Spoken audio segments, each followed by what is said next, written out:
Morning, everyone. Representative.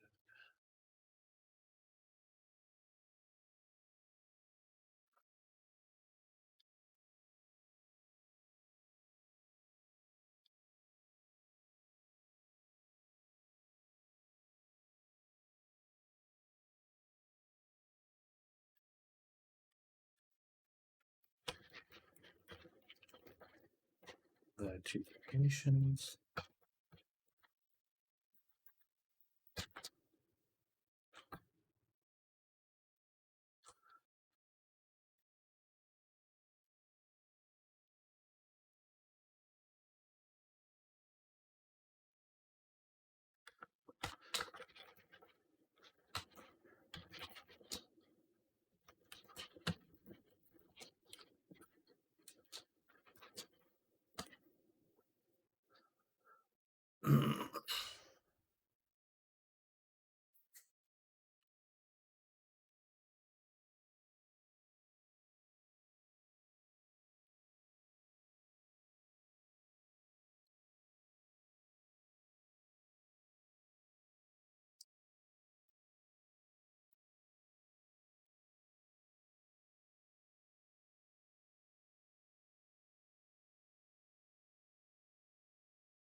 Good morning.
That's what I would quote.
Calendar, oh calendar.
Work. Take off my socks.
Preliminary work on the Abbey today. Show some screenshots. Send.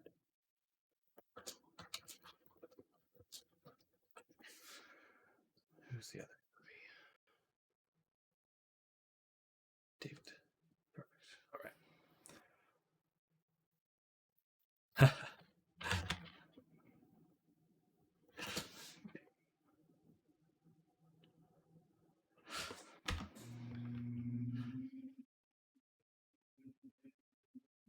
All right, let's make a folder for him. A few folders, actually. Yeah.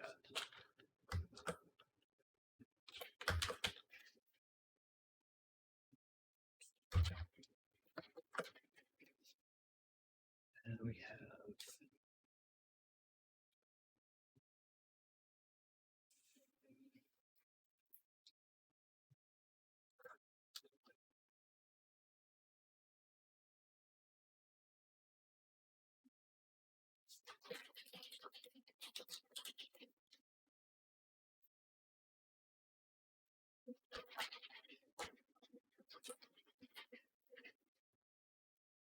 right here.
All right.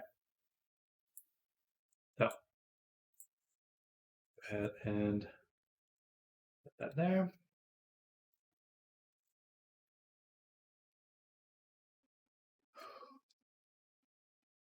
Done.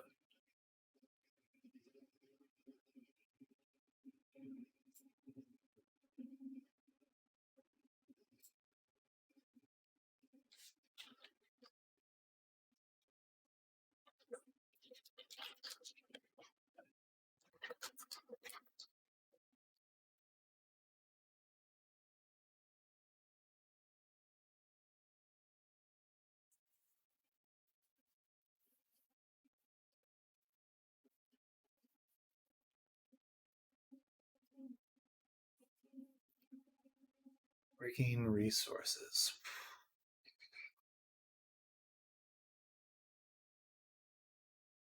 Who did I look?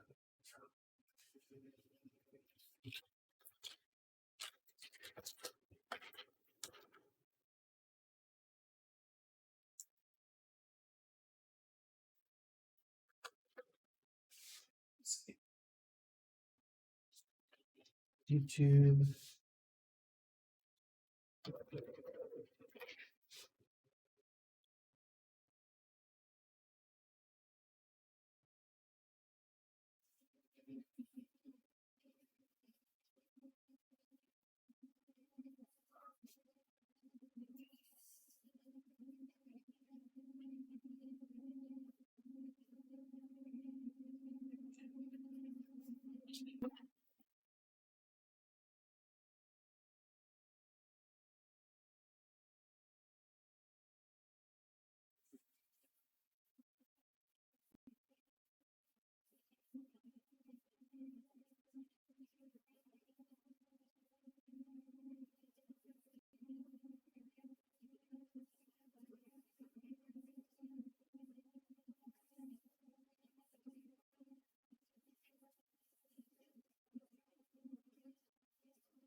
back to my channel, and then I'll pick the actor for that character.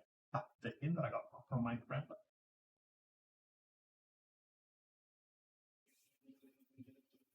Hey, this is part which I learned from Felix Regan. It's great, it works. But I did some thinking and some experiment. I also discussed this.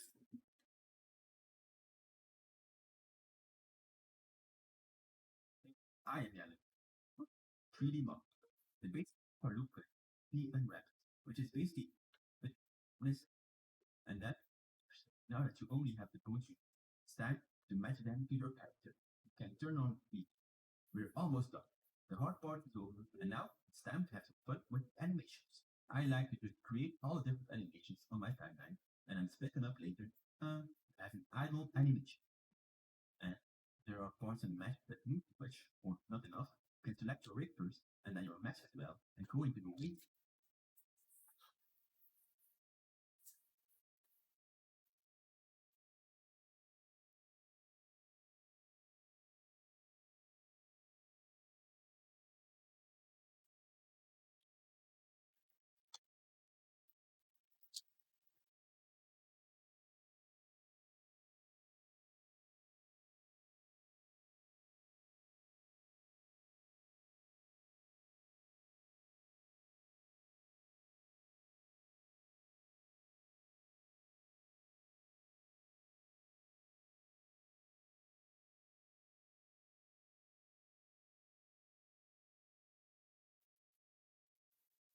Let's go and really pull any doodles and cut just so we have some one look.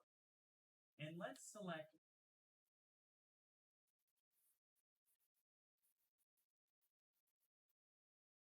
If you want to export real characters from Blender to any game engine, I think this may be the most important.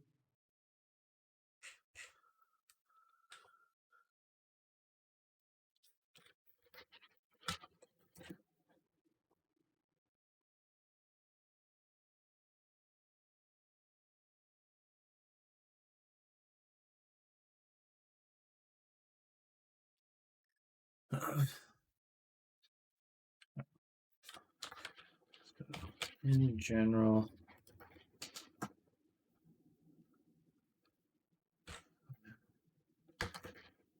mostly used YouTube.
Custom book character, we'll have to think about what.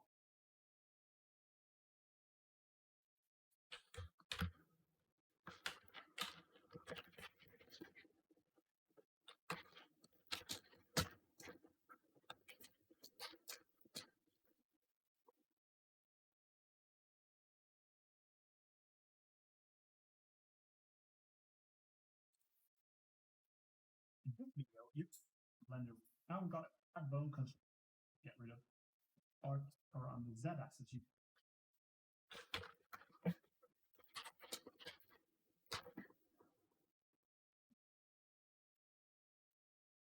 You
I need to do is save.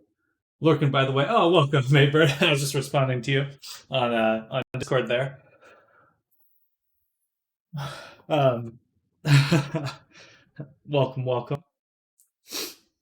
I need to blow my nose. I'll be right back.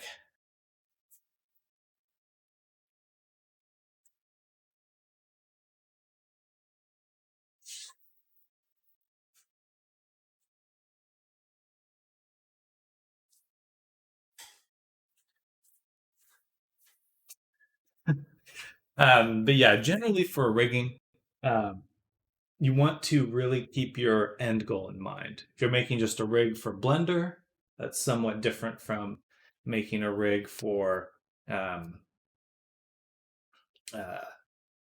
Unity. So there's just some kind of trade-offs there. Or you kind of need to know what you're, because rigging can take you a few different directions. So yeah, just keep that in mind. But there's certainly a lot of like nuance to rigging because it's one of those things where like a lot of people use it, but for a lot of different things, and there's not really like every engine has slightly different skeletons that they use. So there's just a lot of different ways you can that people can use that system. Red Bull. But yeah, I would just recommend, like just doing really simple stuff, just keep your tests small.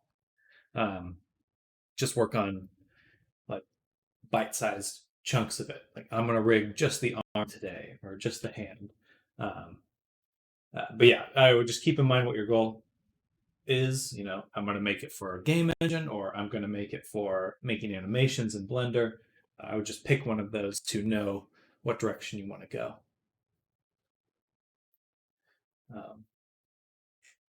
Yeah. Who are we starting with today? Let's start with Ragrion. We're sure to check those videos out. Oh, heck yeah. Yeah, I think like there's Royal Skies is good. I like him a lot because he just kind of gets to the point on what you need to know to make the things you want to make.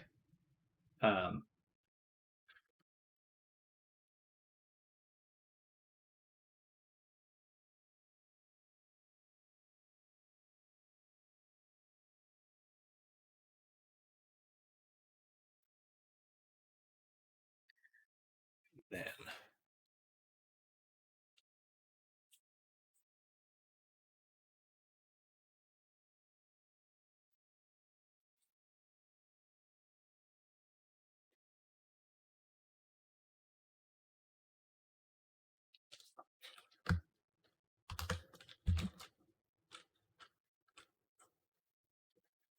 what are you making? So right now I'm working on some weapons. These are it's an axe and shield here. Let's see, there's the reference. So yeah, this will be some weapons for my client. I'm shooting for this Wednesday at the latest. Modeling will be done today.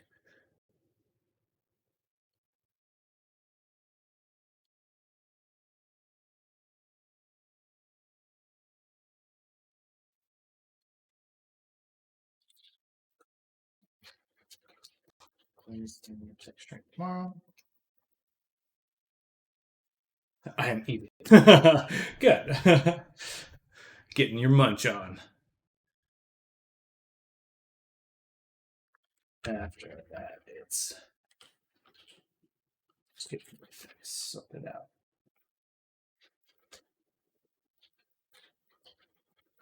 I think I'm going to purchase something for the effects. I don't think I can do it manually. All right, so what's the back of a tower shield look like, right? So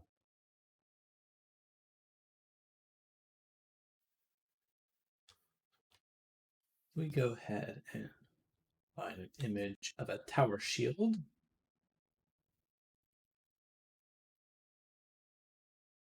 Good morning, Cotton. Welcome.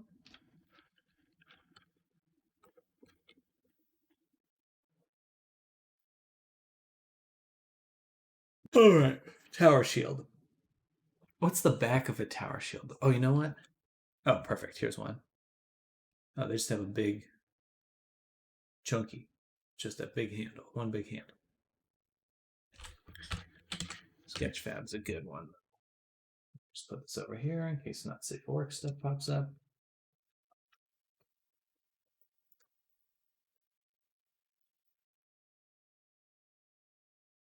Okay. So here's some tower shield examples. It's going well. Got some good rest this weekend. Just kind of chilling like a villain.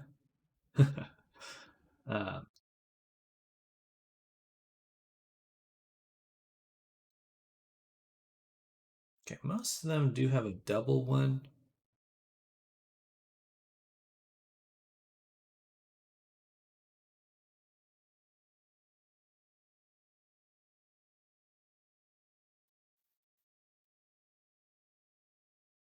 Which is kind of what I figured. Most shields do have 2 straps. You don't want it all on your wrist, so let's do that. By the way, I think I want to go with the VTuber version of mine. Oh, heck yeah. Oh, yeah, you're asked about the prices. So generally I charge about $100 to do a VTuber version. Yeah. That's exciting. Oh, excuse me.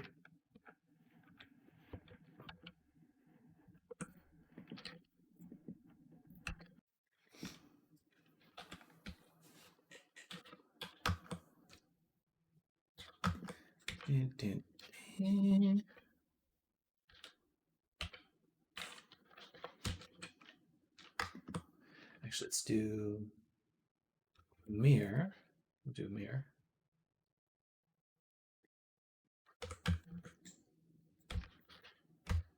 There we go. Well, no. Take it back because we want like this. There we go. Okay. So now we've got Frank's Paul. Nerd. Welcome, Frank. Yeah, I was just talking to Frank here, and I appreciate you referring Frank in my direction. I'm pretty excited to take on Frank's avatar as well. Probably doing that sometime next week. Got a few other avatars to finish first. I referred Frank Limo. The Frank referral.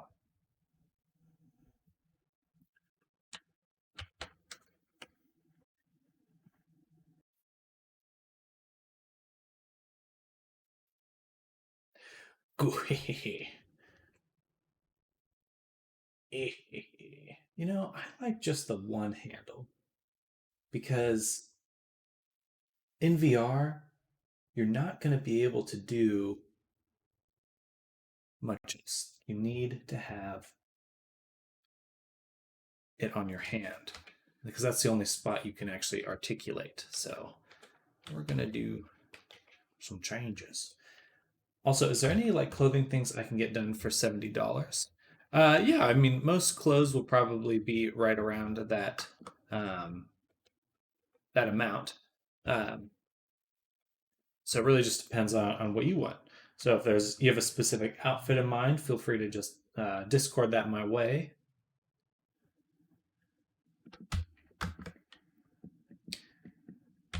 Yeah, most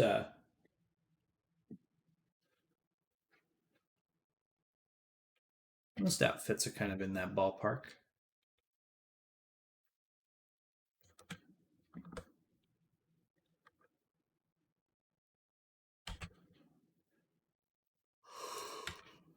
Oh my.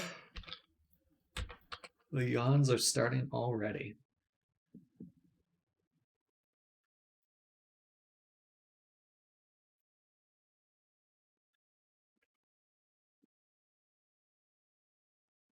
Dan, dan.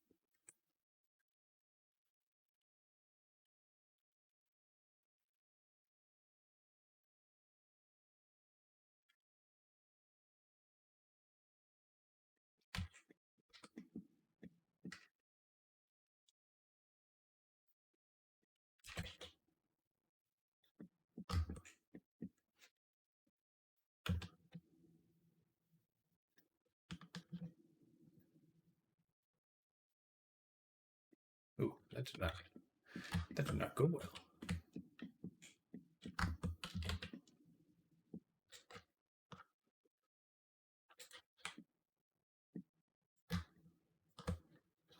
That piece did not fare very well.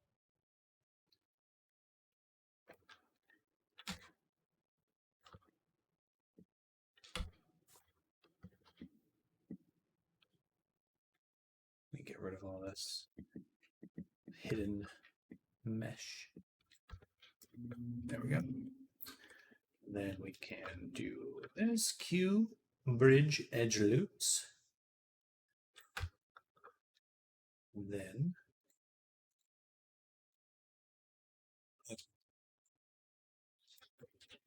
extrude along normals. Just need to go in now and do something like that. New characters today. New characters soon. Or actually, yeah, we will be starting on some new characters today. Just the very basics of them. I don't think we'll be able to spend too much time on them because I have to wrap up Cotton and Kaizo. So we got a few other things to take care of, but the hope is that we will be moving on quite soon to some new avatars. Caramel. Ah, that's right. The C's get me.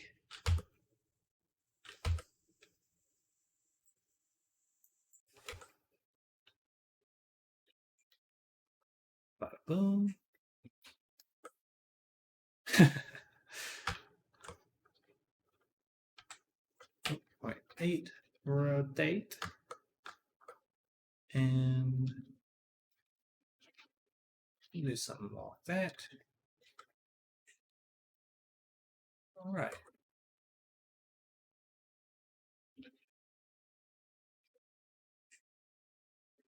That looks pretty good. Nice little handle on the shield. I think we'll just make it a bit taller. Now we've got the one handle. Okay.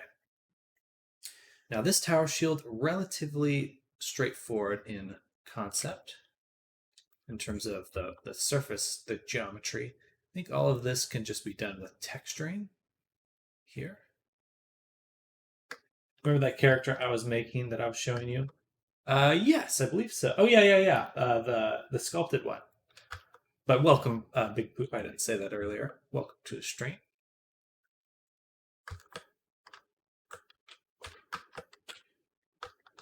Have you continued creating your character?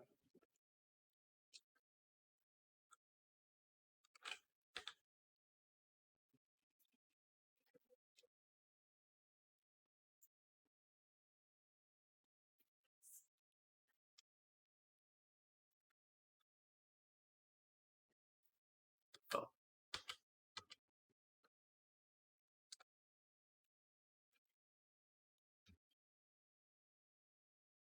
I can rig it without separating the head and fingers, arms, everything. Okay. Or can I rig it without separating? Yeah, that should be possible. Oh, most of my characters, or most characters, are just like one object. It's not always the case, but usually.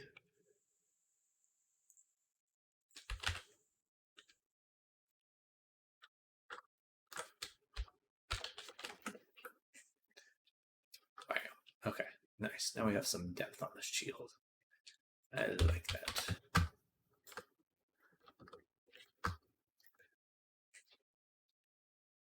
Shield depth.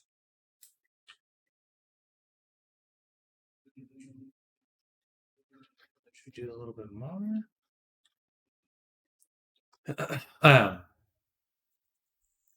So I combined every piece together and looked at video rig it, and you had to separate everything to rig it. It is useful sometimes to separate pieces, but I was actually just sharing some rigging tutorials in my on my Discord. So I would just go ahead and take a look at those. So I just spent like 2 hours trying to separate all the things again. I wouldn't worry too much about separating things. I think you can get away with having everything be attached. Oh no!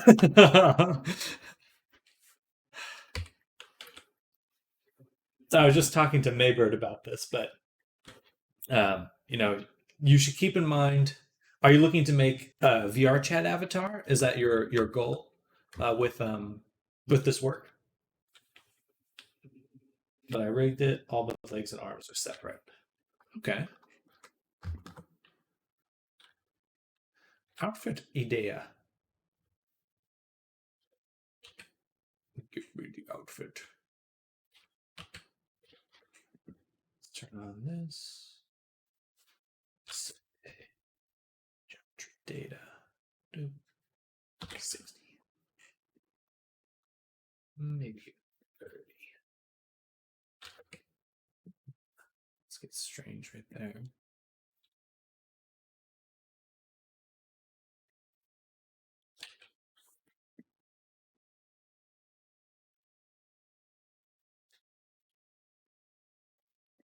I wonder why it's like that.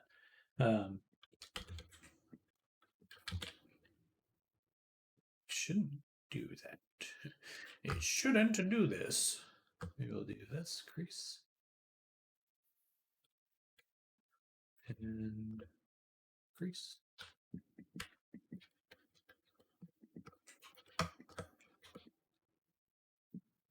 Got this little indentation part right here. And it comes out.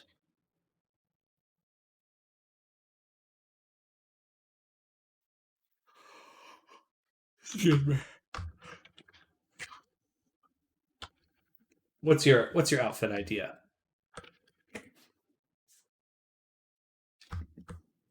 Mi idea.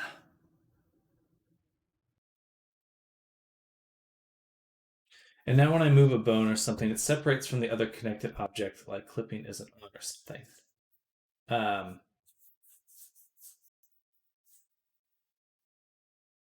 So for your bones, you'll just want to ensure that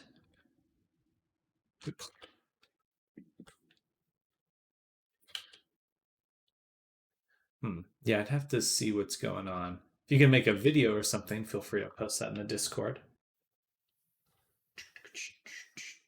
Parka hoodie, long native pants with some bracelets. Okay, yeah, that's pretty straightforward.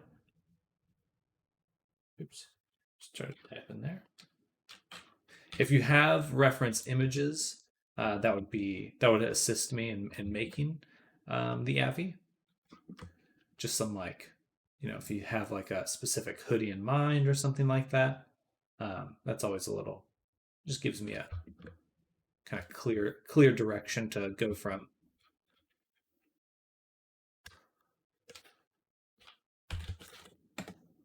Let's go ahead and do this.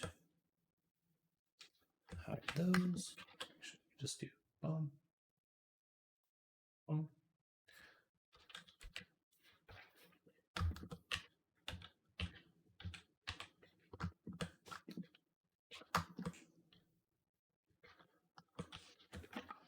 Bam. All right, so now we've kind of closed that off. And we'll want to actually delete this one so we can put this middle, move that up, boom. Then we can take this whole little section here and extrude it. Oops. Okay. And we'll erase.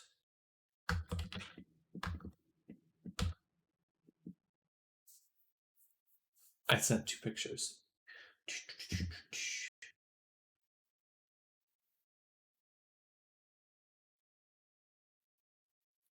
Gotcha. So in that, yeah. So I would just if they have the same geometry, I would just reconnect them. That is the easiest way to kind of solve that.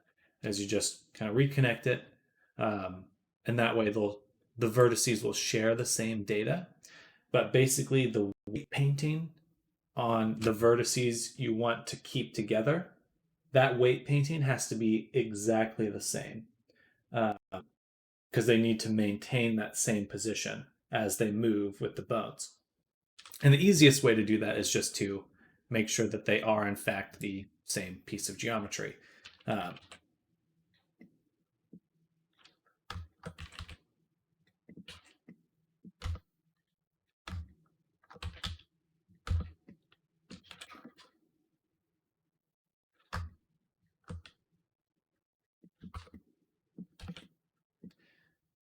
Cotton lost their mind to Among Us yesterday. Among Us?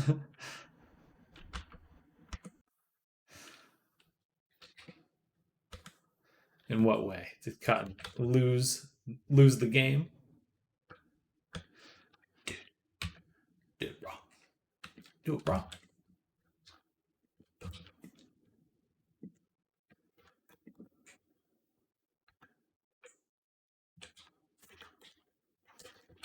They had an Among Us crossover in a game I partnered with. Oh, really?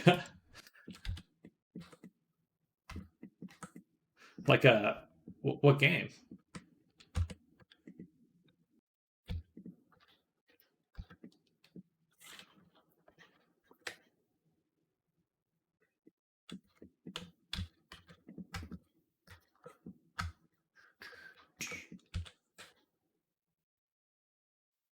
Knockout City. Are you gonna punch out some little sus characters? Okay. Looks like a little mobile game. No, it's not a mobile game. PC. Dodgeball. That's kind of cool. Love a VR dodgeball game. Man, that'd be dope.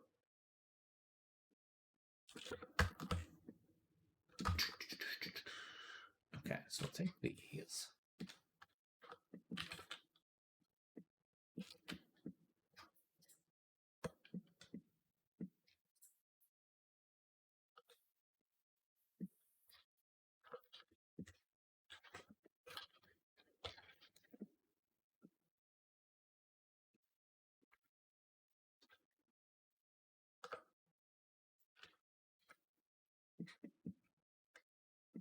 Why is it like this? Okay, we'll back up a little bit.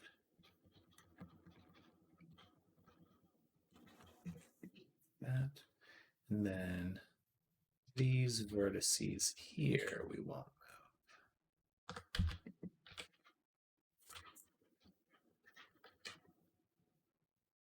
Bam. Send a picture of my final model. Robot. Oh, awesome. Here's Big Poop's robot model. Very cool.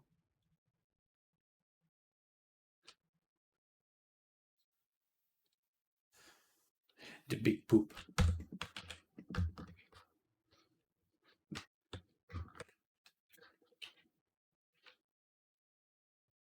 Yeah, it's coming out well. Also, would I need to send reference of the bracelets? Because I don't really mind which ones are done. Yeah, if you don't have any preference, I guess I could come up with them. But even just like something like this is helpful. Just because I just want to make sure that you will like the final design. So that's really mostly where my insistence on reference images comes from. It's like I just want to ensure that it is something you like. And these here, need to make some little things. What are those? Pieces of leather?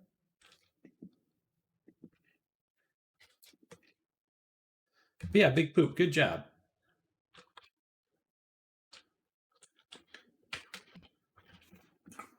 It's always satisfying to make your own model. Well on your way to getting good at this kind of stuff.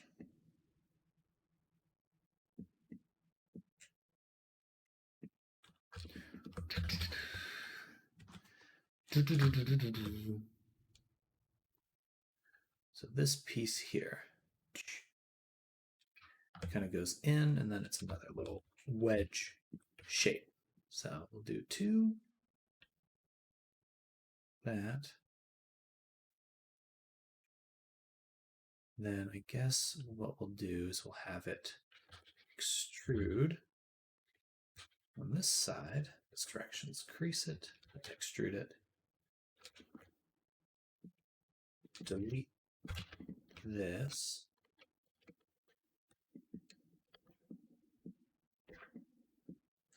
And then we can just merge across.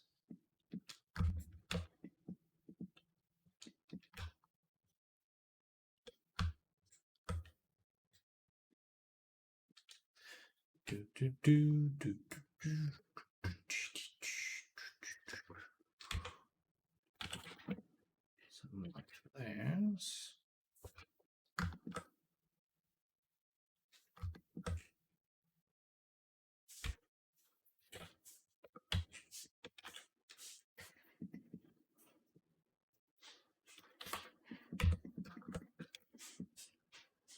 Sense and bracelet example is perfect. How much geometry does your base human model have, can I ask?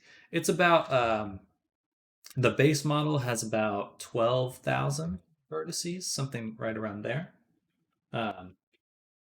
Borosilicate. That's a very different kind of bracelet. It doesn't go on your wrist. No, that's inappropriate to say.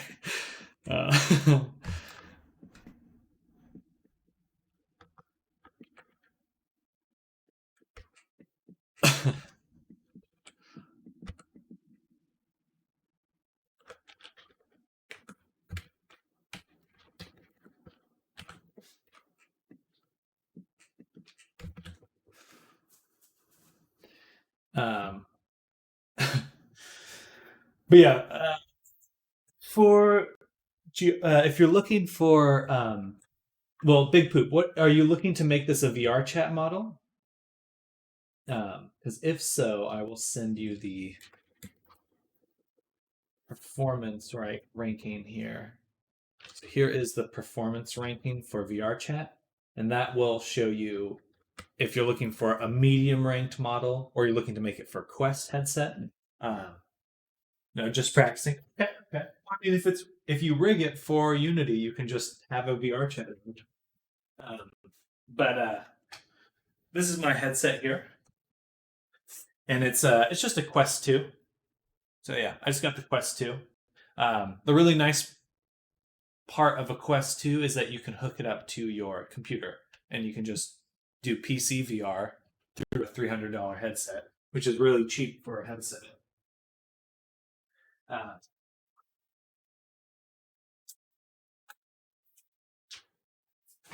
Yeah, most VR headsets are like $500 or more. You cannot do it with other ones. Some headsets are designed to be mobile only. So it really just depends. So, and then a lot of the brand name or the more well known ones, they will be for PC only.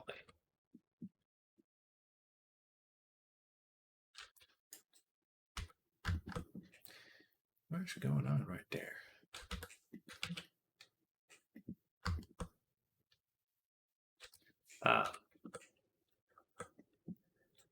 But yeah, so for the price that it is, the Quest 2, I can't really recommend any other headset besides the Quest 2.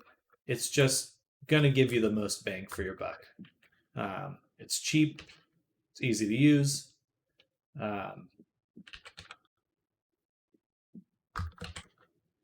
Yeah.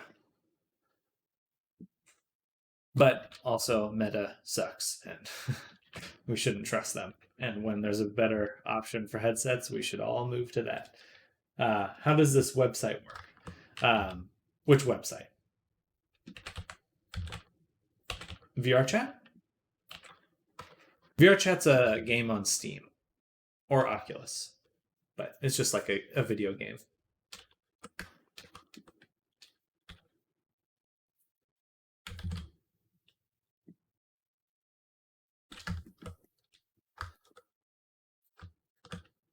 Though it is, there's a lot of inappropriate content on VRChat, so I'm kind of second guessing my recommendation. The performance ranking thing. So it's just once you have your model uploaded to Unity or put into Unity.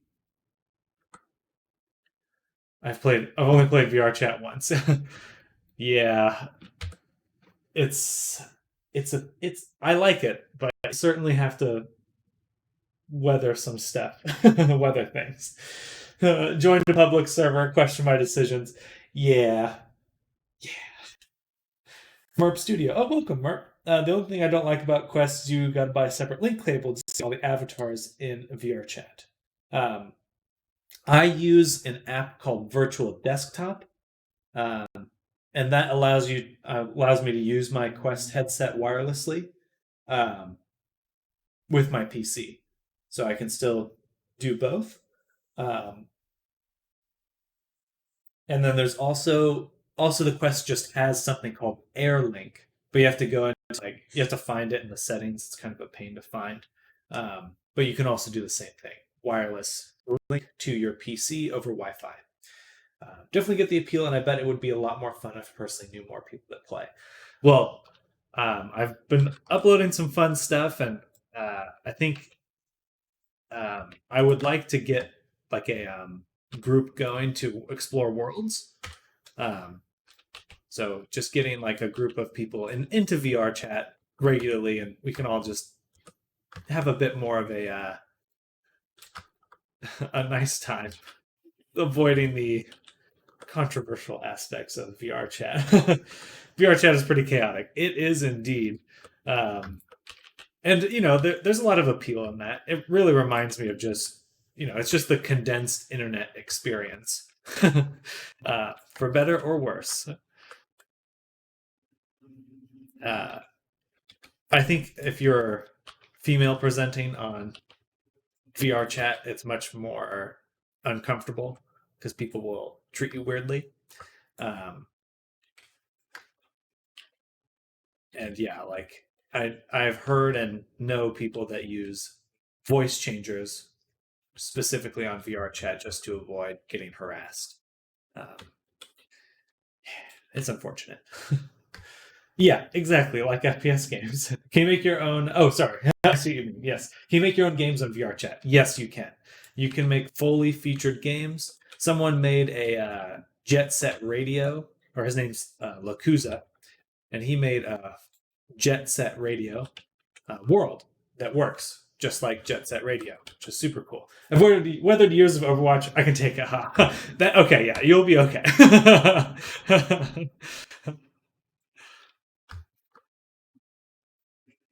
It's amazing how toxic Overwatch became. You'll be fine.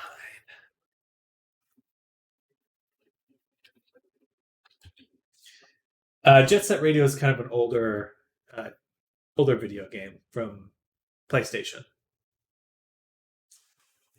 I think the original PlayStation, I believe. Maybe play Jet Set Radio. Maybe PS2.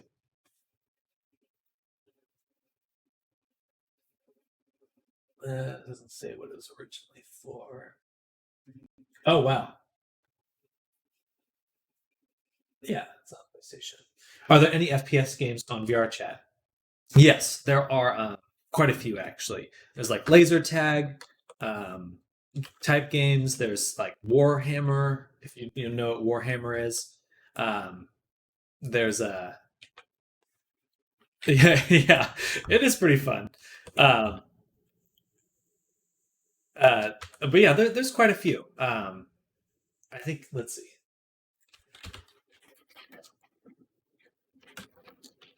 There's like a Wild West one.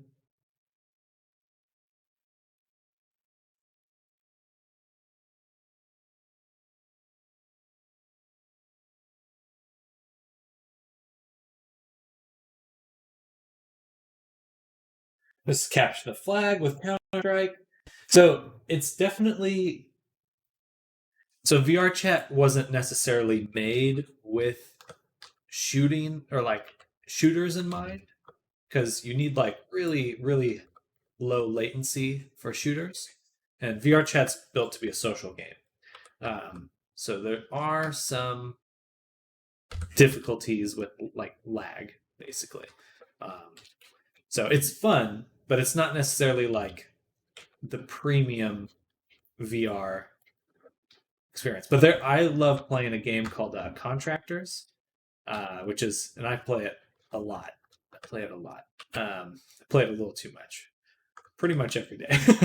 But it's a VR FPS game, and like Counter-Strike or Call of Duty, it is so much fun. I really, really love it. And it's physically demanding and taxing. Like, you will be tired after playing it because you have to move, like spin around and stuff, which is, I think, is super cool.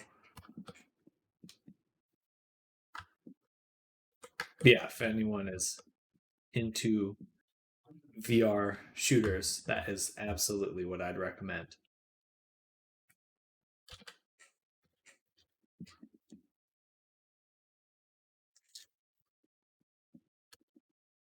First thing I do when I get VR is play an FPS. Well, that is absolutely what I'd recommend. It's amazing. There's no other. There's Pavlov is something that people play a lot, but you can't jump.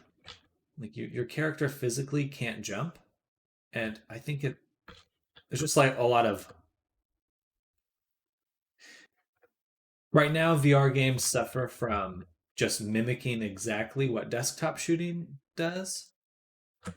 Desktop shooters, Sniper Elite VR mostly. Then you'll have a lot of fun with that one. I've heard that's quite a good one.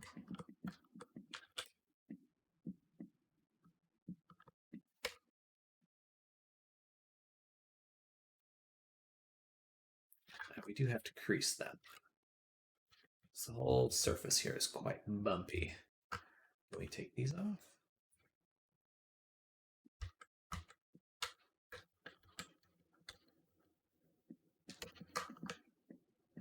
Wet bumpalicious.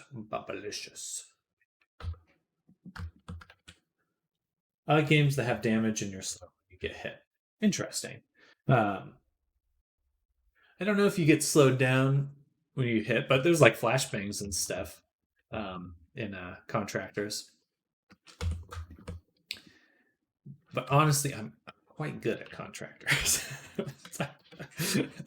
Not to pat myself on the back, but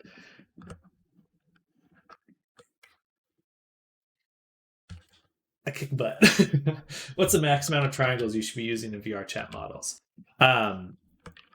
So I would say Anything below 70,000 is fine. Because if you look at that VRChat performance ranking here, so good is 70,000 at max, but they all have 70,000 as the maximum. So anything below 70,000 polygons. And yeah, it's polygons, which is triangles and quads. Anyway, it will let you know once you've uploaded it to Unity and trying to get it into VRChat. It's going to tell you how many polygons yours has. So it kind of gives you some feedback at that moment.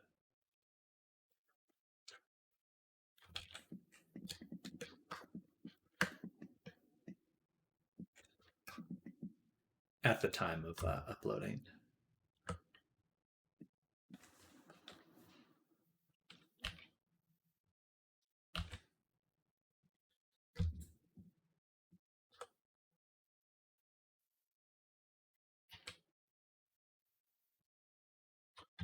There we go. Much sharper. But technically there's no actual limit to VRChat. You can put as many polygons as you want, technically. But some people won't be able to see you, or if they do enable seeing you, you'll just crash them. You'll just crash them right out of the game, which people don't really like. People don't like having that experience, so I would advise against that.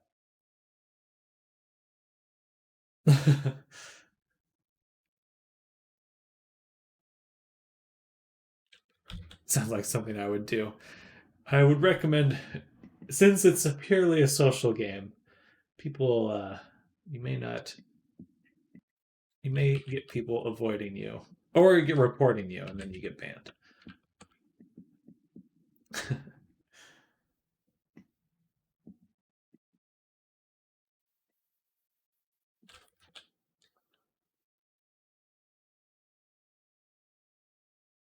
Oh yeah, because you're interfering with people to play the game, you know. Yeah, you don't want to be making things that are going to prevent other people playing.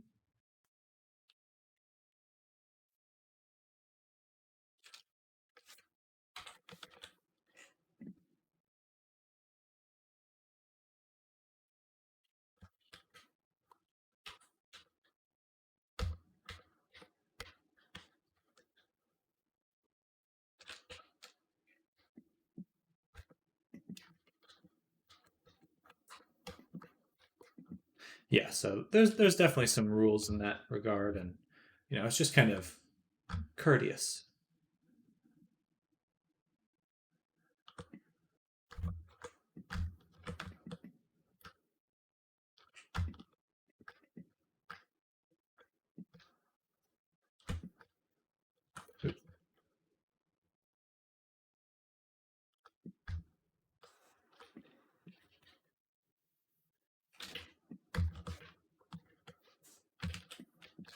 All right, so now we've got the handle. I think all the modeling is done for our weapons here.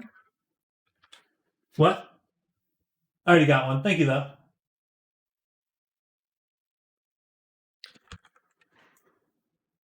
So let's go ahead and map these. Do a seam along the main edge. That's pretty much all we need to do.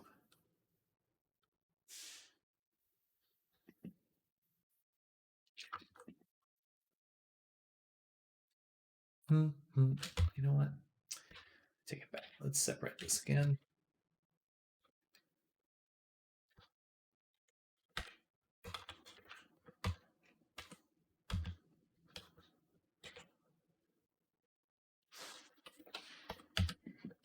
When I'm older, I'd like to make a game, but where someone else is coding. That's fair.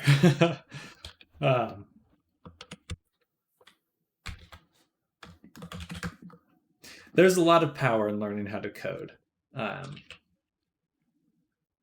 a lot of power.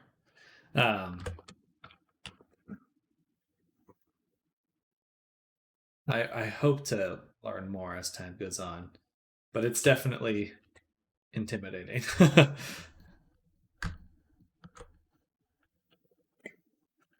But there's a lot of there's a big collaborative community for video games. You know, there's tons of indie creators out there making their own thing. You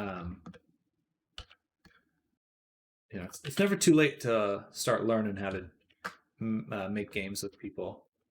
There's a lot of if you're looking to just kind of get your feet wet in it, there's a bunch of game jams, and they're just like, take a day or a week and see what you can make within that week.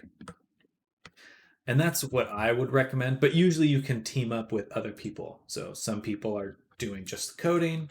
Some people are doing, you get the idea. So it's just kind of breaks up the project based on your skills. So definitely recommend checking those out if you are interested in that.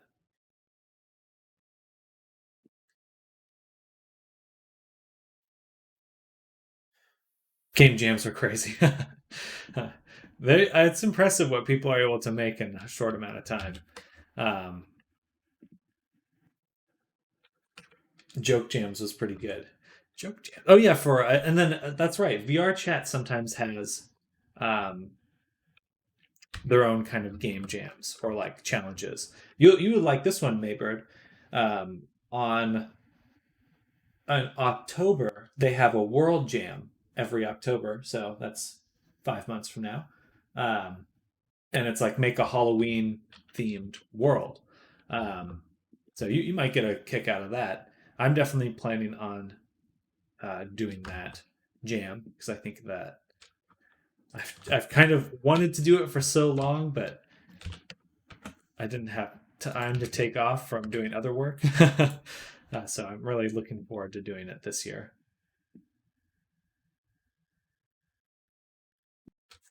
Because I can't find a game where this is a lot of automation and whenever I'm playing with my friends, I'm always making farms for like AF Cain and things like that on any game.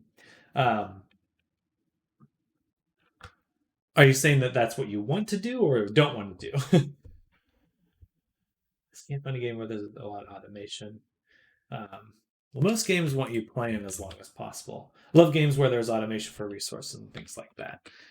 Yeah, it just depends on. I mean, there's like a what's it's called?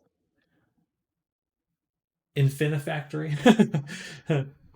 Well, Infinifactory might be your jam. I believe that's the name of it. But yeah, it's like you just build and build and build. Now that you brought up Halloween, I kind of want to change the current outfit for like a beach outfit. Lame though. Hey, well, more outfits are always possible. Bang.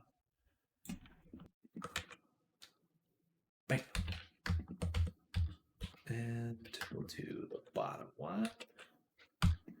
Okay, now we've had that applied. Mirror again. Awesome. Okay, pin all of this stuff. Would I be able to toggle things for these outfits, by the way? I usually make the outfits toggleable or on like a slider so you can swap through the different outfits. But if there are like specific things that you're looking to have toggleable,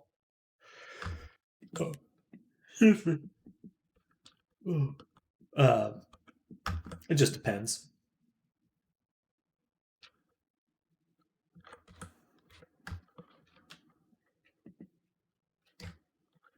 Just depends on what you're looking for.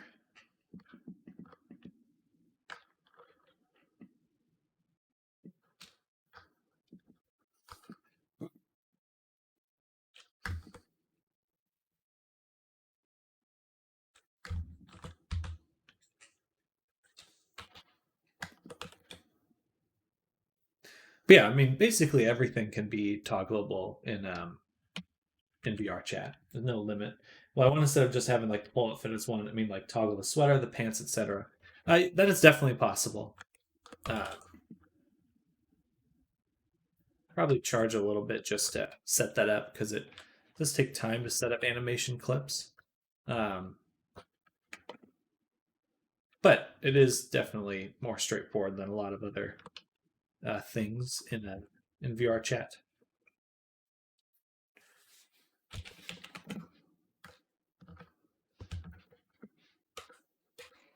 There we go. And then we'll take this font.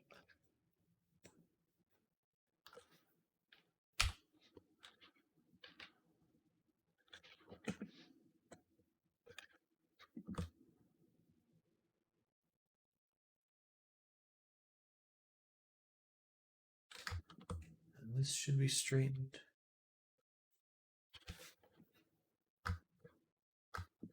So I can mix and match. Yeah, that's definitely feasible. Or possible.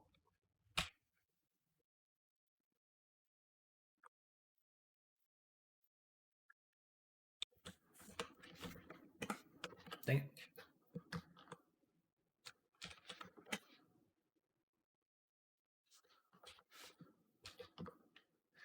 Do do do do do do do do.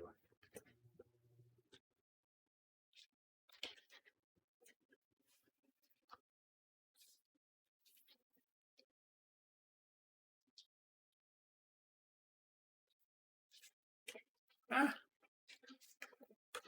Dang it.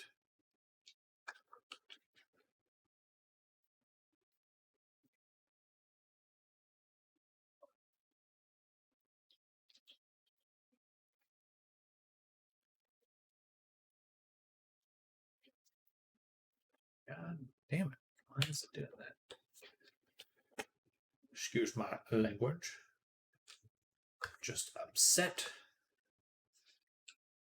Does Blender have like a preset eye or not that you can use? Blender itself has very few like preset things. You'd mostly be looking for like online resources at that point, like someone selling that, or you can search. There's a guy on YouTube that's an eye add-on. I saw one on a video. Usually, if you're seeing models in a video, that's something that person made or found online. IDK of him on top of my head, but I can hunt him down if you want. There's also a great website, Sketchfab. So Sketchfab. So let me just change my settings. I think I have safe for content on, so I just want to go ahead and disable that.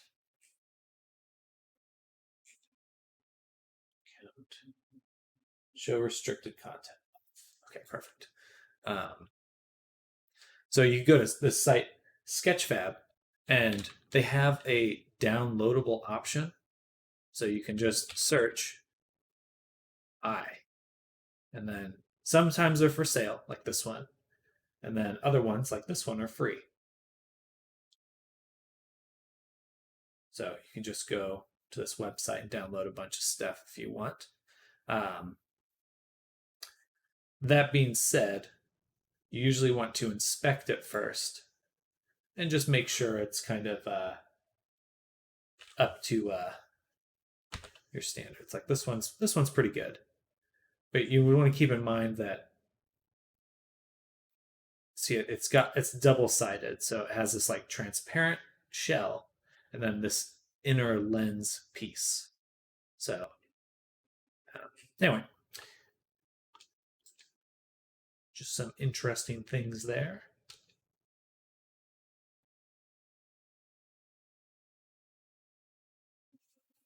You even get an anatomical one.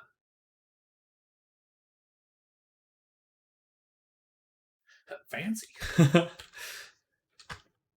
Yeah, that is a pretty fancy eyeball.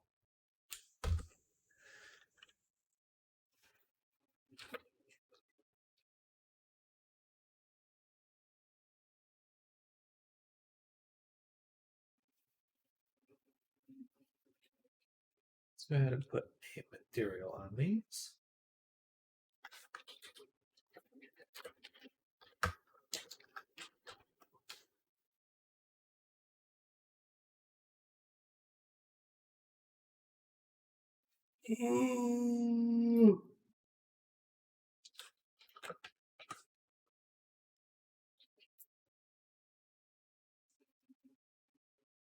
But there's a lot of resources out there for 3D modeling.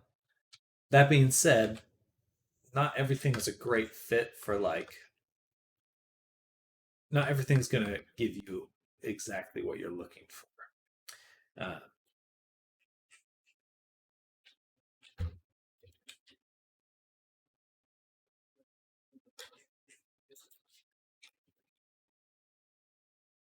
Really just depends on your final product.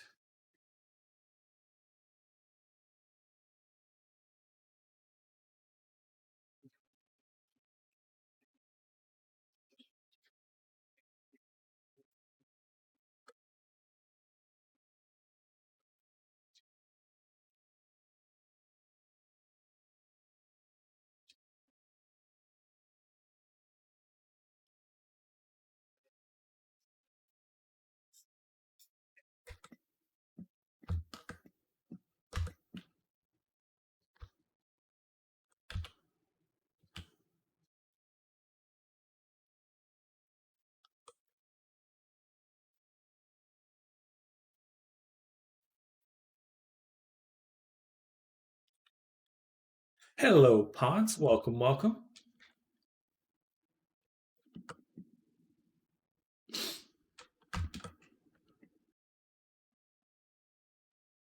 Hope you're having a good day.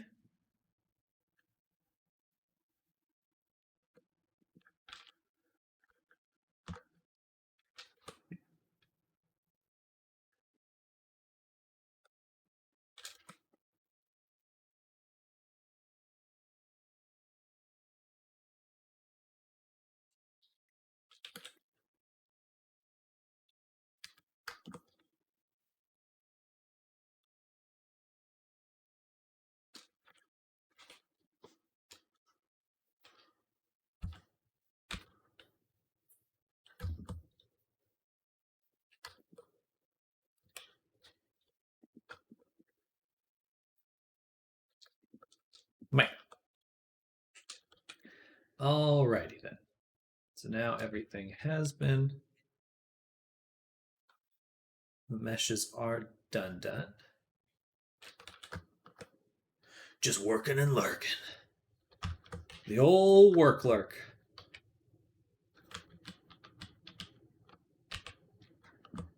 The good old work lurk.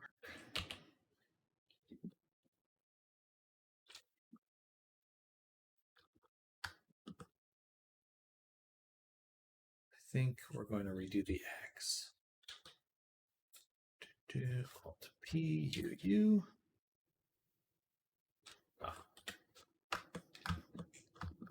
But of course, I need to delete. Boom.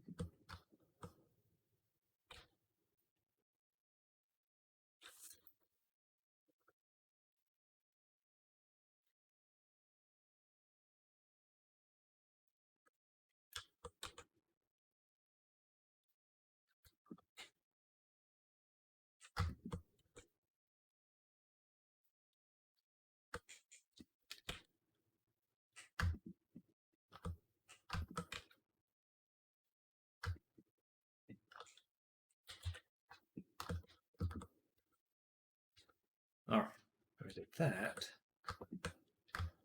Then delete this side.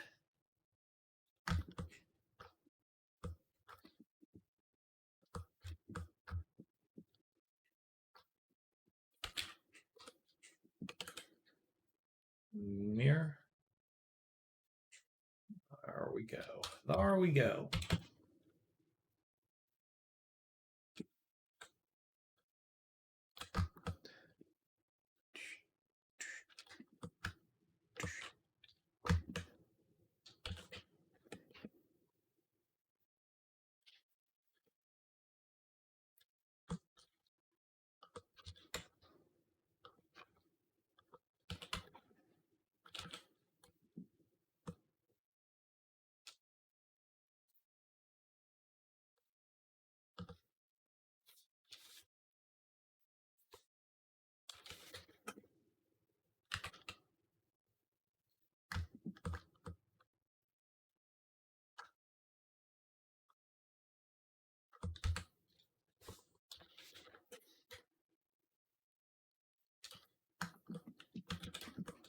Much better.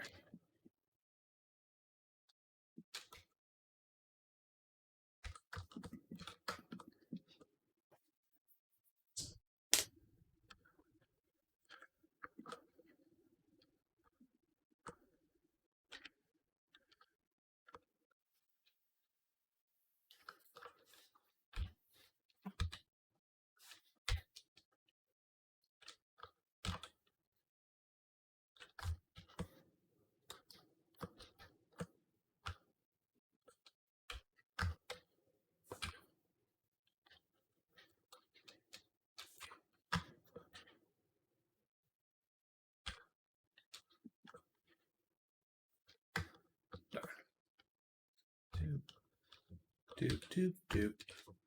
8. There we go. Then from here, shortest path, 6R. That's here. Bam.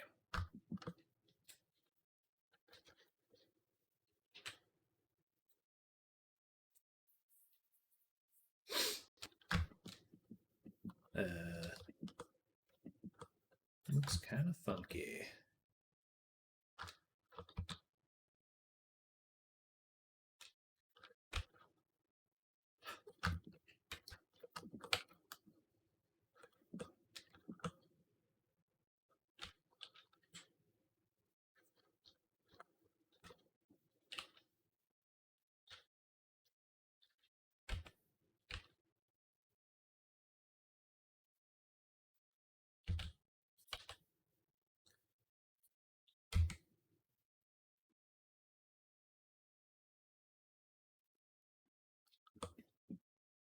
Found a good model, but it's not downloadable in Blender format. So in Blender, there's an import. So you go File, Import, and then it has all these file types you're able to import. So as long as it's one of these file types right here, you'll be able to bring it into Blender. So most, like, Unity does not accept, like, technically you can, but you should use, basically you want to send an FBX file to Unity. So once I'm done with my model, I export it to a FBX file, and then I send that file to Unity, because it doesn't accept just a pure Blender file. Sort of. There's actually an exception to that, but usually you want it in FBX file.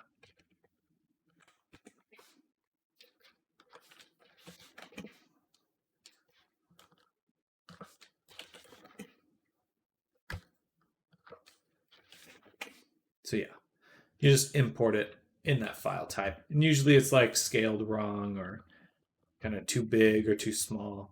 So you just got to move it around and find the right positioning for it.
Oh.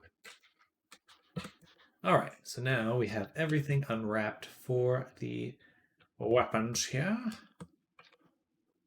And we just need to find, we just need to actually put everything to the board.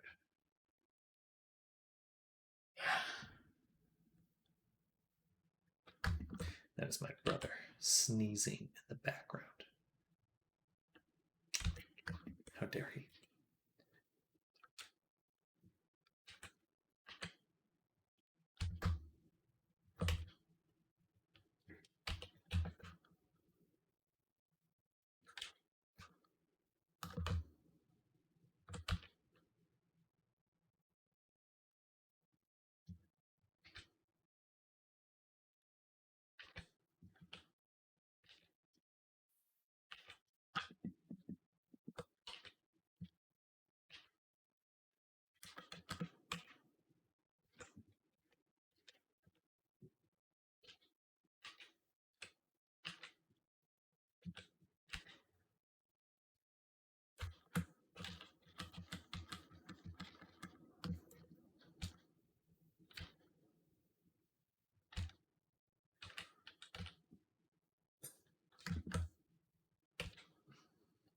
All right.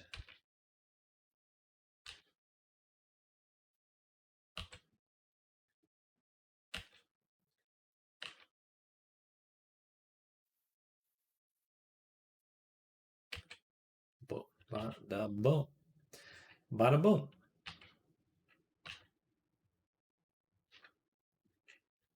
Look at that. UV mapped.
Take a little sip.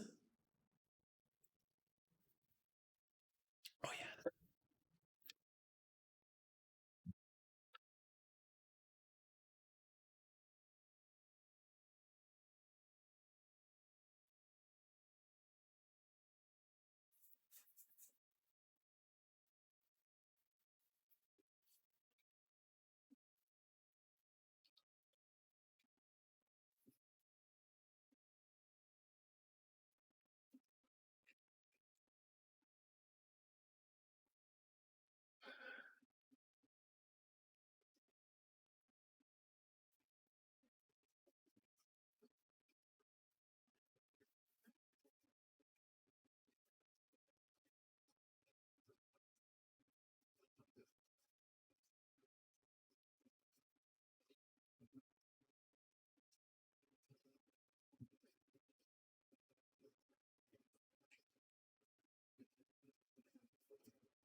getting distracted.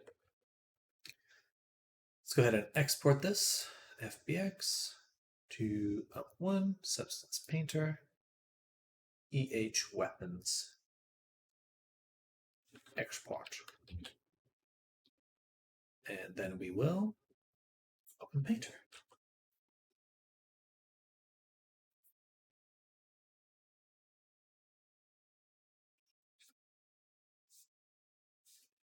Ooh.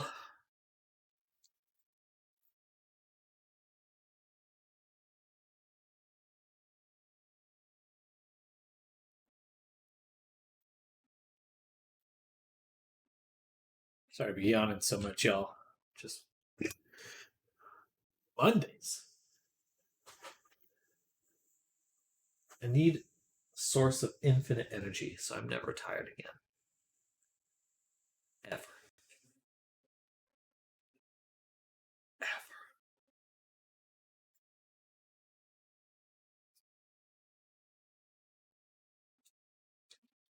Right. So now we've got some weapons. Let's go ahead and just bake those mesh maps. I'll do 512 real quick.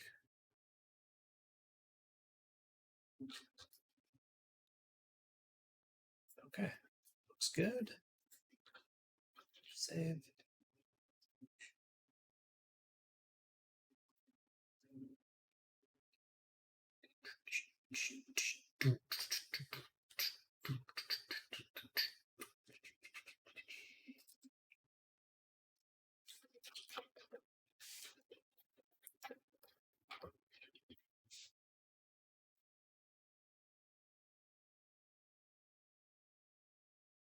Thankfully, props are much easier than characters.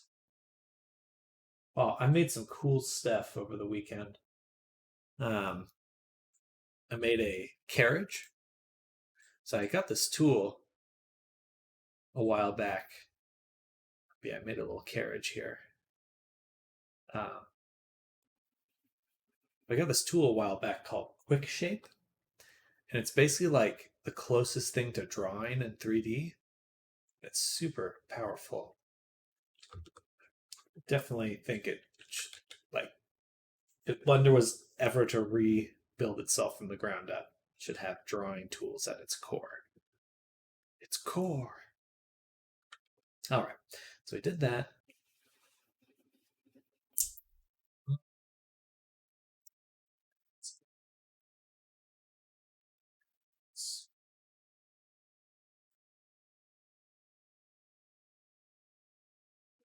The shield's kind of like a brass color.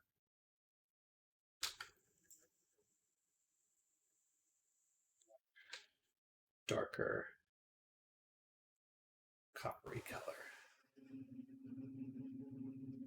So that'll be the shield. Put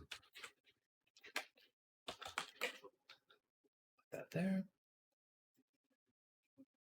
And then make a folder for the axe.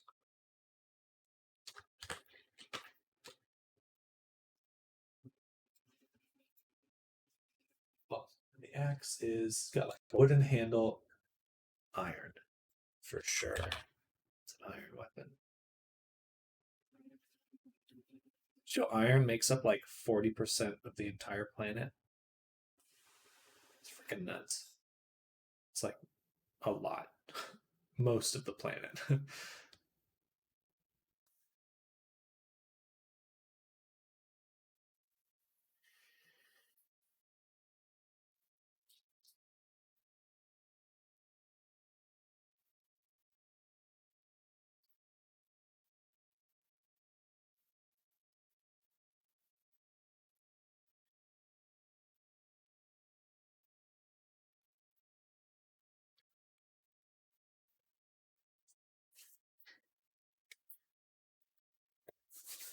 All right, we're going to spend just 15 minutes on this axe.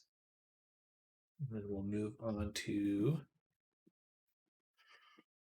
working on the characters.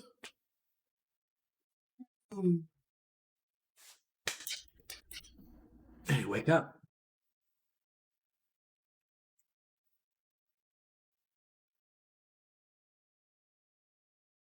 Big gulp Red Bull.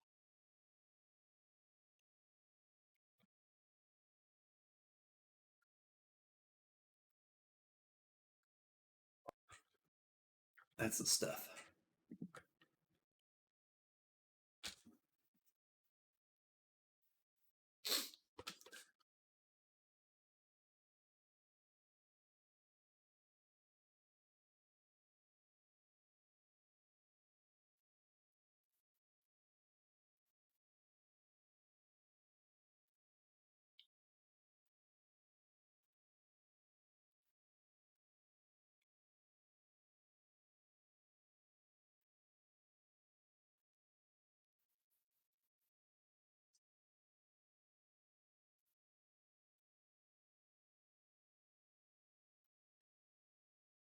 Dope.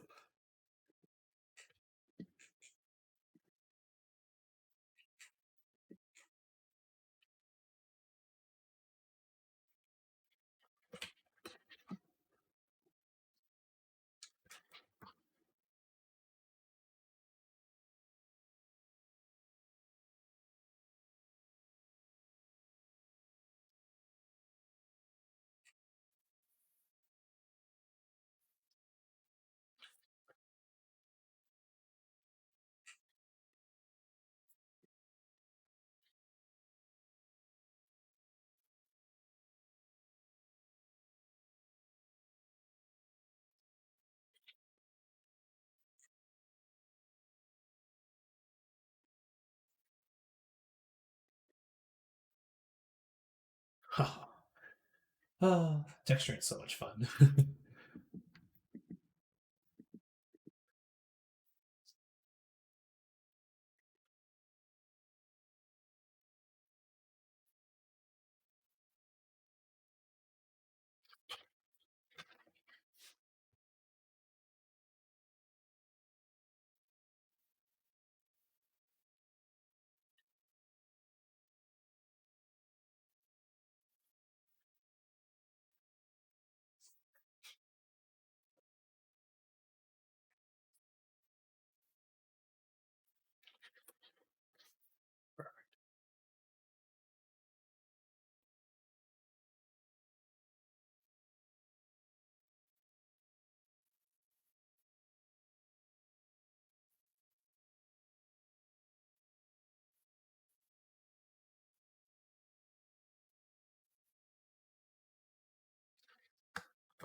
It's hard to tell where it begins and ends.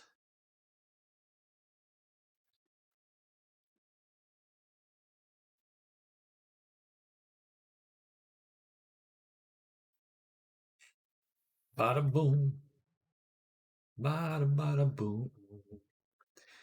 Bada bada boom. That looks pretty good. Then we'll take the material, add height.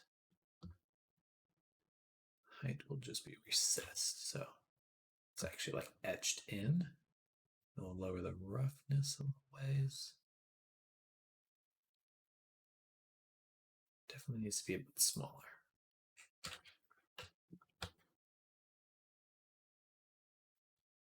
Oh, that's dope.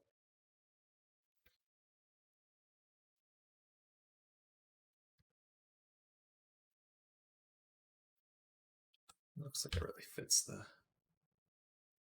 pattern of the blade. Nice. And then I think we can do something like filter, bevel. Yes.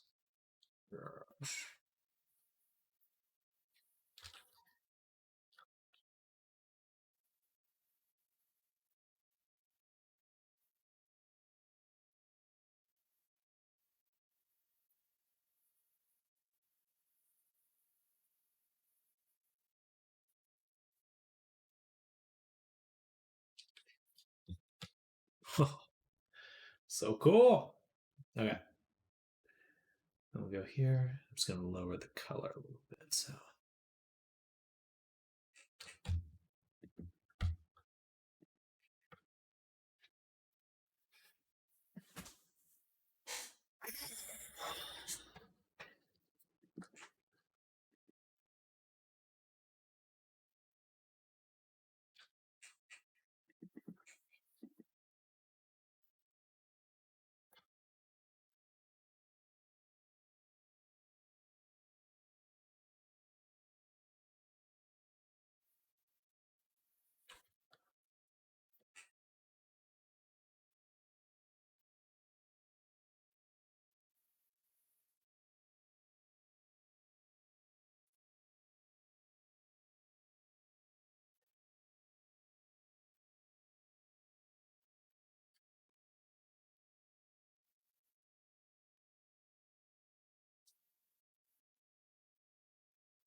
All right.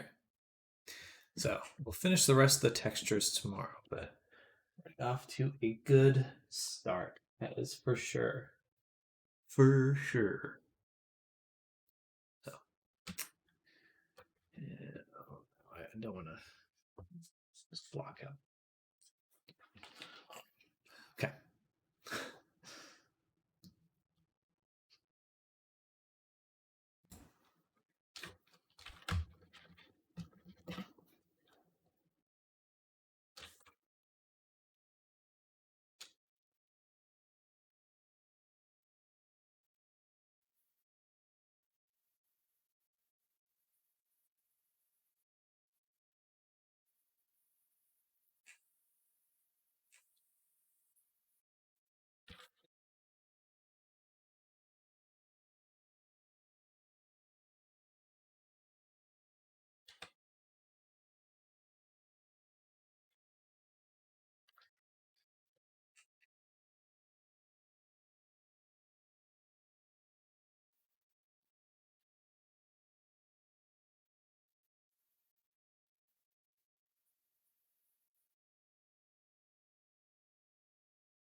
I should be using this more. Blur slope. All right. Just mark out the stripes first and we'll go from there. So we got one there.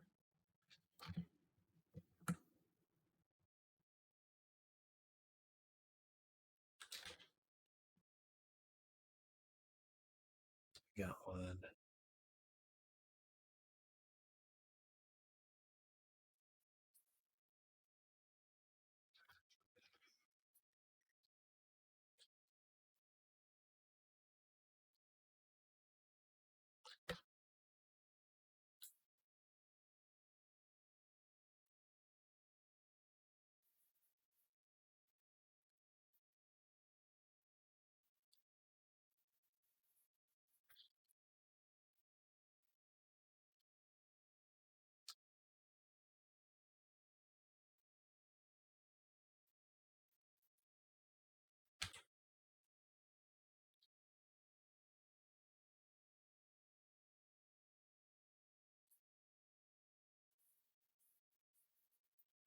is it like that? Why is there a little... No, it's better. All right, one more duplicata. This one will go this way. Down.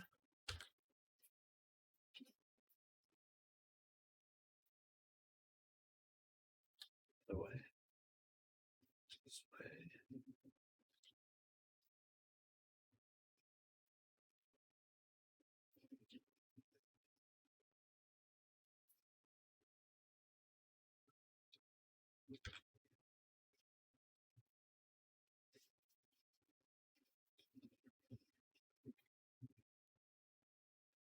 All right.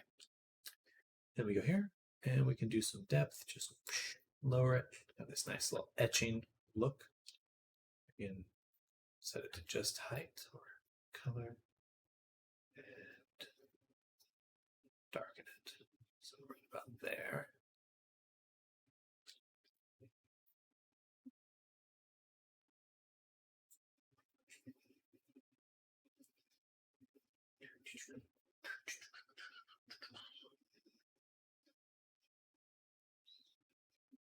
Also add, same as last one, another paint.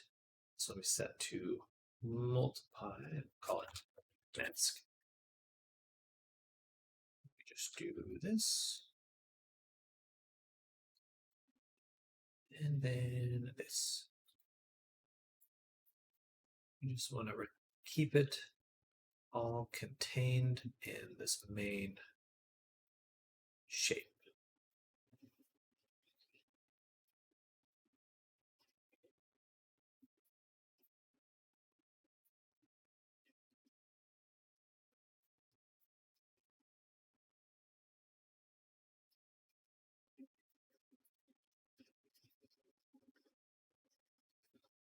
All right.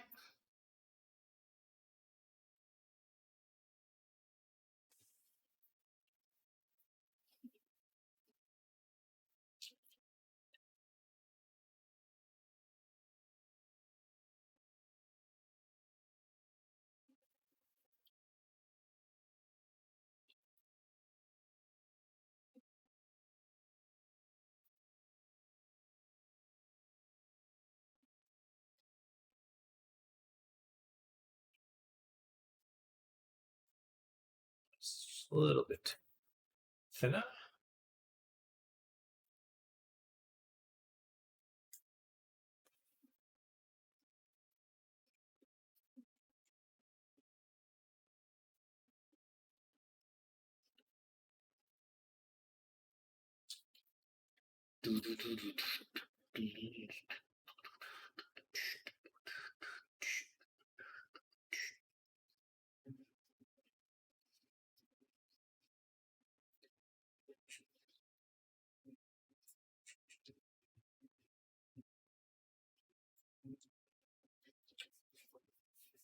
And then it looks like there's a bunch of like script flowing along it, but we've already have our very cool text we can add.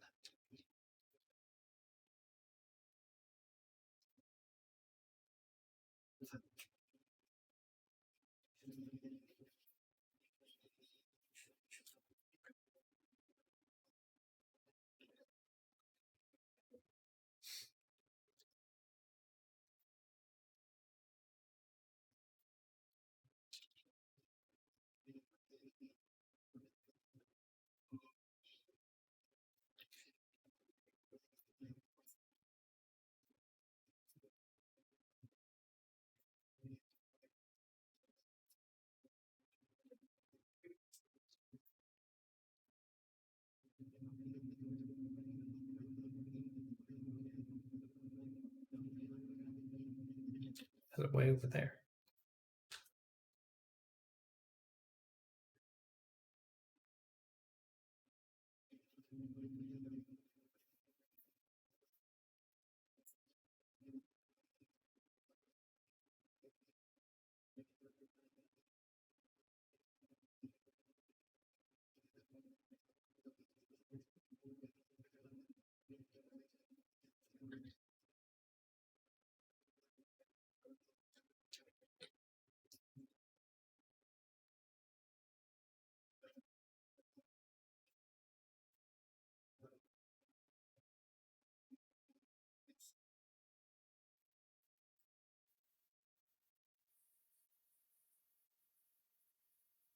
Oh, that looks amazing.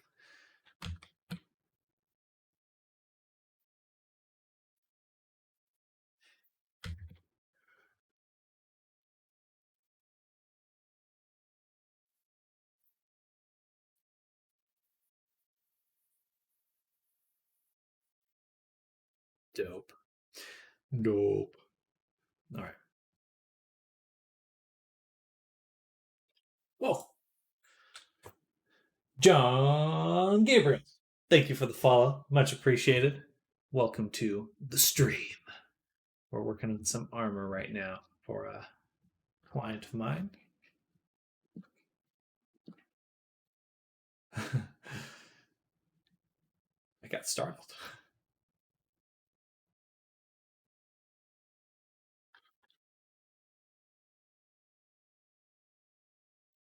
Yeah, looks pretty good. Not too much more to add. What does the reference look like? Yeah. Hello, Biggs Rack. Welcome, welcome.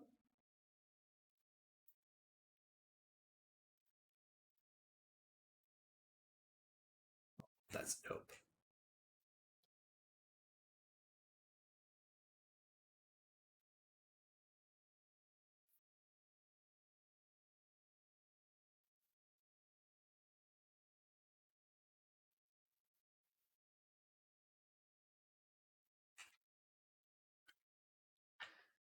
Maybe we'll go the other way with the height. Put it in even more.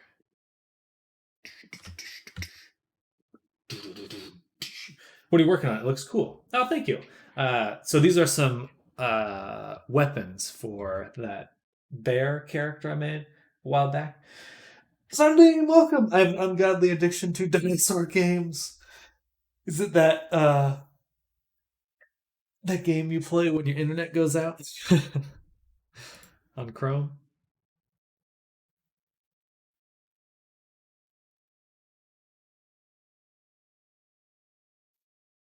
The Isle.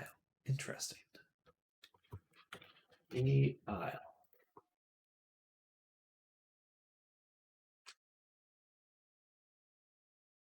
Oh, very cool. It's not how you spell dinosaur.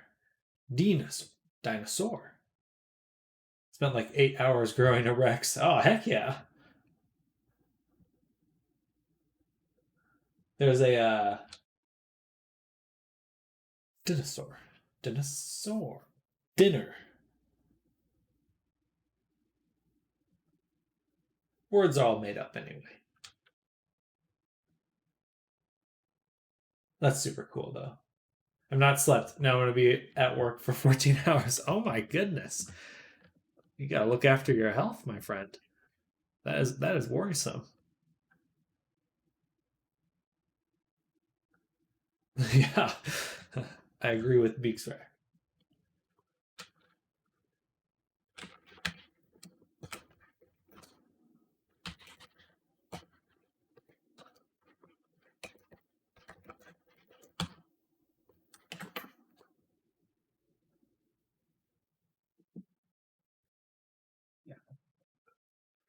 I think off the top of my head we can do this. Or I can make it myself. So we're gonna go to. Did you make them textures? The tattoo textures I found online. So I'm just kind of applying them in. Bam. But everything else I've made. Well, that's the nice part about Substance Painter is they have all these like wood textures and stuff just kind of ready to go. And it like makes it look real. Never claimed it was, but reaching 100% is nice. We'll let that make you feel better. Generator, we're going to drag that into height. We're going to make a height change on this guy. Everything else in this is turned off. We're just going to do height, and we're also going to change that to triplanar. And we've got this here. Here, original normal bake, but it's completely disregarding our height because that height is completely independent. And when you go into the steel gun map and you go into the scratches here and you look look at where it's putting a metal edge where, it's using your curvature map and your ambient occlusion map in order to determine where to put your edges. And you don't have any edges on these things because your curvature map doesn't include them. If we hover over the curvature map here or select projects, Uses Blender to texture. I just worry that, well, I worry for them because there's definitely difficulty there. see them.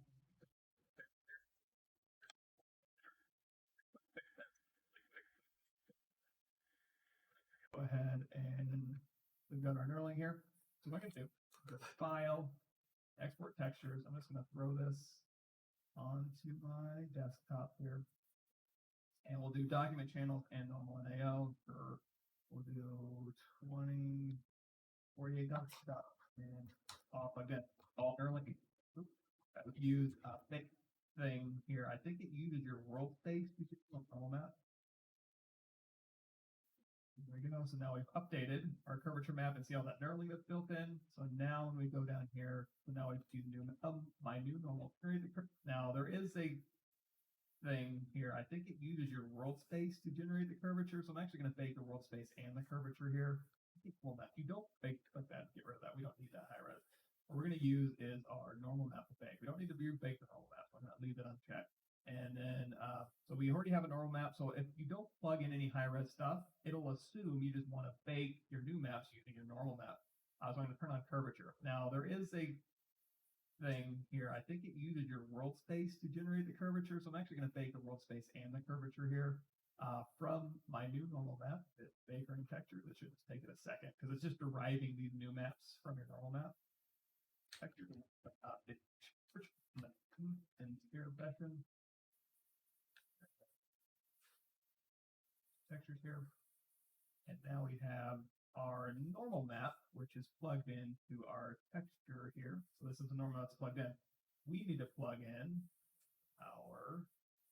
That's so complicated. Why? Why are there so many steps for that?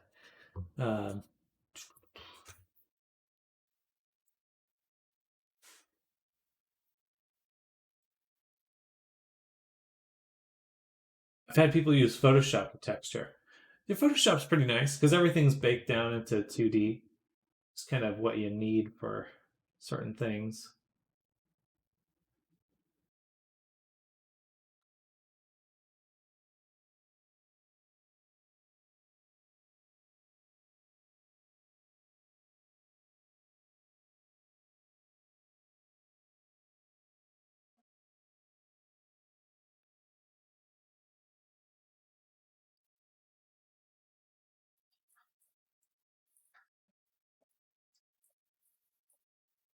Yeah, in the past, like Half-Life era, everything was hand painted. There weren't tools like Substance Painter. Like you can look back at those games and it's just like a marvel that they were able to get anything done because literally everything was hand painted or used. They would take photo textures and put it in there, but it was still just using that flat version.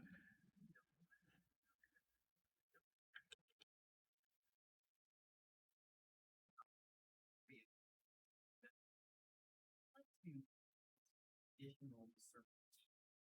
I'm going to use my hard surface mask. So here I'm going to come into my layer stack. I'm going to create new standard. Just rename this. Let's come over here to my brush. I'm just going to enable my normal chain. Let me grab one of these maps here. We already have one in place. I'm using this handle 02. So if I just expand my shelf, this is the one that I'm going to use here. So I've got this just applied here to my normal chain. So here on my brush, I'm going to come over and you can see that I just removed the outline. So here's what I have. So I'm just going to increase the size here of the brush, and then I'm just going to stamp this detail here. And so now you can see that we have this new marker where this in the bake process, entering system to place an anchor on this detail layer, and then we can feed that into our mask generator. This anchor allows us to establish a link between our standard layer and the mask and its generator. So to create the anchor, I can right-click and I can choose to add anchor point. I can also, with the layer selected, come up to the Add Effect button and choose to add the anchor point. this menu as well. In my case, I'm just going to right click and choose add anchor point. So now you see that we have this anchor. Now here in the properties, we have this anchor point name. I can change this to anything I want. You can see here by default, it's just going to pull the name from the layer, which in my case is fine. And so right here, you can see no references found, meaning that, well, we haven't established a link. So that's what we're going to do now. So what I want to do is come over to this layer where I have this mask generator, and I'd like to be able to tell this mask generator about this detail that I've painted here in my layer step. So the mask generators have all been updated to include this micro detail section. So if I just expand this property view, you can see that here I have an option here to enable micro details for normal and micro details for height. So in my case, here. Also, if we take a look at our input and I scroll down, you can see here that we have this micro normal. And I'm going to need to set an input here to the channel. So what I want to do is I want to feed the data that I've made here in this needs to hang on here and from resources. Next, we have this anchor piece. Now, in this case, it's grayed out. And the reason why this is grayed out is because this anchor point is attached to a layer that is above the mask generator. This brings me to one of the first fundamental things that you can explain is that we cannot have this anchor above the generator that we want to reference. So to fix this, I just need to just left click and drag and drop this layer below. So now if I click this button, now you can see that my anchor start to highlight the layer and the layer through. Left click and choose this anchor. Now that we have this anchor set, you can see that we have some options for the reference channel. We have a drop down, set the base color by default. Now, as you recall, Automate is our generator. And here again, I'll just scroll down to where I have my micro normal in my detailed anchor set in my reference channel. I'm going to switch this to normal. Now I'm referencing the normal information that's been anchored here. Okay. Now the last thing that my micro. And so once I do that, you can see that I now start to produce some edge here. Very cool. All right, let's give that a shot. So we'll do it for the shield. So basically, we're going to make on top of everything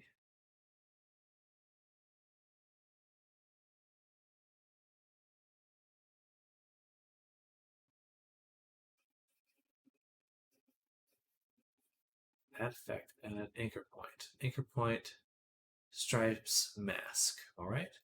And then above this, we will make a just standard thing. Mask, generator, middle, edge wear. So we're getting wear along the edges. It actually looks quite bad. The edges there, but that's okay. And with micro normal, like they were saying, we want to add in our anchor point from height using the stripes mask.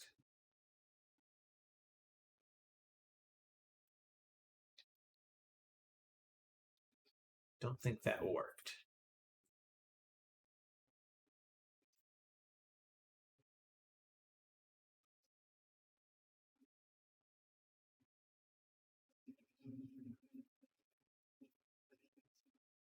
All right, so that didn't work. Probably because I have it on the mask and not the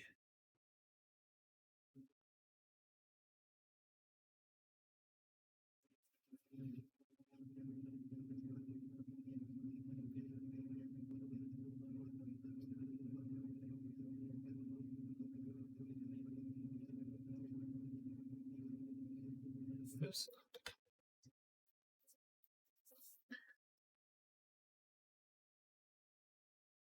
We'll try one more time. Stripes mask, metal edge wear. Use the height from this one. Hey, something happened.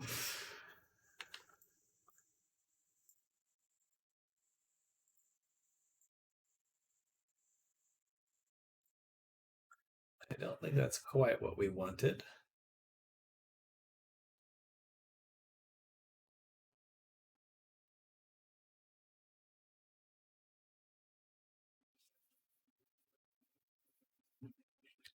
But it's certainly a step closer. So why is it just on this one edge here? I don't know.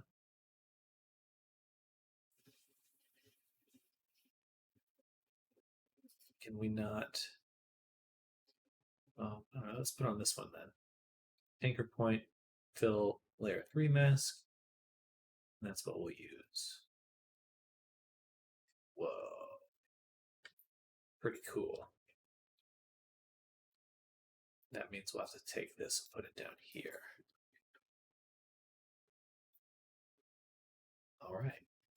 So now we've got this color. I'm just going to keep it to red so we can see what's going on.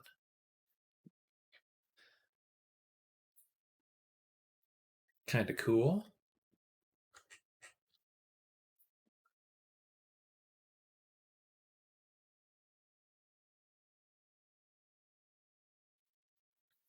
Yeah, not really what we're looking for, though.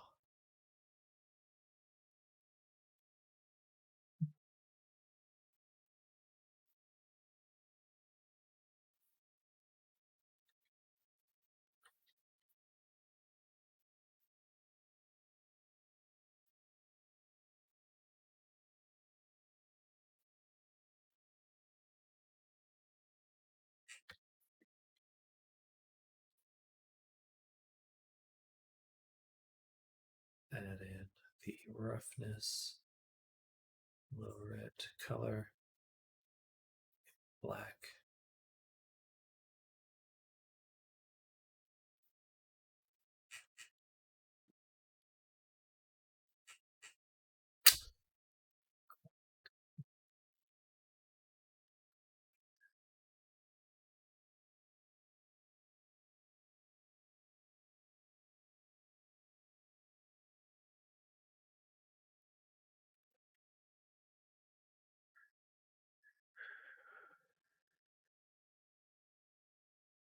Very close. But I think we'll save that for next week or tomorrow when we finish up these textures. For now, I'm just going to take some pictures and we're going to move on to caramel, excuse me.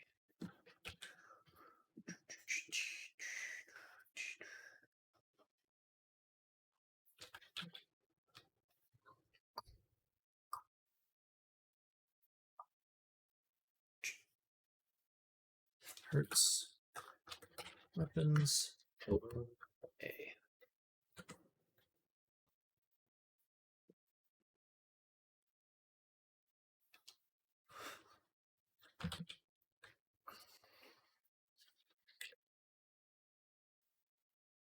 Okay, perfect.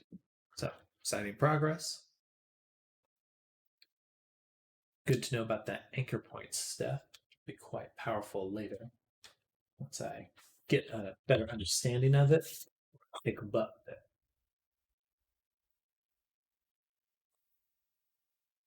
It's because I was deriving it from a normal. If I had put in height, it would have been fine. Okay.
I just need to send some messages really quick, so we're switching to full screen.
Oh, man.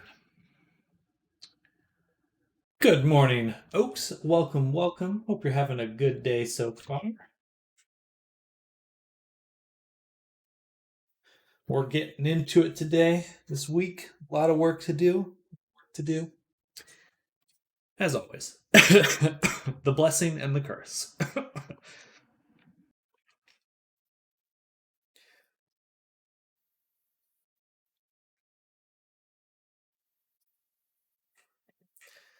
All right. So back to Caramel.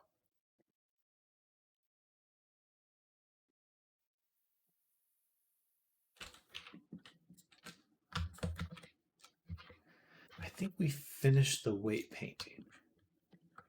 Typical Monday morning stuff. Well, that's exciting. Sort of. Hopefully it's going smoothly. I'm sure it's kind of meh, just work, but I relate. I relate to that feeling very much.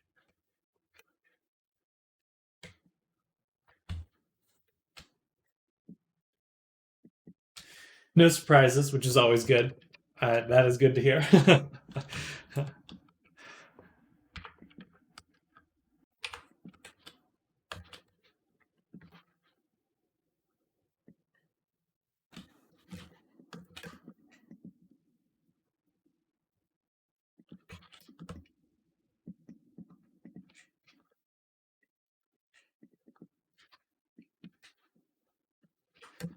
Booty, booty, booty, rocking everywhere.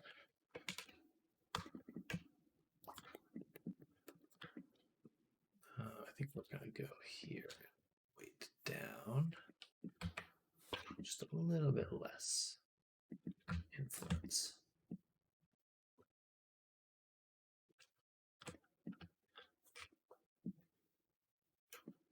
Just cleaned out my Twitch a little bit, looking into starting streaming again. Oh, heck yeah. Well, that is awesome.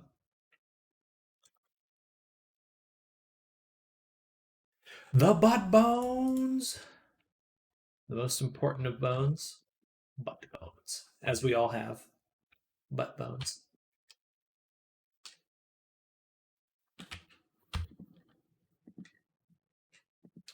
They are real? No. Well, sort of. I mean, you can technically your pelvis or your hips kind of go back.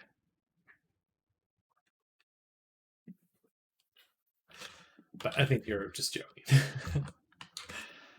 Well, I wish you well with your streaming. What do you usually stream? Just like video games and stuff?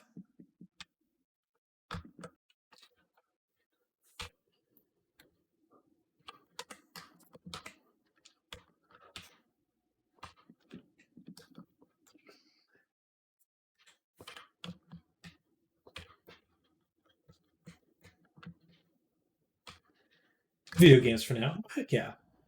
Franks. Oh, can I pay you before you start? I just realized I go on vacation around next week. Yeah, that's totally fine. I just have to get that invoice over to you. I'll probably do that in about an hour once I go on lunch. I don't think I do much else with that second monitor. That's fair. You could do VR chat streaming. That's definitely becoming its own thing. All right, it has been its own thing for a while.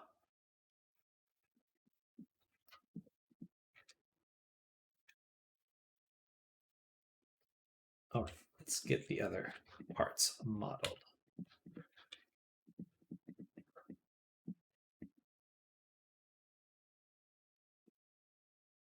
Safe mode is a thing, and I appreciate it.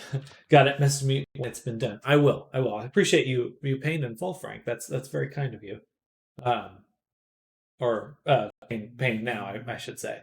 But yes, I will message you directly. And I hope you have a fun time on your vacation.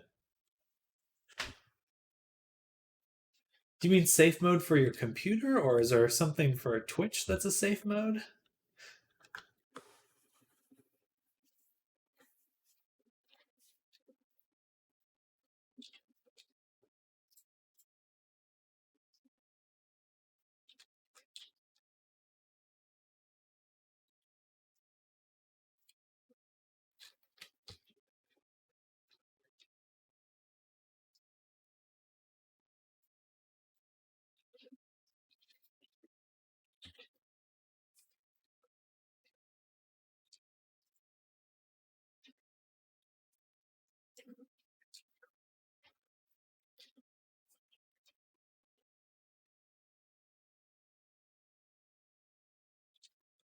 There's a lot of settings to make your Twitch chat safe. Twitch chat safe.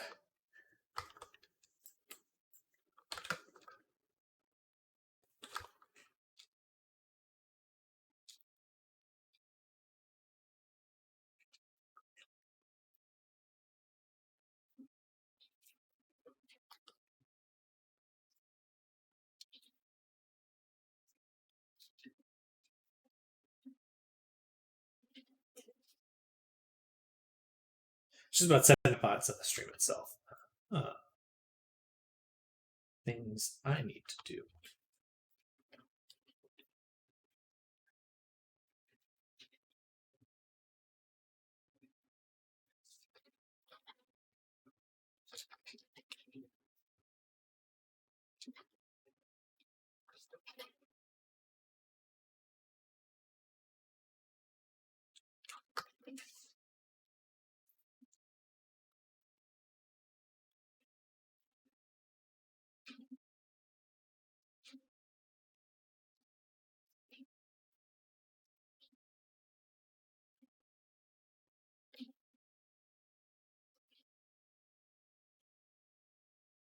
That's a lot of bones. I want to do stinky dinosaur content. I just think of that scene in Jurassic Park with the big pile of poo.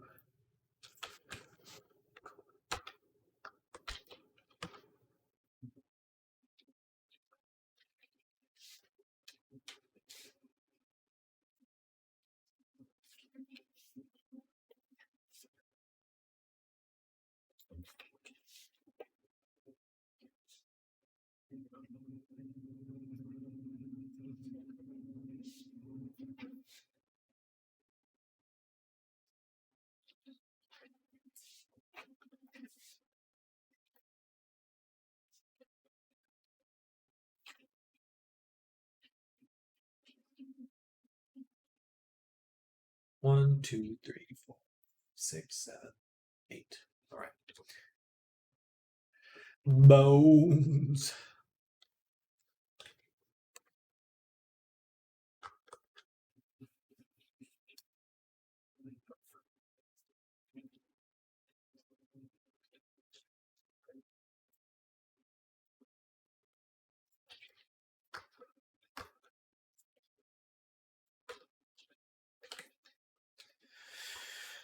I used to be on that grind, but then my favorite game at the time shut down, and then I just bleh.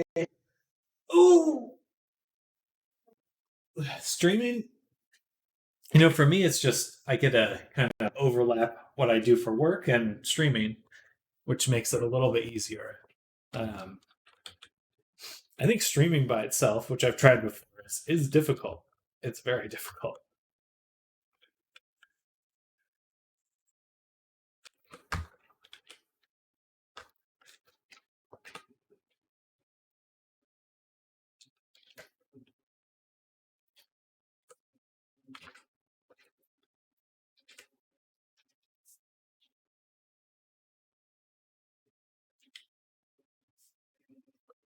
Just awkward silence.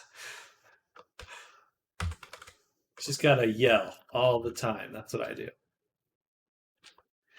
Yeah.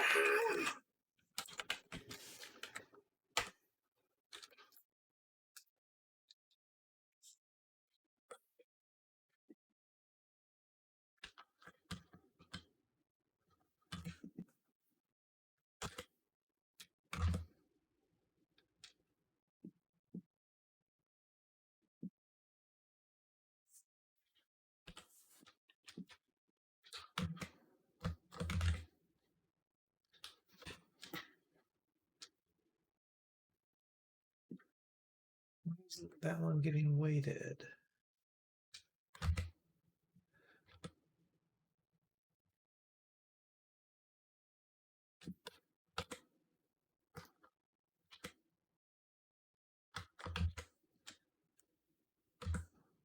Ah, I see.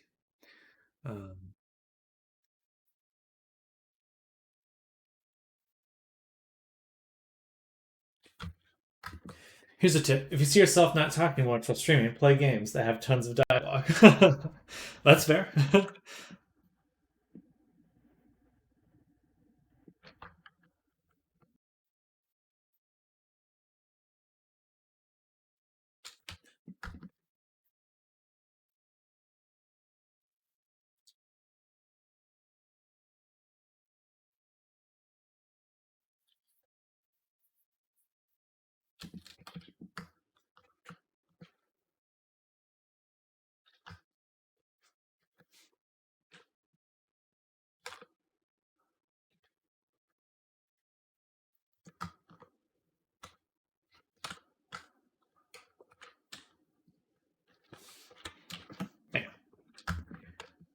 All right, there we go. Now we've got the weight. And we'll do weights, smooth, all groups twice.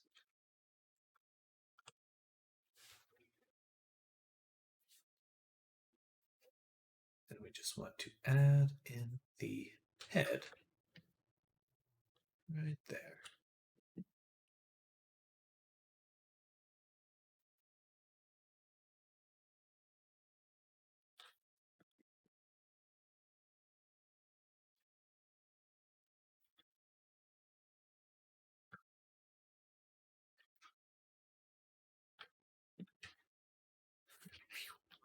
flying around at the speed of sound.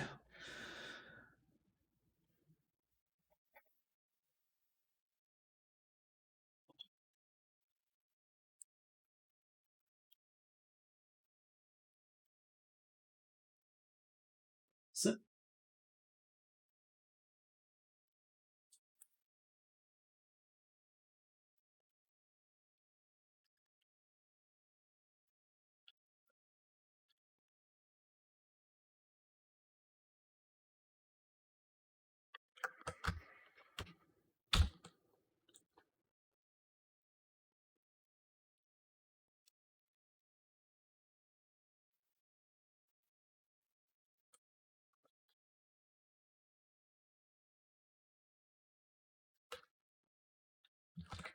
boom, boom, boom, boom, boom, boom, boom, boom, boom, boom, boom.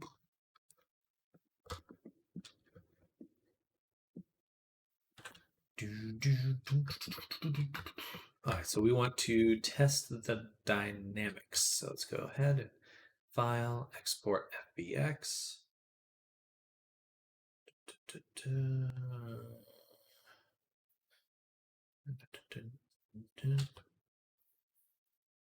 Some data.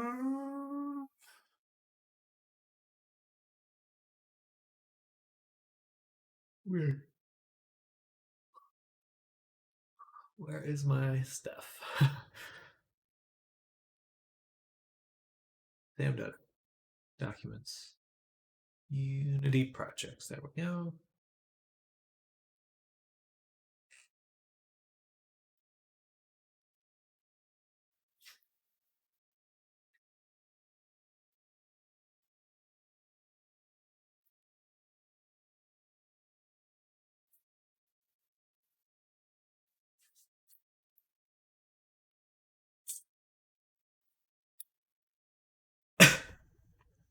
Excuse me.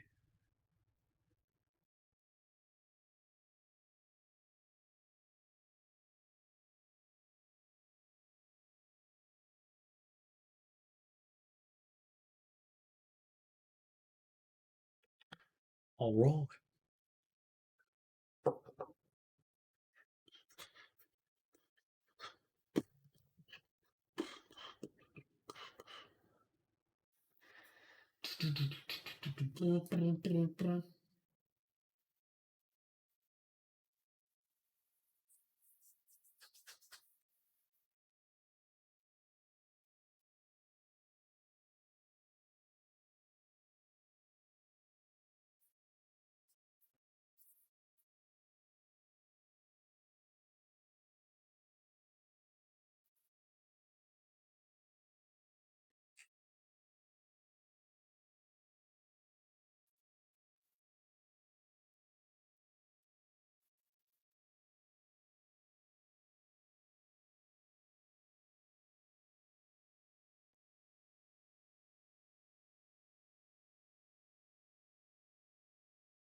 Shit. We messed up. I had to select everything.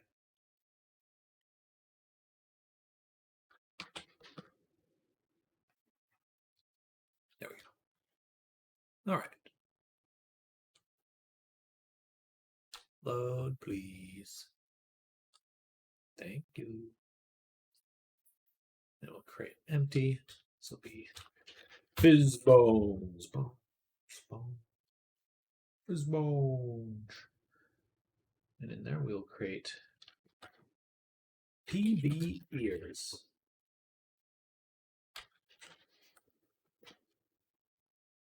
Boom. Ear parent. Bam.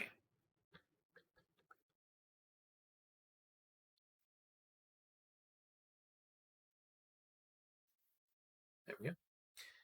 And just hit play.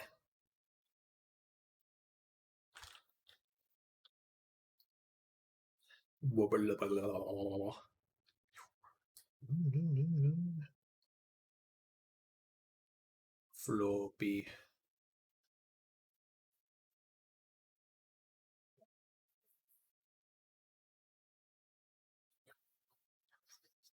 Okay, perfect. And now we shall continue.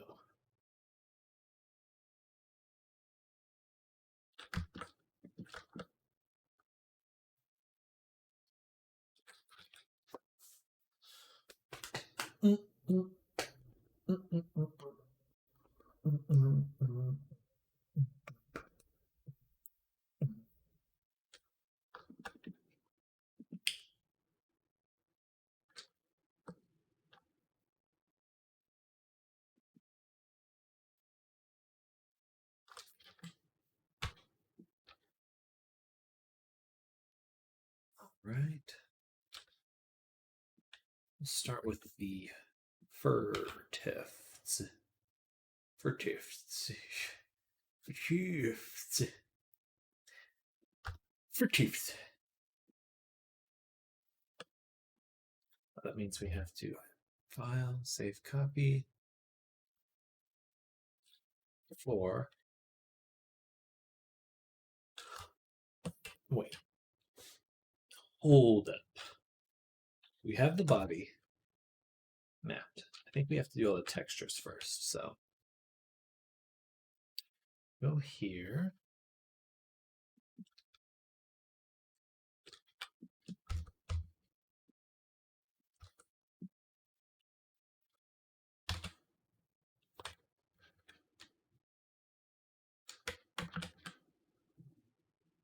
Right. Jesus. Just stomping away up there.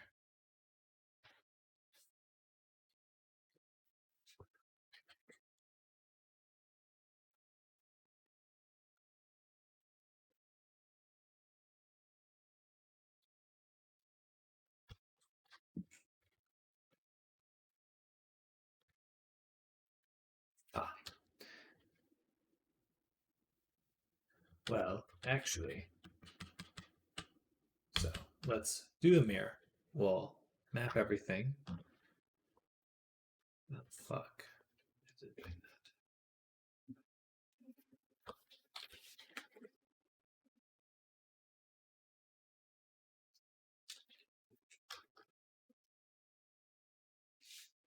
Wham,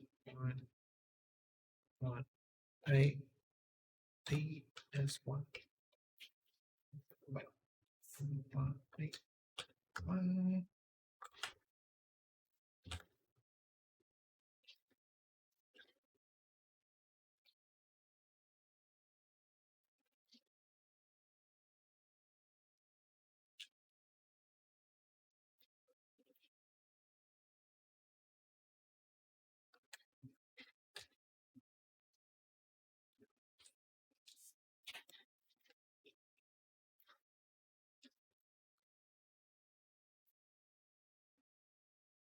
Why can't I select along this whole length? That is odd.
Damn it.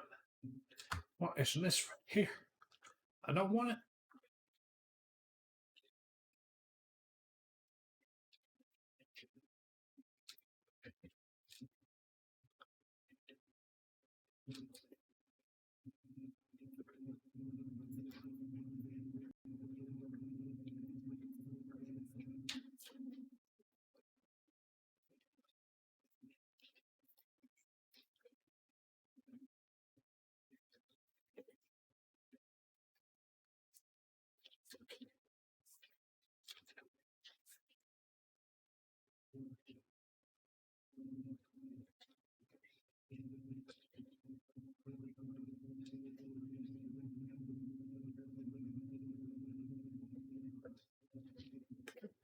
Do you know of any places I get good references for anything? I mean, Google Images search is a pretty great place. I prefer Pinterest. I think that there's a lot of really great images on Pinterest.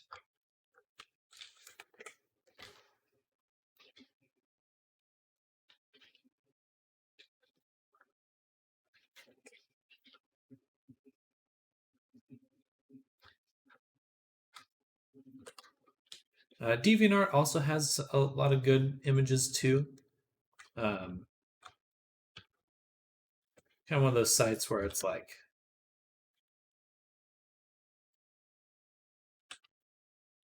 kind of an awkward mix of like very useful and then strangely not safe for work. So browse at your own risk. But I like Pinterest a lot. That is what I would recommend.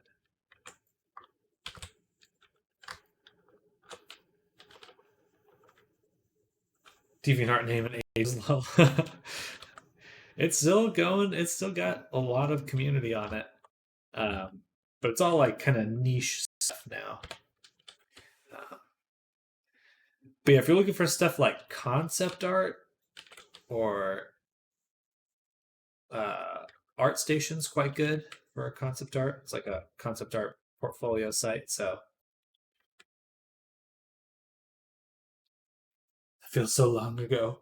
An age past.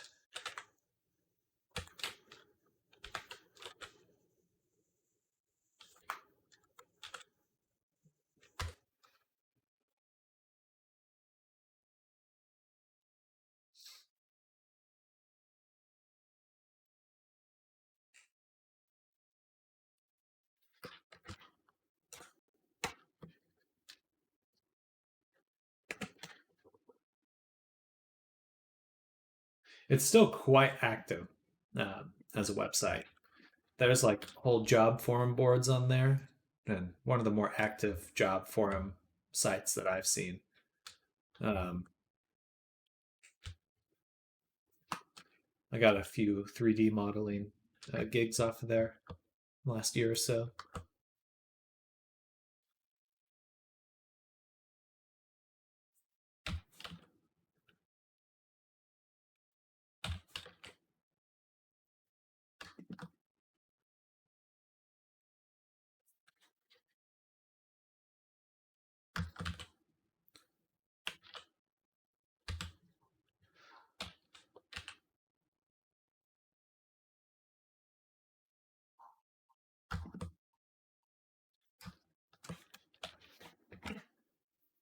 ArtStation is my go-to post stuff. I normally don't post on my website. Okay. Are you working professionally then? Or doing freelance stuff or something? Forget what we've talked about before.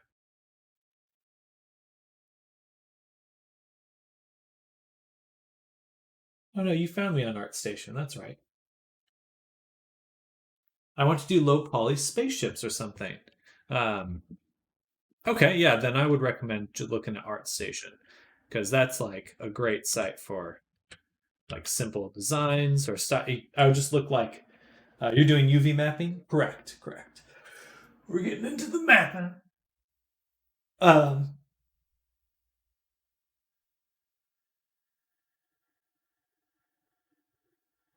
Which we may have to redo a little bit of it. Professionally in games, freelance some Twitch emotes and Apex banners. Oh, very cool. Very cool. What kind of work do you do in games?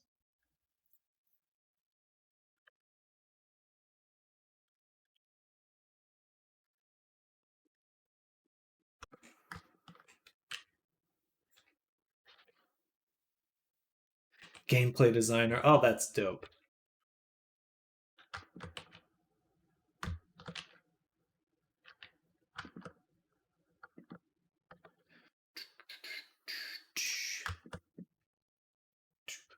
Yeah, I feel like that's kind of where I struggle when it comes up with a narrative and like like what to do.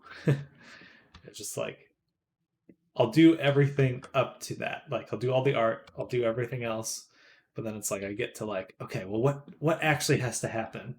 So you be on my map till I texture. ArtStation is just pictures of models or something, not really any references. Type in.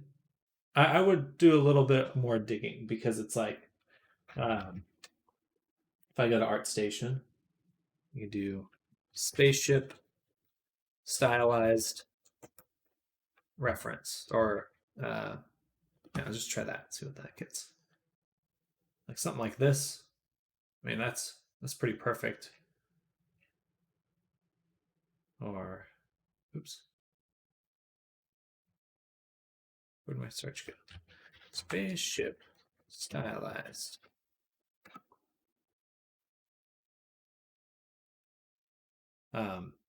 Yeah, I think there's a decent amount of stuff.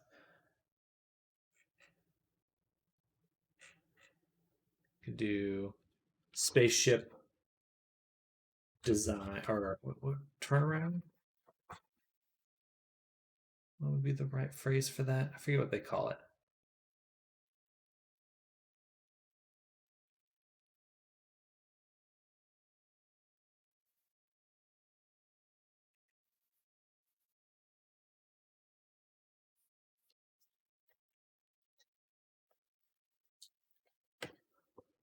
Spaceship stylized concept. Spaceship concept. Yeah, I don't know. I think a lot of this kind of stuff you'll probably have to do some filling in on, or like imagining some details.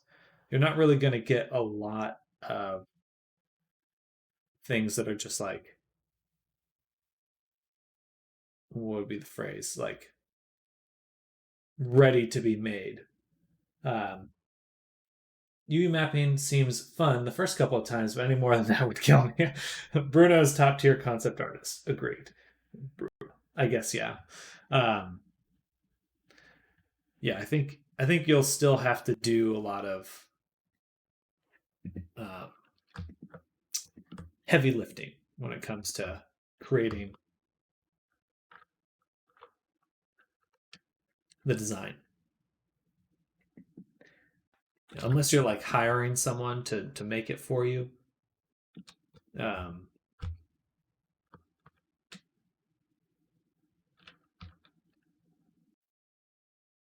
Should I do the cut there or like here? Looks like I do like this.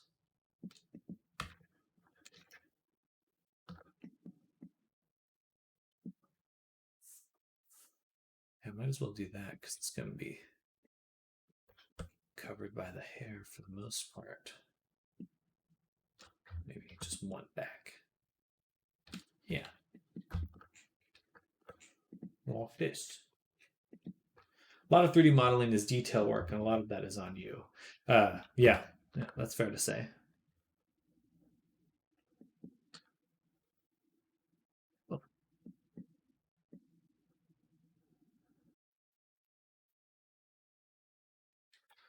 Especially when it comes to texturing.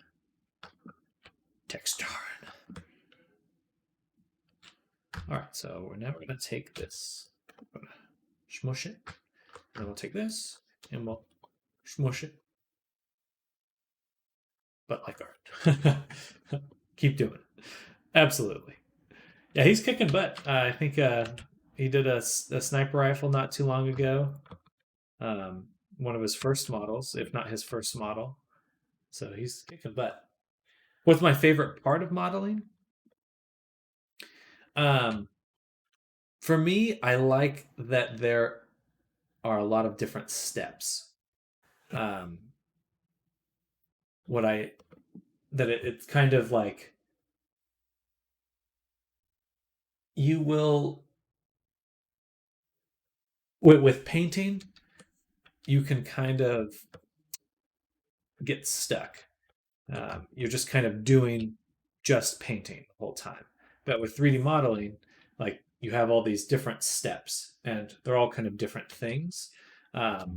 And I think that variety I really enjoy. If I just feel like I'm doing the only one thing for a long time, that's when I really struggle creating things, because it stops engaging me, and I just kind of become complacent, I guess would be the right word.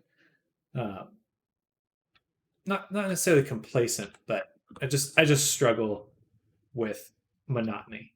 So I think what I really like about 3D modeling is you're always kind of looking at a little further down the road to something new.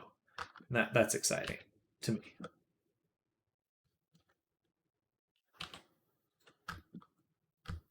It's engaging.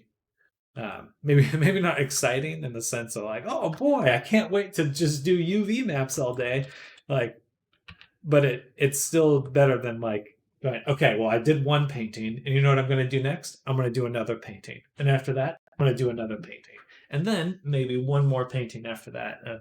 That kind of just kills me after a while. Yeah, there's just it is stimulating. That's the best way for me to describe it.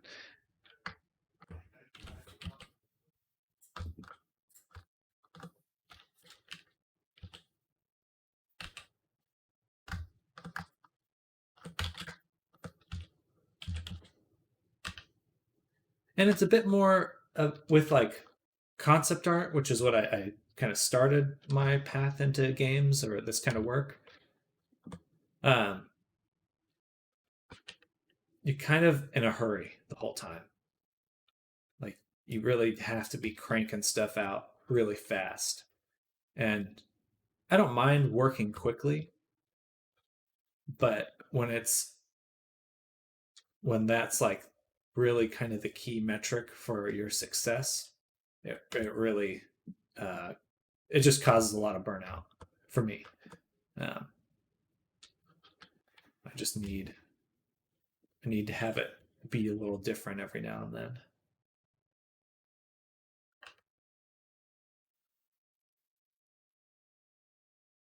Anyway, that's my little rant.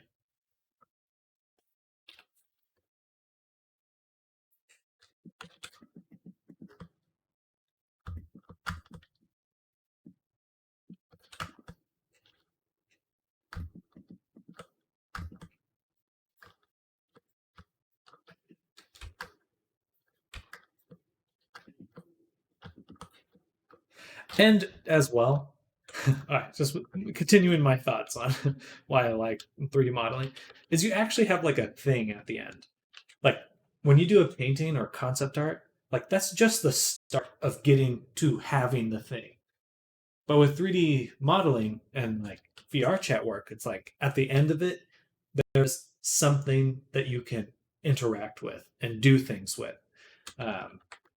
With painting, because I can only contrast what I did previously. With painting, that's all it is a painting at the end. There's nothing wrong with that, but it's just, it's, for me, it's a lot cooler to have something that you can do other things with.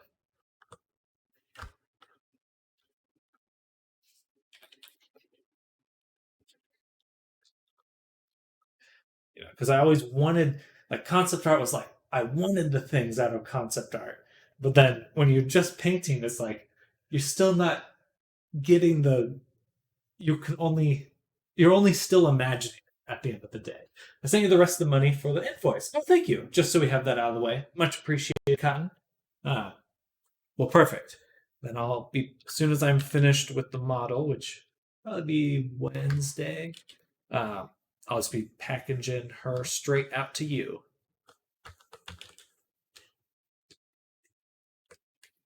But I appreciate the payment.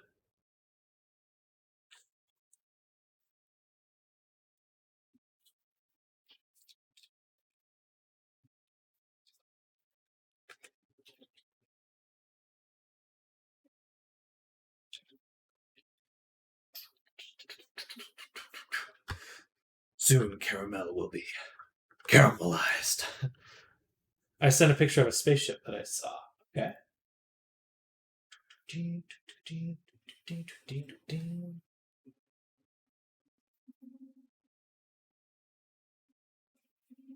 Oh, thanks, answer.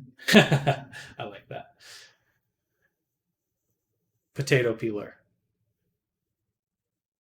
into a spaceship. Be right back. Sounds good. Sounds good.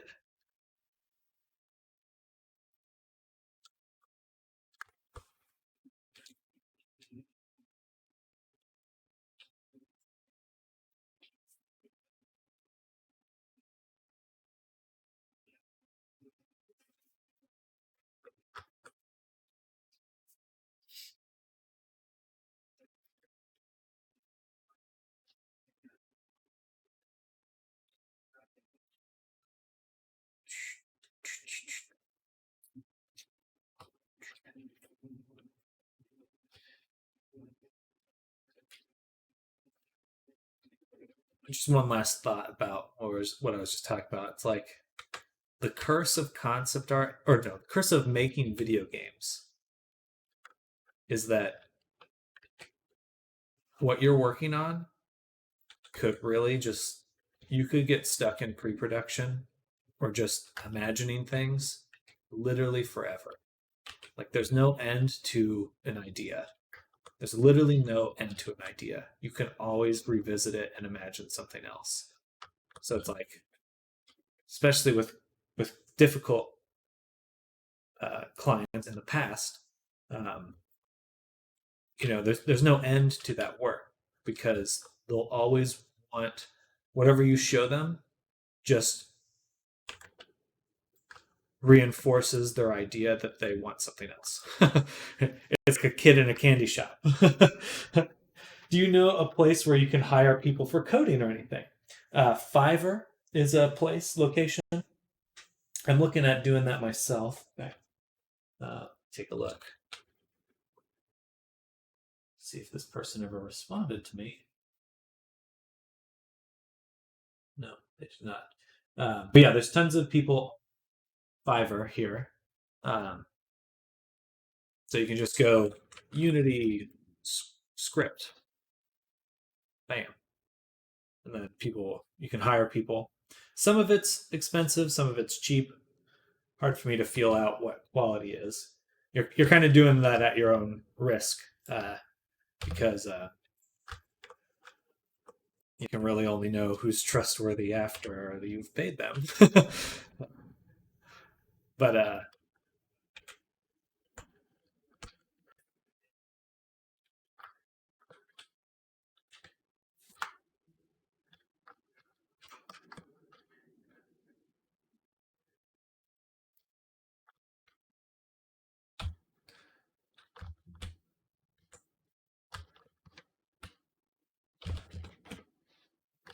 yeah.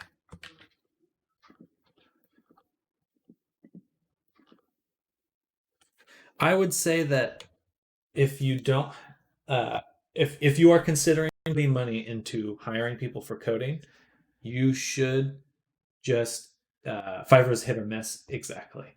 Just like for a little game, like something free, just to make a small game with someone for fun. I would recommend the game jams first because you're going to meet other people that are already learning. Someone could take you for a ride with Fiverr, and I mean take advantage of you. Maybe I just get an account to sell retextures. Absolutely, I see people doing that on VRC traders. But yeah, for working with someone, what I would recommend is like, so. Oh, hello, Morgan. Welcome. Good afternoon. Almost afternoon for you. It is. Oh, wow, it is almost noon. But if you go to the forums here, this is the Unity forums, forum.unity. You should be able to find someone here that's looking for like collaboration or something. There's here, non-commercial collaboration right here. Bam. So these are people looking to work with other people, not for money. just to make a little game. And there's like tons of projects you can just get involved in. So that would be my recommendation to you before you put any money into anything, Big Poop, because yeah, it's just worth getting a feel for what development is like before you pay. VRC Chat Trade is really proud about it, to be honest, just by finding you on there. It's an interesting place, that's for sure. Do you think I can do something like that at my age? Definitely more so than paying. I think if you're paying people, that would be the riskier option at your age. But yes, I do think there are probably people doing like student projects, and you can just say like, "Hey, I'm a student. You know, I'm looking to learn and work with people that are learning." Oh yeah, they're free. Yeah, you just need a Unity account.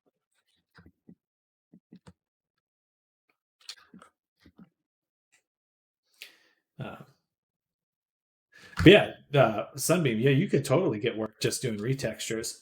There's tons. There's another one I can send you. It's called Art Avatars, and it's more for personas than it is for what am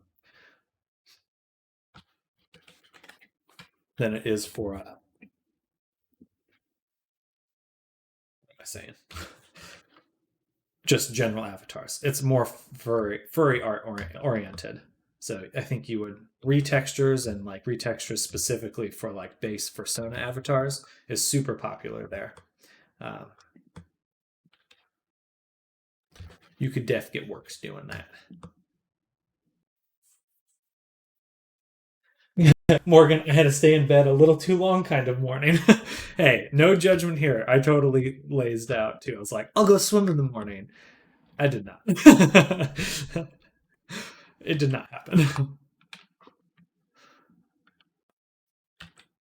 I blame my brother because I had to pick him up from the airport.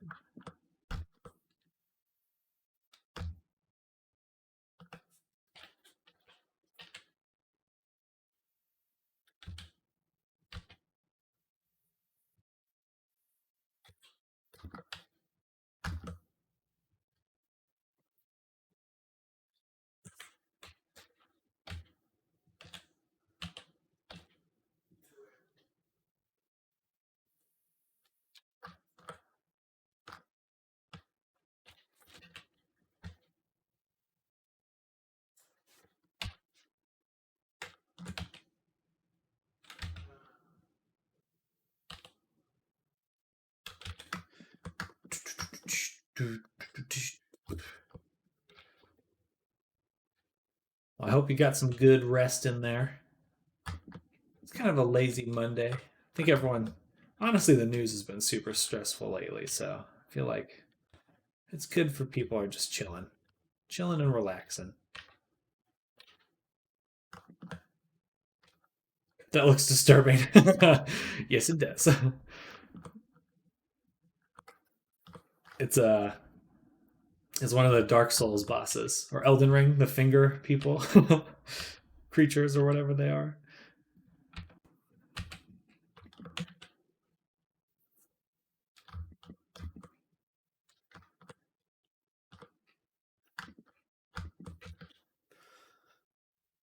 It was super rainy this AM. So my body was like, coma time. Yeah, we got a pretty big storm here. It's so nice, like sleeping in when you get like just the rain and stuff. That feels so good. There's definitely something to sleeping while it's raining. Humans are built for that. You know what I'm gonna do today? Nothing. Absolutely nothing.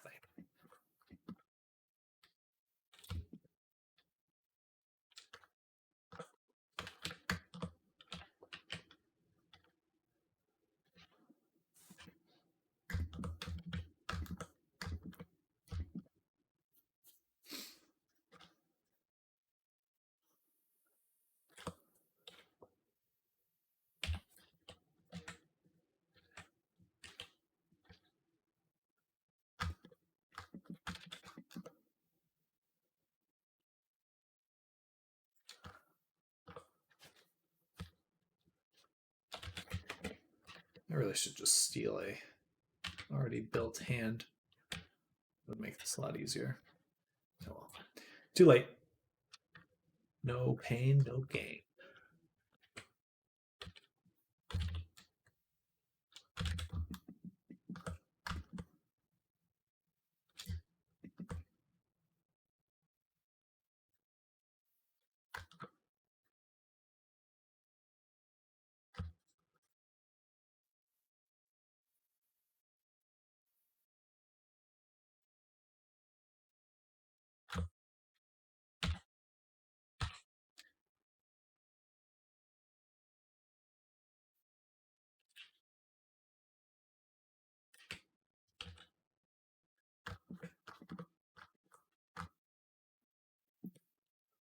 Why is his finger like that?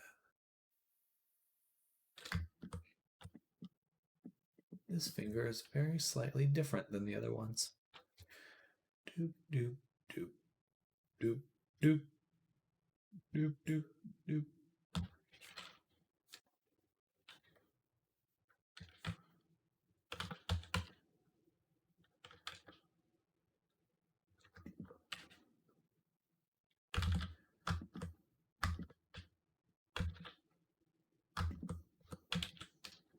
But I can't steal it because I have the custom hand.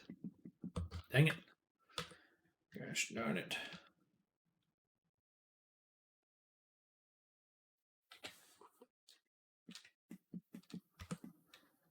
At the bottom of the hand.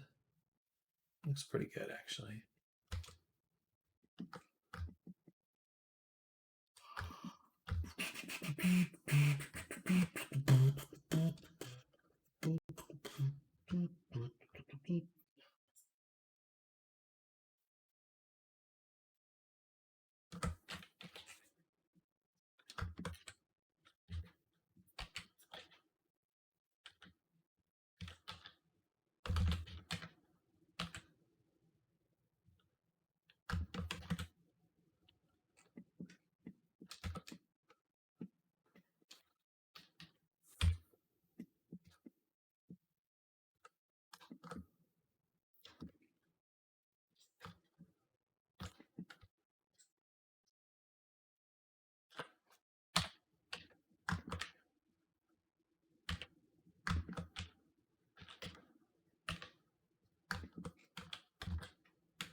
Oh no, it's just slightly tilted.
All right. Hands are tough, yo.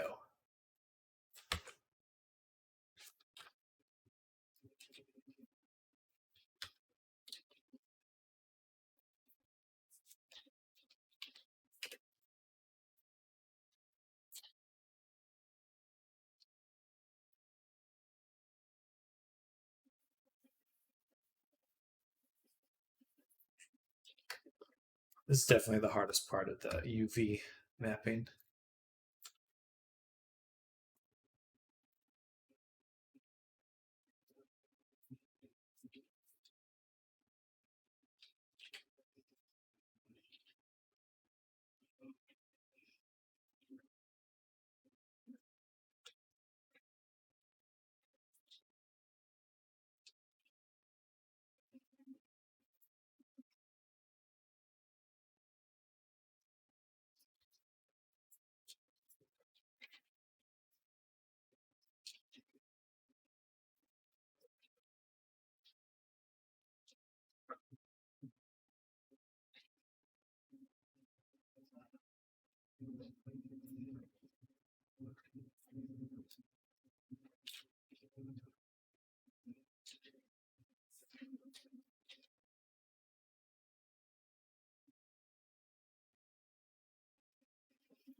Bam, bam, bam, bam, bam, bam, bam.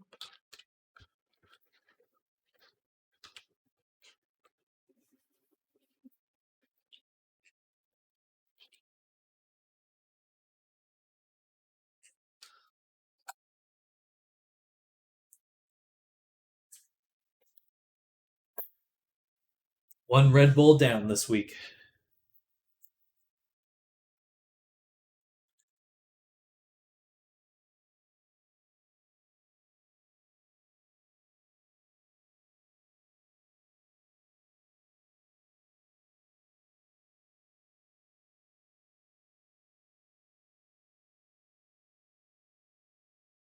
Crunch.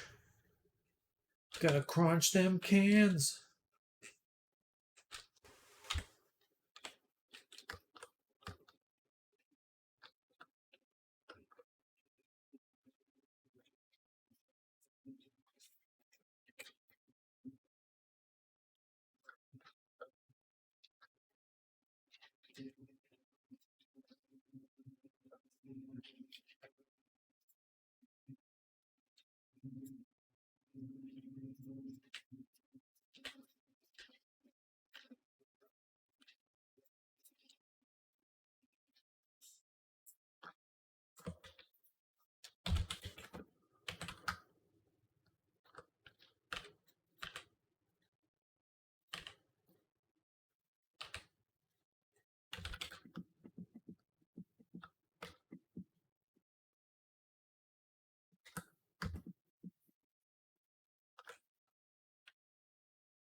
Damn it.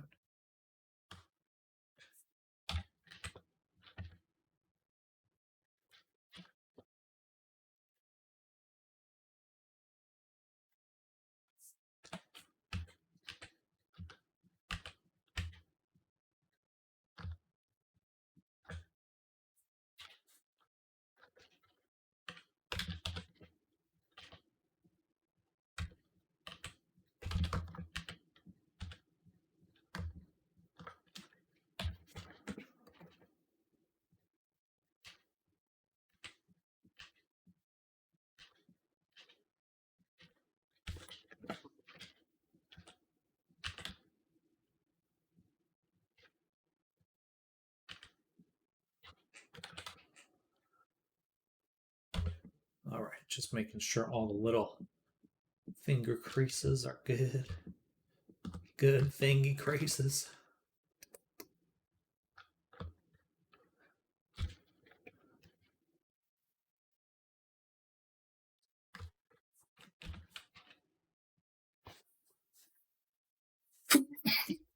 Wow.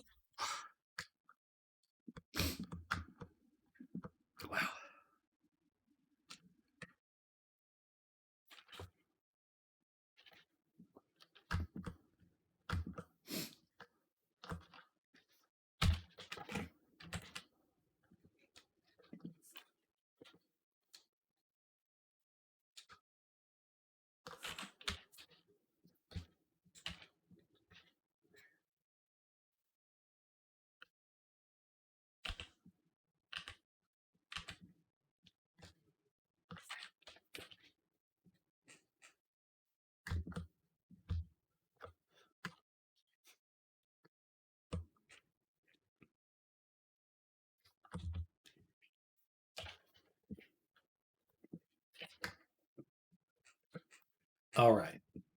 There we go. Fingers. Fingies.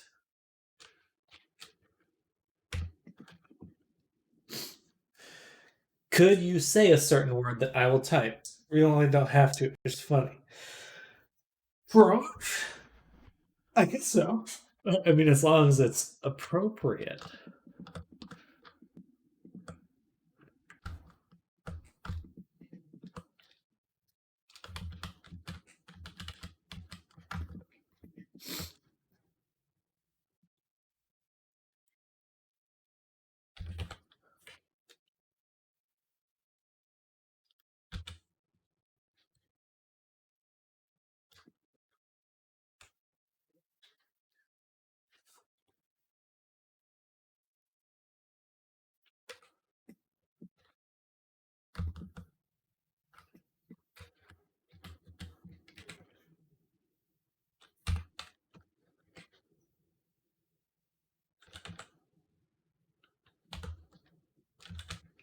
Your beerling.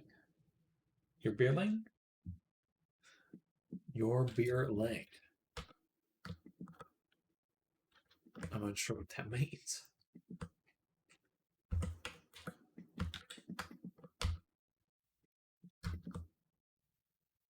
This is not good right here.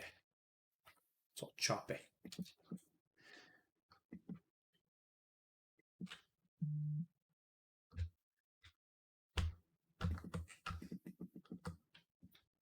Is this a UK phrase?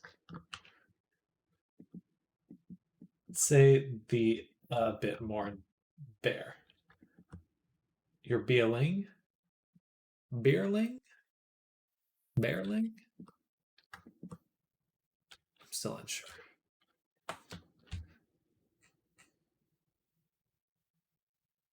Okay.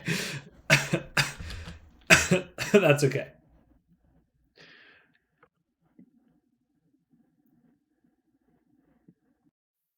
Beerling.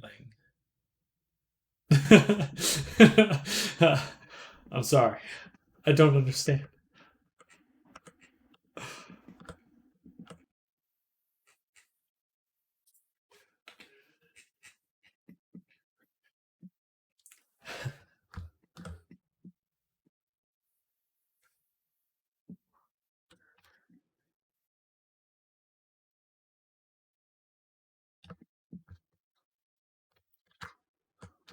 I don't know how to explain how to say it or what it means.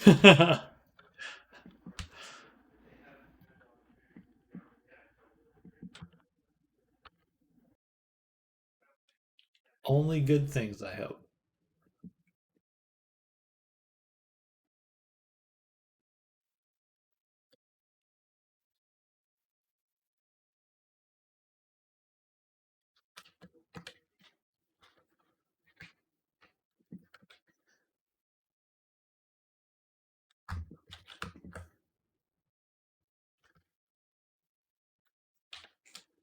Foot, mouth, face.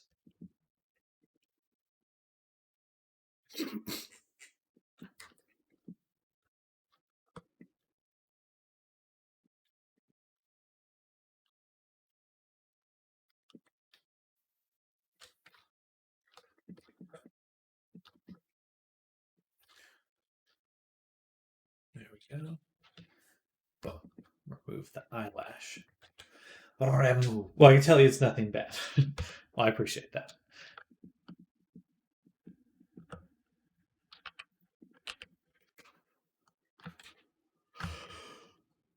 Oh.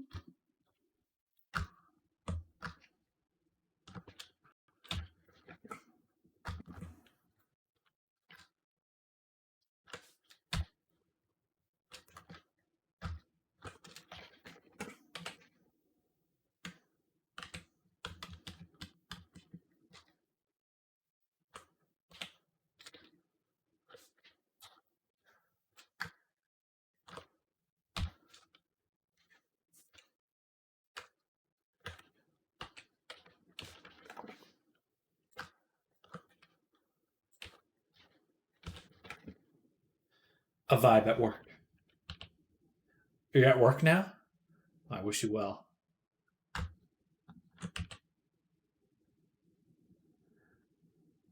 So as fuck filled out all the paperwork this morning. Hey, there you go. Are you managing that location? I feel like we had this conversation before, but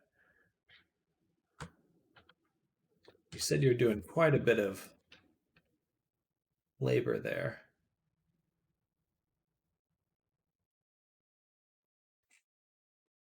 No, it's just waiting for orders. Okay. Well, hopefully it stays at a comfortable pace today. I'm sure a Monday at a pizza place is a little slow. Well, maybe. I honestly don't know. All day. Is it raining where you are?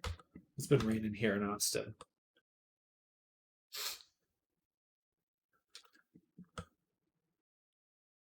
Oh, you are managing it. Okay.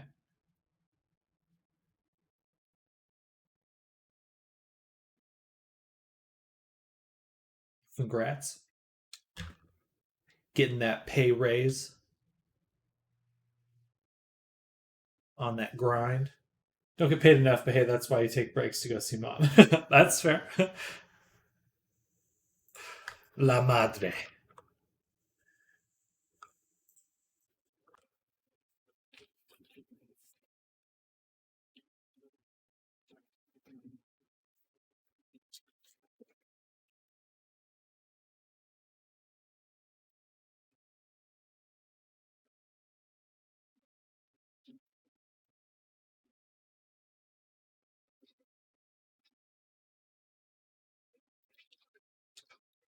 It's definitely rainy, but not yet.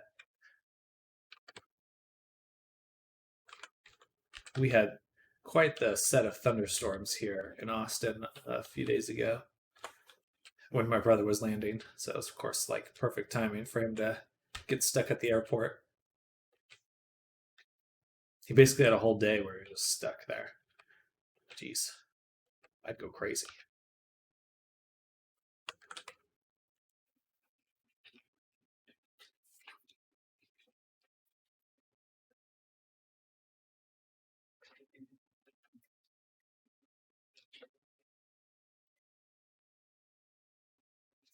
Oh.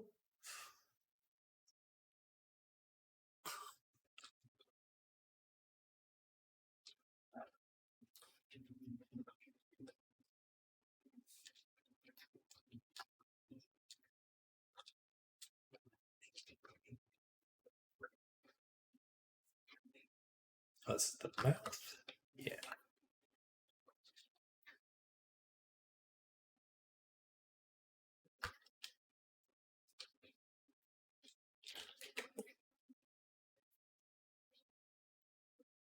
It's just straight down.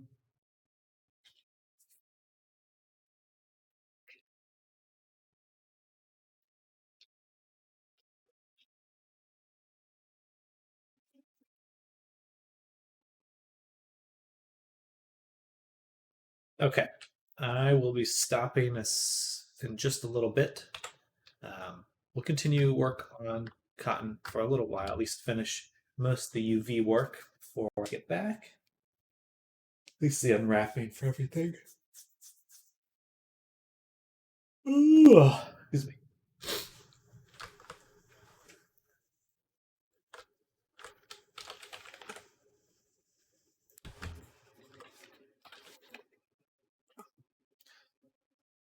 I'm gonna try to make a space station.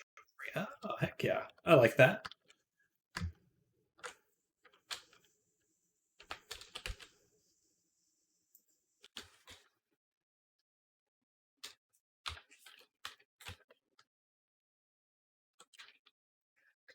Space station of memory. Of memory. So it's like a dream memory station. A mind palace.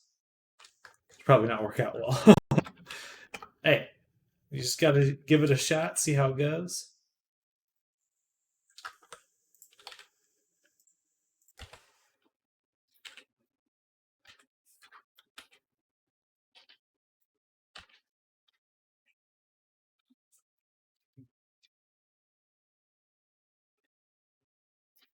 All right, this is a good point for me to take lunch. Kind of done the hard work for getting the texture started. And we will continue in a little while. So yeah, go on lunch. I'll be back in an hour, 1 p.m. I hope you all have a great time in the meantime. And yeah, I'll be back. I'll be back. Bleh, I have an exam tomorrow and I close again as well. Oh man, a busy day. Better take the time to study now. Hey, bye Morgan. Bye Sunbeam. Bye Big Poop. Everyone else who's lurking right now, Ponce. I hope you all have a great break. See you soon. Bye.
All right, I'm back.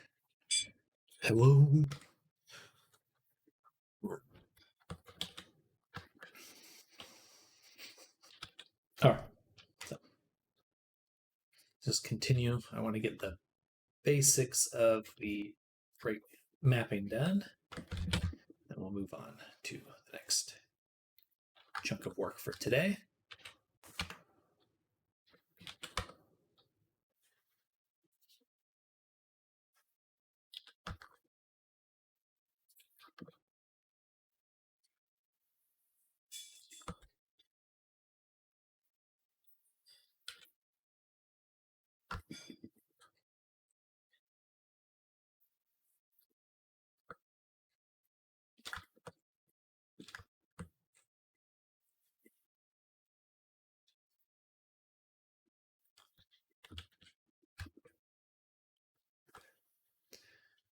And this section, this, that, zip this one up. The fuck?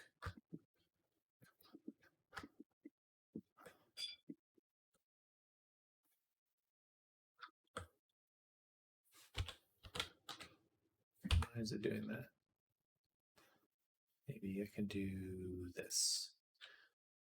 I'll do Shift S, cursor to selected, L, 6 as right. Same with this one.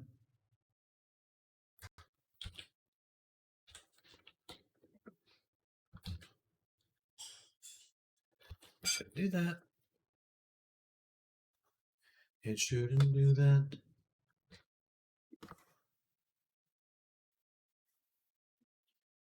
Hello there.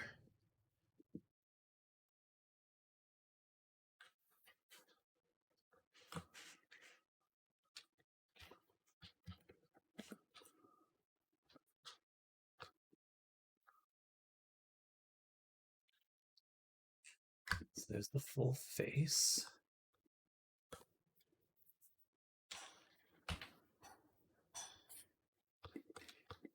There's the body. Damn. All right, let's back up a few steps.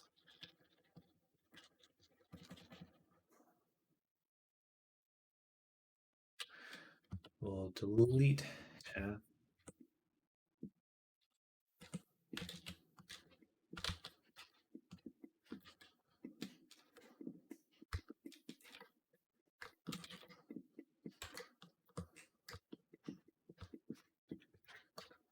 Mirror it one more time. Apply the mirror. All right. So let's be a little bit more careful about how we're changing these.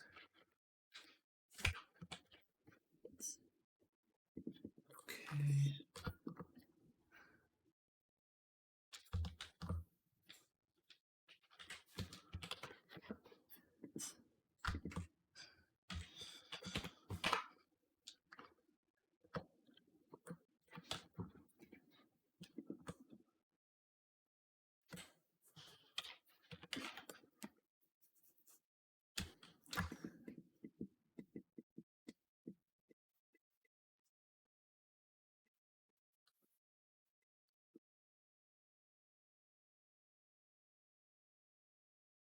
Fuck. No! It sucks so much. Okay. So.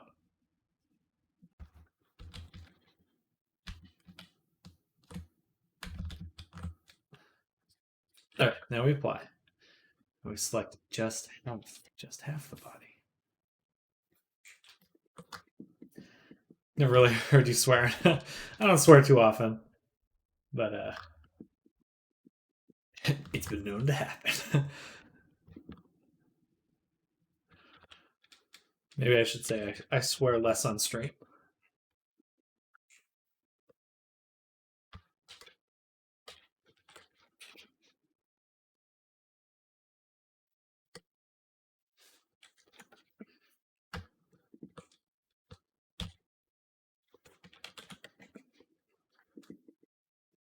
There we go. Okay, that should be everything.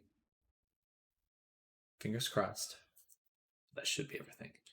All right, now we can select everything. Perfect. Tab A.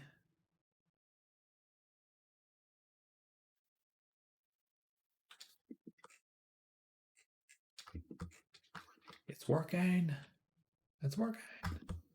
Except right here. This is not working. That's okay. Close enough.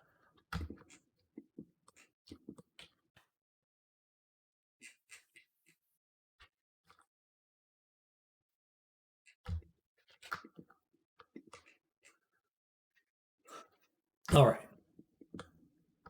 So now we will map this out.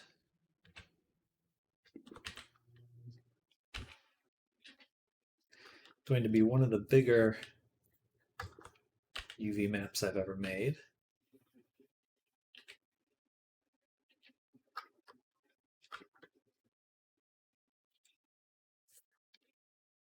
Dun, dun, dun, dun, dun, dun, dun, dun, dun, dun, dun, dun. Ding, ding, ding, ding, ding, ding, ding, ding, ding. And all of this was because the character is not symmetrical.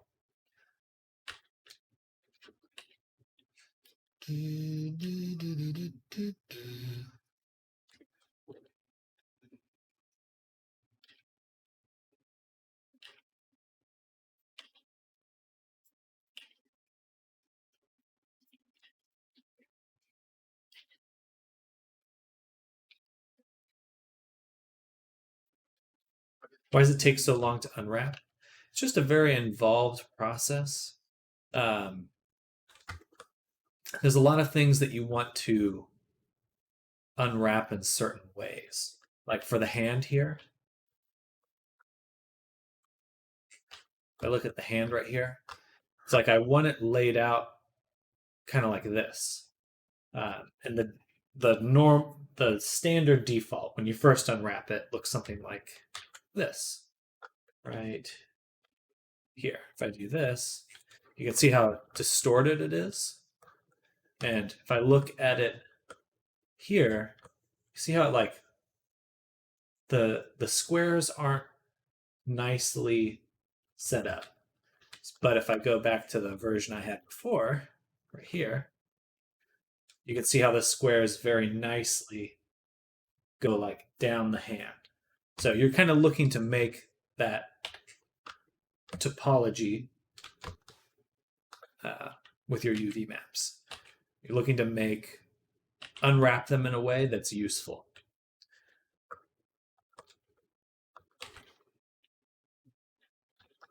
And it takes time.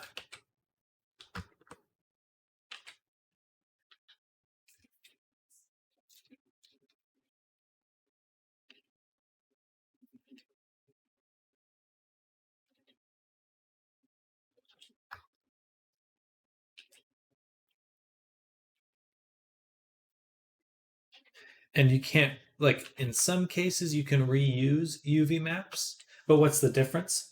So like, say you're thinking of making a pair of jeans. Because I've unwrapped it like this, you can see how there's a straight line goes all the way down the leg. And that, because I've unwrapped it in that way, this straight line will go all the way down the leg. Or a horizontal line would go all the way around in a circular way. See how the circles go all the way around? That's very useful for painting. It makes it a lot easier to paint. Without it, it's much more difficult to get straight lines, to get really even, or to paint things in certain ways. So it all just comes down to painting it. What's the easiest way to paint your model? Because UV maps can distort, they can become really low resolution. Like even do you paint straight in the model? It's the same thing. So in order to paint, but you can paint on both. It just depends on what you're doing. But functionally, in order to paint on a model, you have to have a UV map. There's no way to put a texture on a model without a UV map. So if you're going to texture your model, you have to create that UV map.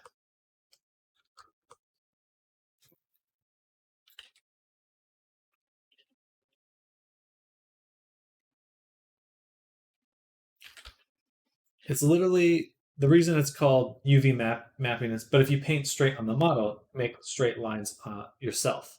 It's not quite as easy as it sounds, because if your map stretches, then your lines won't be a nice straight line the whole time. They'll kind of get bigger or smaller, or they'll get pixelated in certain spots and unpixelated in other spots. There's just a lot of problems without creating it like this, without laying it out, because you want these squares to be as square as possible, as uniform as possible.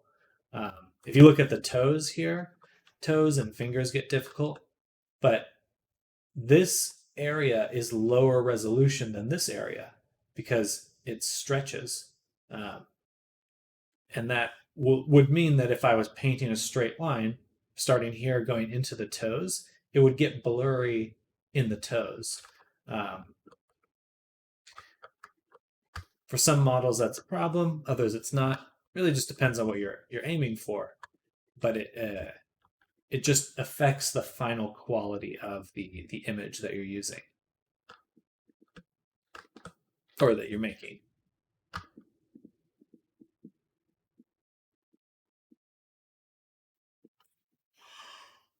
Oh, excuse me. All in all, it's just to make sure everything looks as good as it can.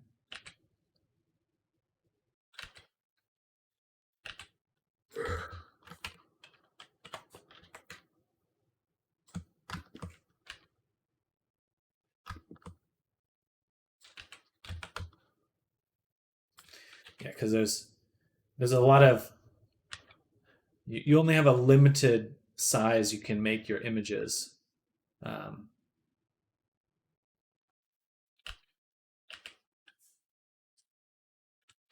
4K 2048 by 2048. I want it uniform. Oh. And then you don't want them to like overlap like these ones are right here.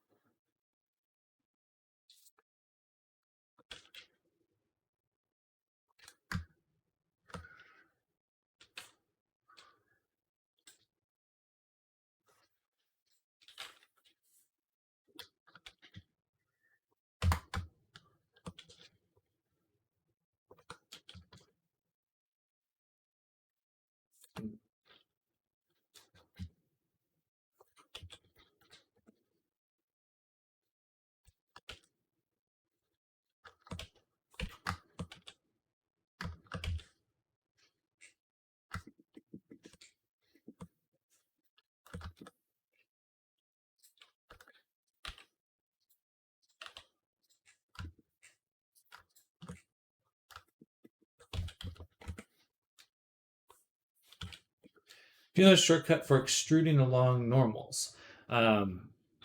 So that comes down to you can go here, switch this to normal, your transform orientation. If you switch that to normal, you can just hit E and it'll follow that normal. Or I believe it should just follow initially. I hope lunch was good. Thank you, Cotton. Thanks for asking. It should just follow the normal initially, but you can always set it to normal just in case it's a little different. There's also if you go to face, extrude faces along normals, that's what you want to do. you have a bunch of faces selected, and you want them all to follow the normals there. Extrude faces along normals, and that's in the face menu. But lunch was good. Right now we're setting up the textures for cotton.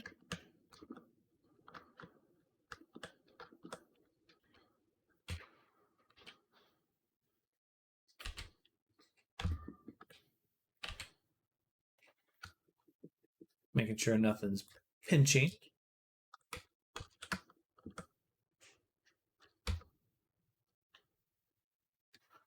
Caramel, my bad.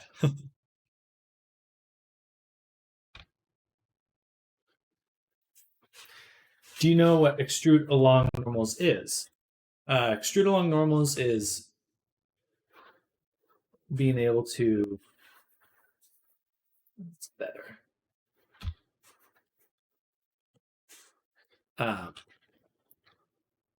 Extrude your geometry following the topology. So a normal is a mathematical term.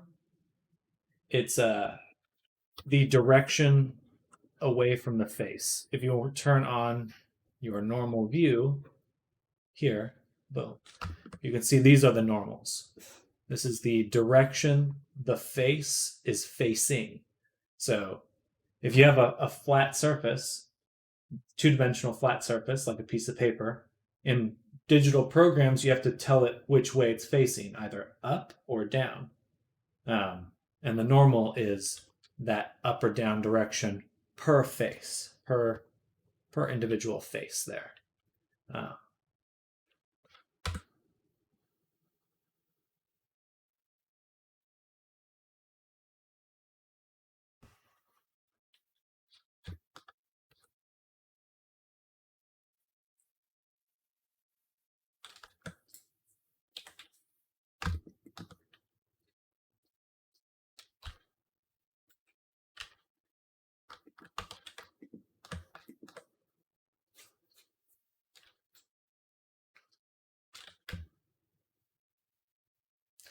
I use the little board on the left. I hold left on extrude region and put it to extrude along normals.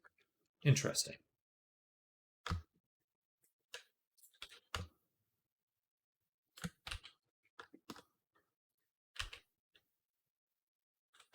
Yeah, extruding along normals is quite useful. Well, it just depends on what you're trying to do. I have a feeling I have to make the mod or to make it smaller. Just a little bit too big. And if that's the case, might as well see if I can do this.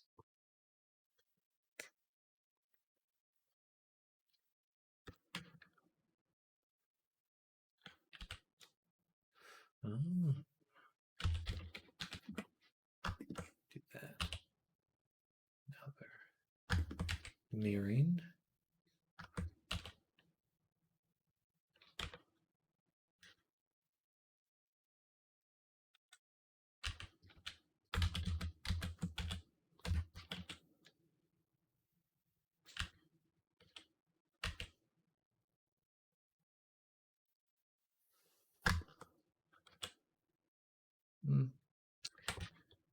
Still not quite what we want.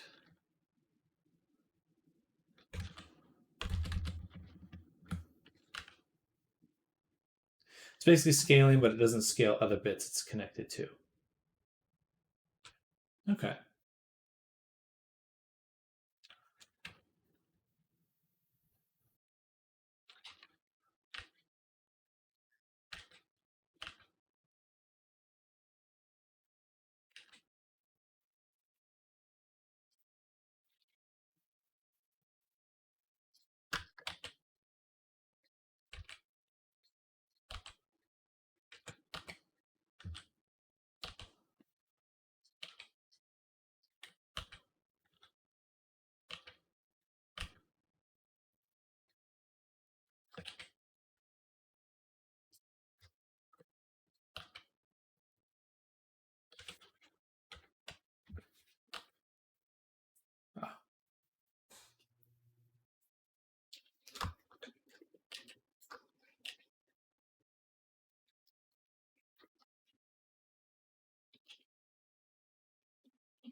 Dun, dun, dun, dun, dun, dun, dun.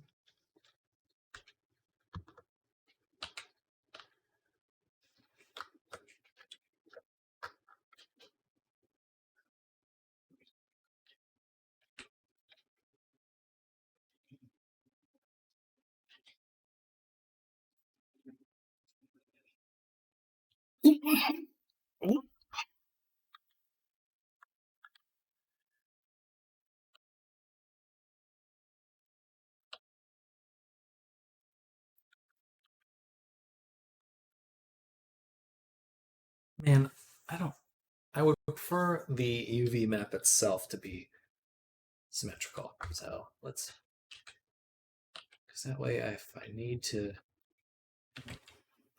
mirror things, I have a few different ways to do it. I can do it in the image or on the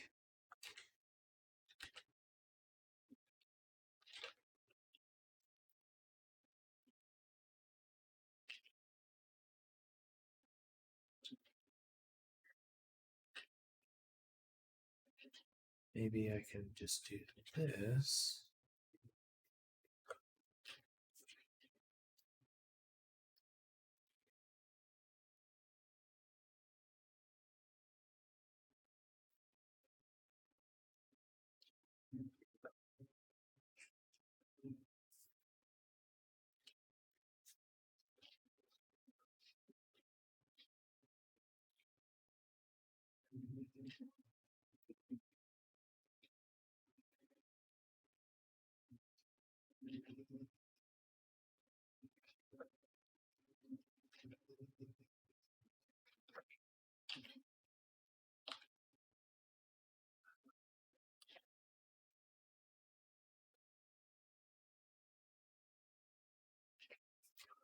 What's the button shortcut to make something circular? So it depends on. So it's Shift Alt S, but how it functions can depend on your orientation and your transform pivot point. So you might just want to make sure that if it's not behaving as expected, just make sure you have those set up.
Not working. Never mind. Then should be working. Yeah, Shift Alt S. You just have to make sure that it's just like the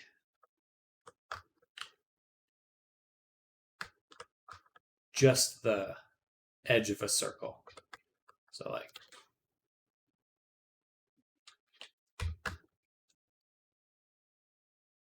try it on a cube and it ain't even budging. So let's say I have my cube here, subdivide it. If I hit Shift Alt S with everything selected, it's going to make it spherical. So it's actually a two sphere. It's not a circle. But I have the global transform orientation, and I have a bounding box center would work. So you want to make sure that those are set, because it will work differently depending on what you have there. Now as well, if I have a hole here, or some sort of edge, and I select it, and hit Shift Alt S, and it'll make that a circle. Has to have multiple edge on in it, kind of. Yeah, you do want to make sure you have. It has to be like a full circle that you're making, basically. If I just had this side selected, it doesn't really know what to do there. But yeah, you kind of have to have a full little circle you're already making.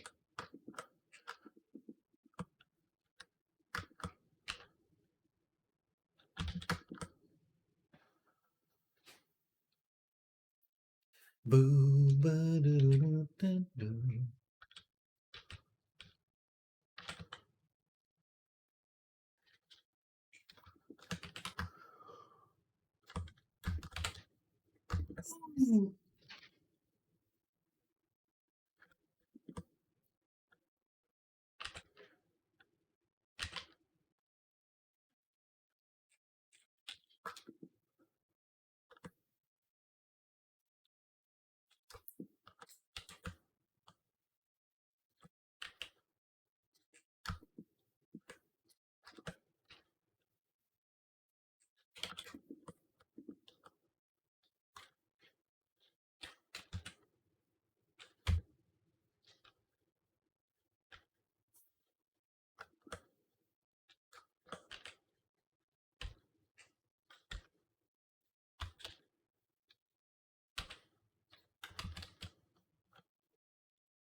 Kaz lying down on my bed with her butt facing my direction. I mean, she likes you. Cats only point their butts at people they like.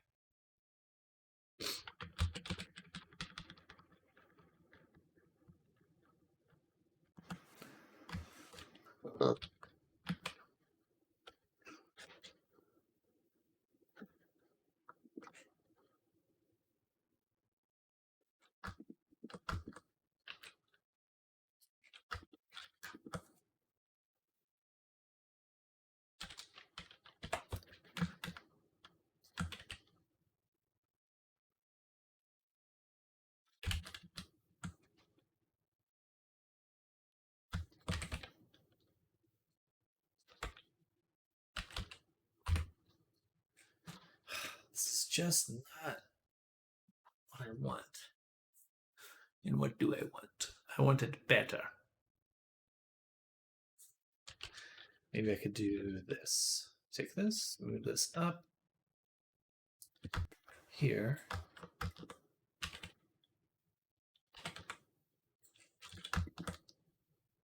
And then all these parts are to scale.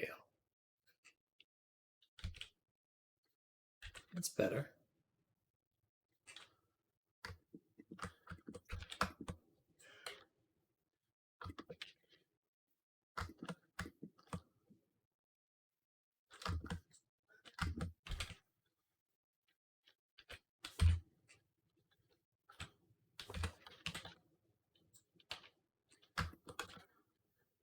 Yes, she's just looking at me with her one brown eye.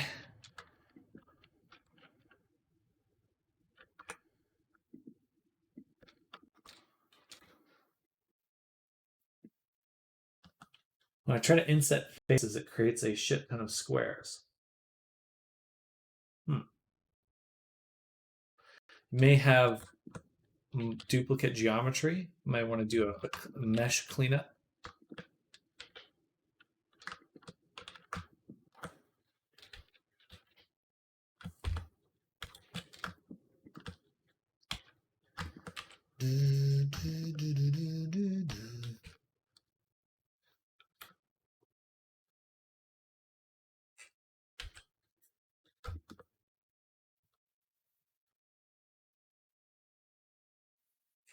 literally a clean cylinder.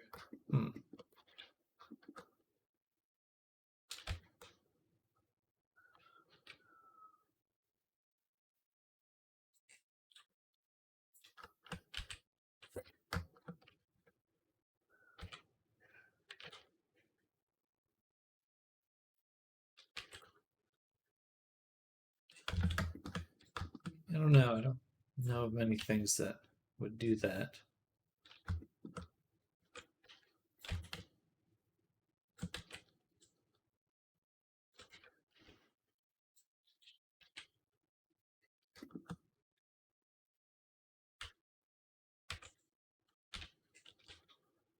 All right. We have unwrapped the body. But are we done? No. Not by a long shot.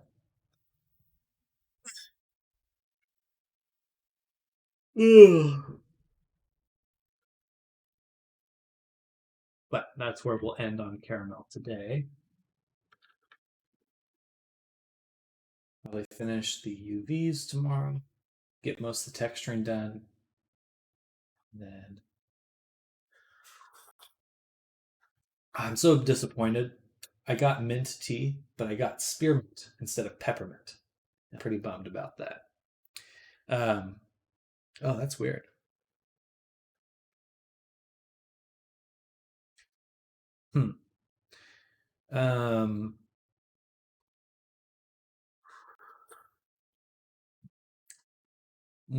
Try extruding and then just scaling. Extrude, right click to put it back in the exact spot, and then just scale X. Inset should work. Let's see. Shift A, cylinder, tab. So if I select, yeah, it should just be doing that. But yeah, if you extrude, then right click, and then just scale on whatever direction you need. I'm unsure what would be doing that. Looks like it's getting triangulated or something. Or wait, actually, let's go back. Tab I. Boundary.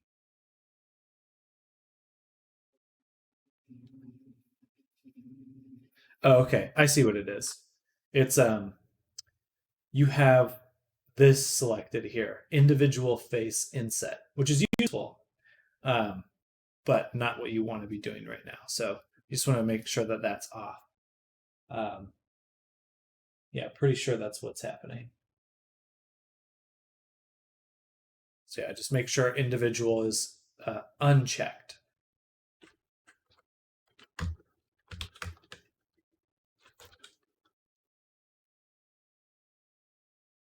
It should appear after you do the operation. So after you hit I and then let it go, or right click or something, that'll appear.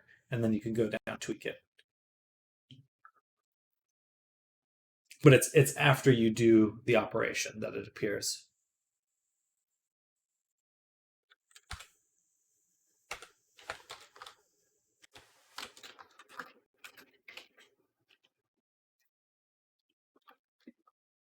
Alrighty then. All right, we'll finish the rest of cotton tomorrow. Now let's go ahead and open bones. All right, so just doing the same stuff. More UV unwrapping. Here we go. Yeah. Excuse me. Caramel. I'll keep mixing it up till it's over.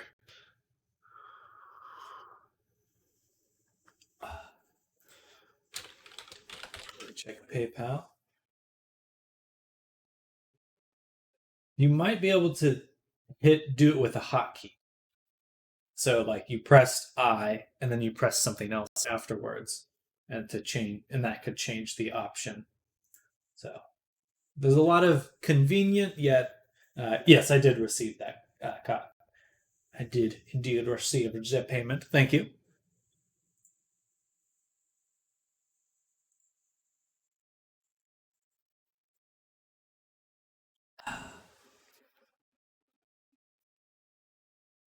Yeah, but for better or worse, Blender's got a lot of hotkeys. Maybe too many.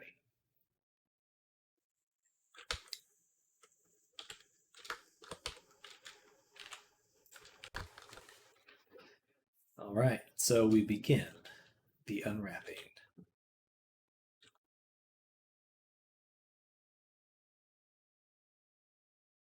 Ba, ba, ba, ba, ba, ba, ba.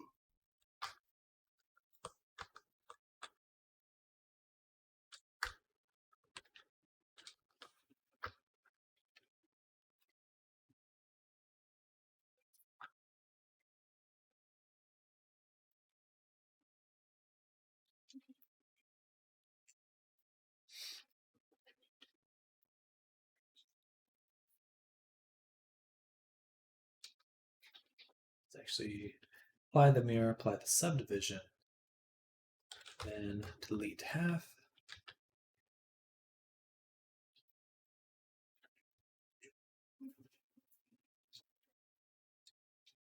Perfect. Send a picture of what I made so far. I don't know what it reminds me of.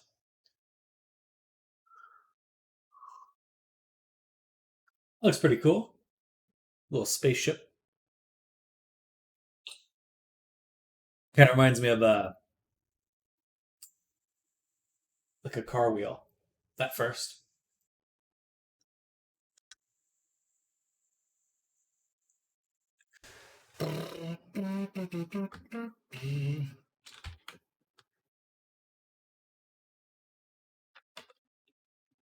So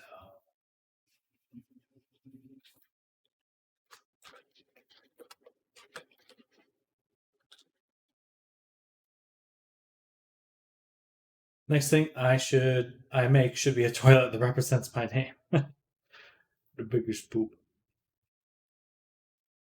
Ferme. I am the poop line. Ugh.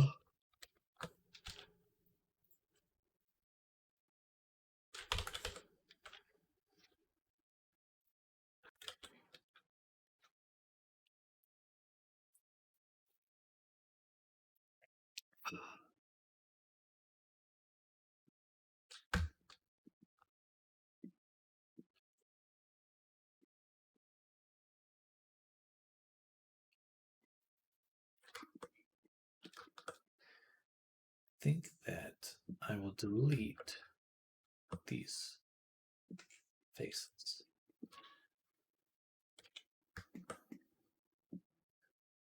Then we will take these ones, rotate in them.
There's an air conditioner outside.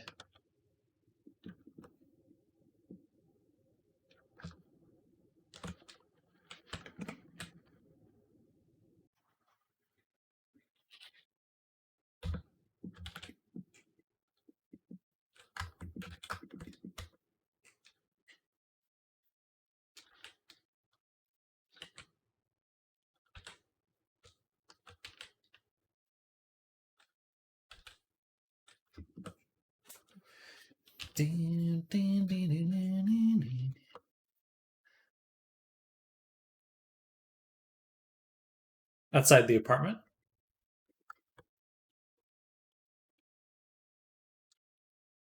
Just where I'm located. They have like a big AC unit that just kind of outside, like the big square ones, rectangular ones.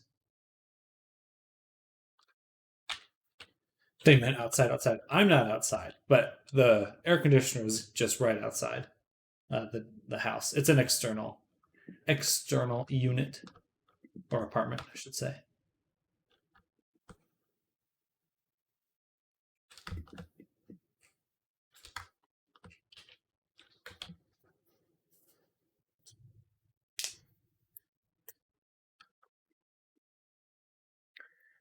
Yeah, we'll go do.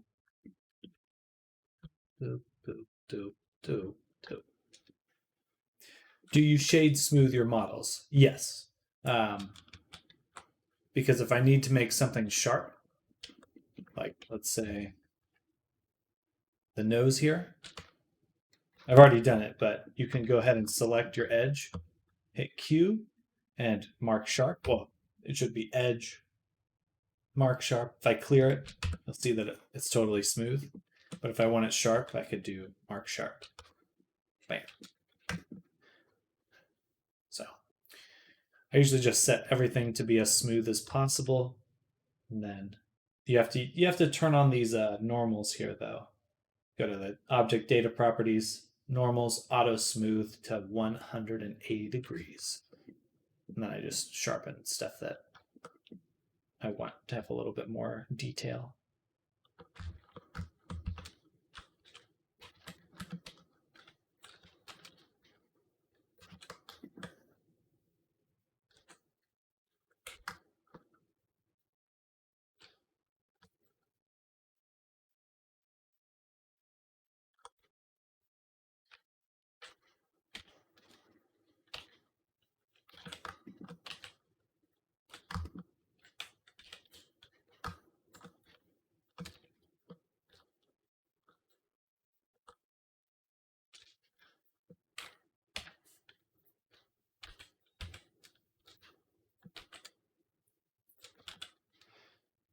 That's how it's so smooth with such a low subdivision.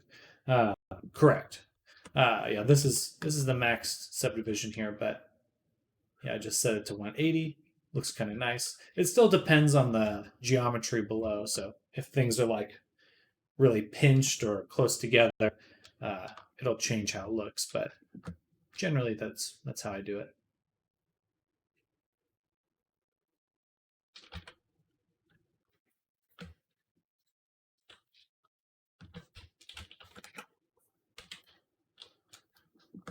Max subdivision on number 6. Not recommended. That's a very good way to,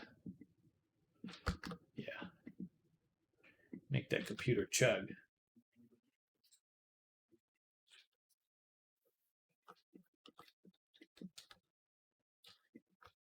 I mean that this is the maximum. This is my maximum amount of vertices here. This is how much I've subdivided.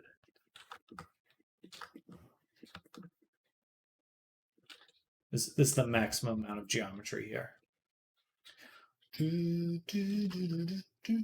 Not that I have a bunch of subdivisions on it.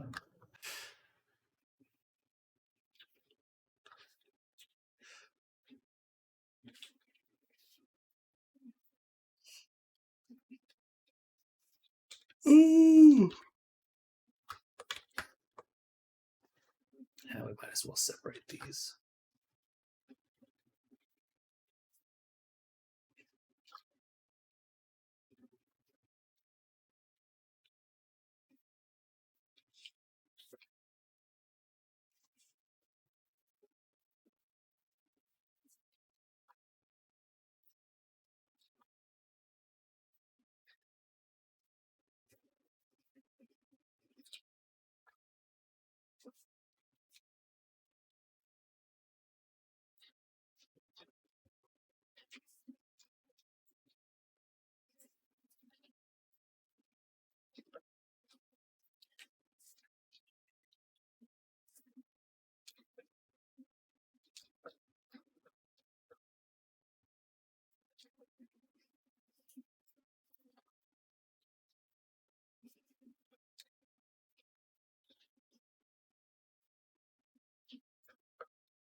I made a model for fun yesterday with 150K triangles and it started lagging. But if I have, say, let's say, a few different objects that add up to 150K triangles, will it still lag? Most likely. Just really depends on what your PC's limits are. And a lot of the times, too, if it's like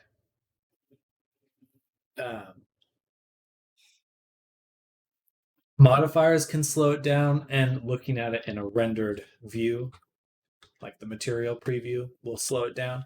Solid view is the fastest view to look at things,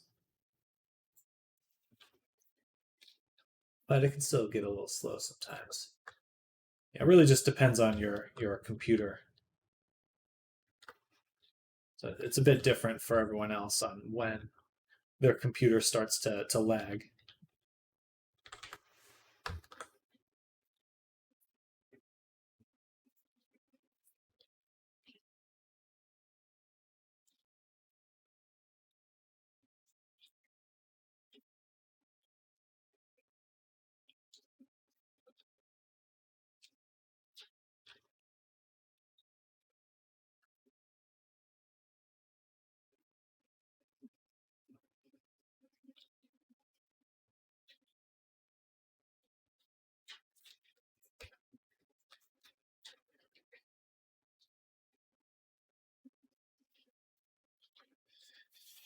This is no way I can only handle 150K.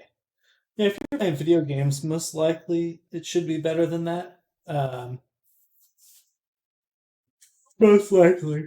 I can't really say without like seeing your computer though.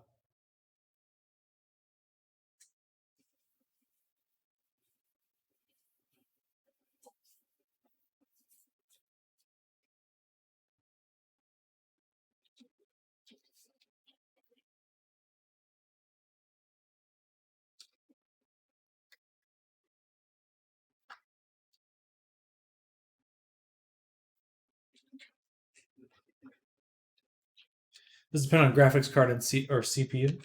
Both. Mostly your CPU for all the like geometry and stuff.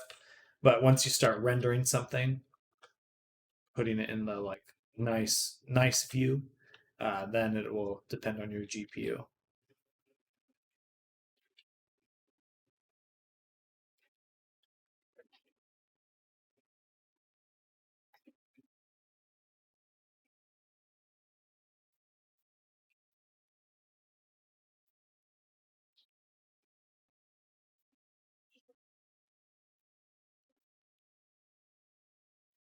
That might be why. Yeah, this stuff can be pretty intensive on your computer systems. Just depends on what you have.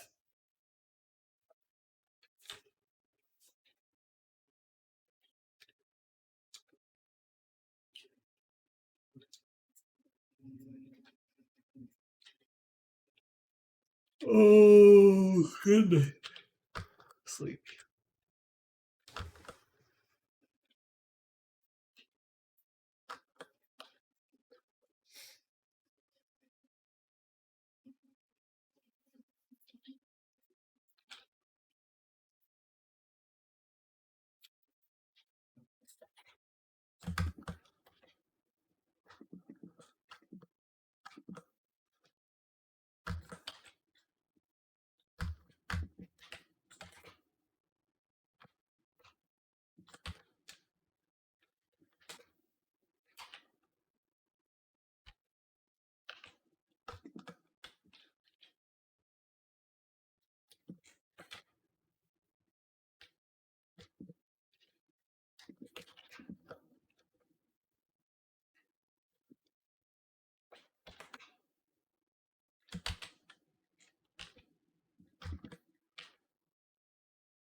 Bam. Okay. Everything is packed in for the bear. Flush. Well, all right. Plush E. Plush E. I'm going to hide the plushie. Then focus on the body.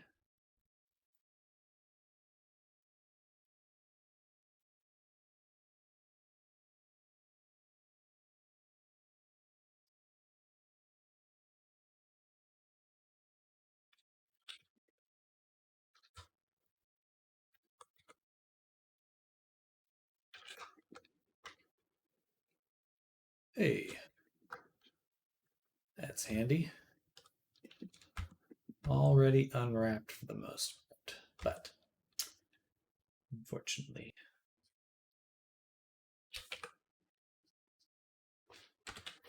not enough. I really wish I could. There was like a way to have like a perfect UV map for every character. That would save me so much time. But instead, we have to make one every time.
All right, butt's looking good. It's a little stretched right here. Where is that? Must be this section.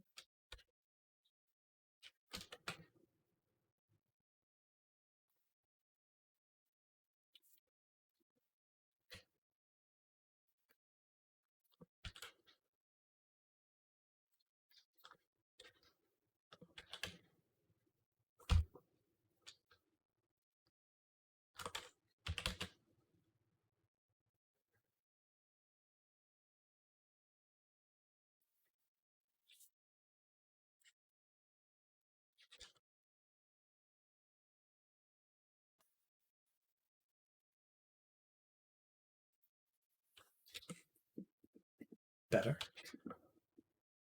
All right. Chest is pretty much done. And on to the next.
Hmm.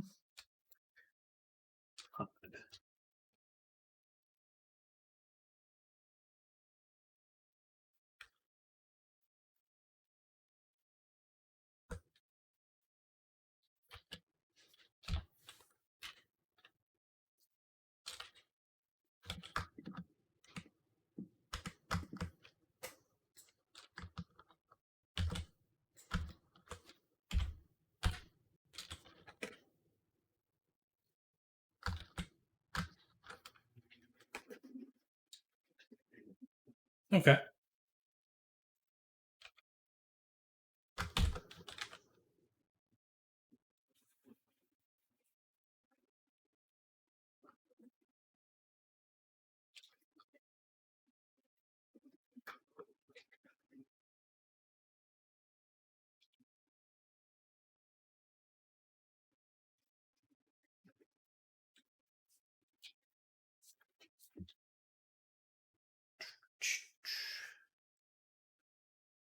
That's taking the angle out of it.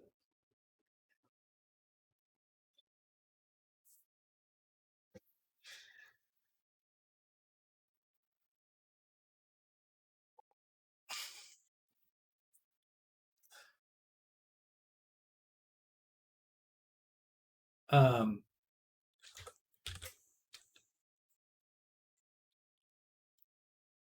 like this. You have it rotated and gets squished. Or maybe more like this. Like that. Correct. Correct, Kyle.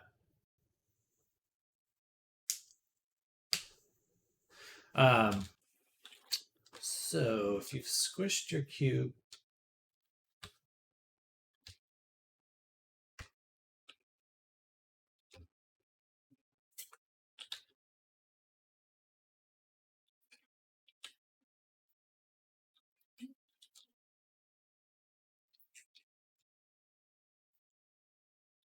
interesting.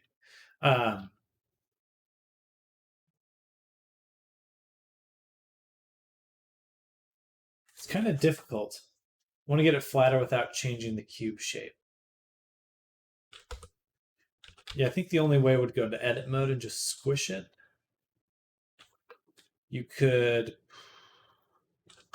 take one of the faces and hit G to like double G to kind of move it along the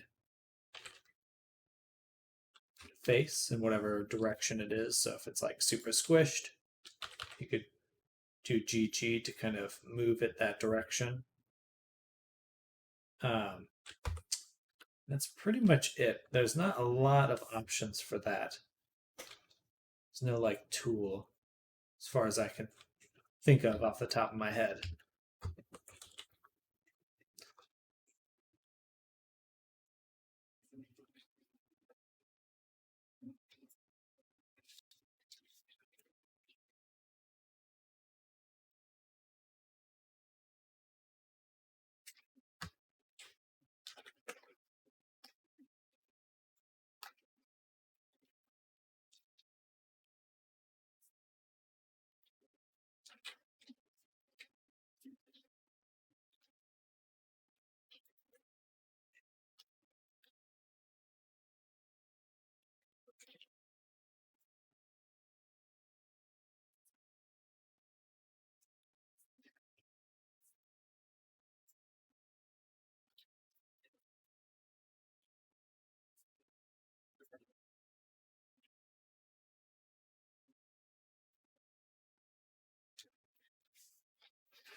Ooh.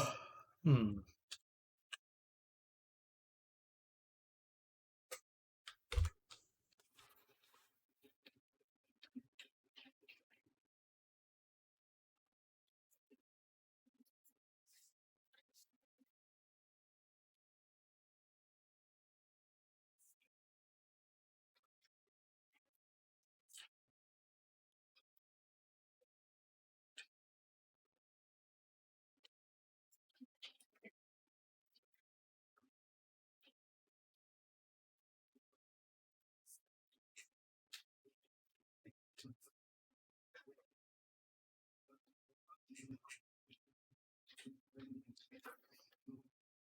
Welcome back, Morgan.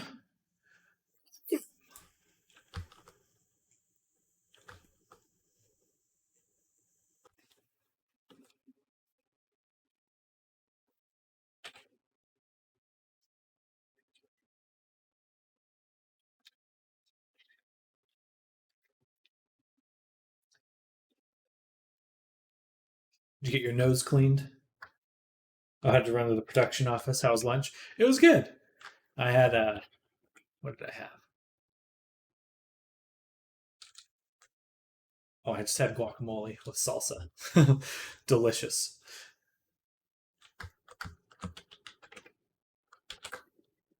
Pretty light.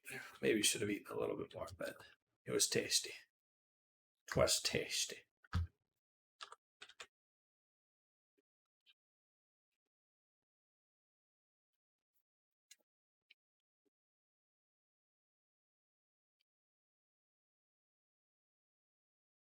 How about your late lunch break?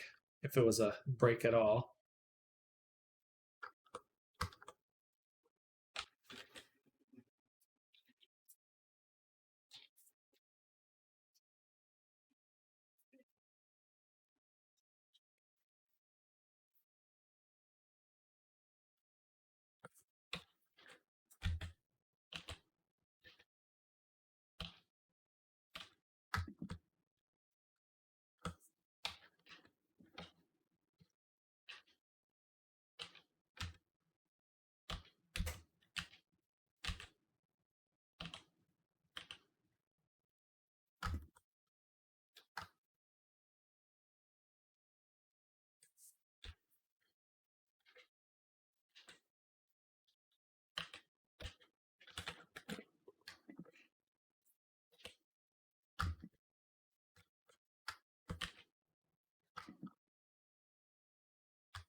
Had to drop off all my department's fuel receipts because someone never communicated that they needed the hard copies until it was a week of payroll.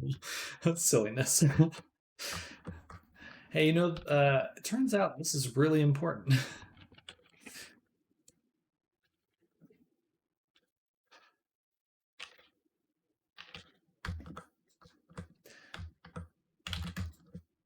Is it really work unless you're rushing?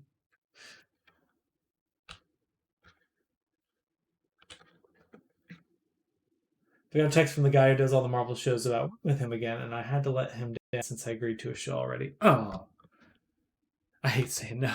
It does suck.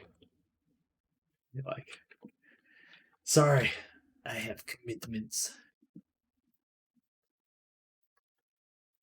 I'm just too cool now. Just too cool.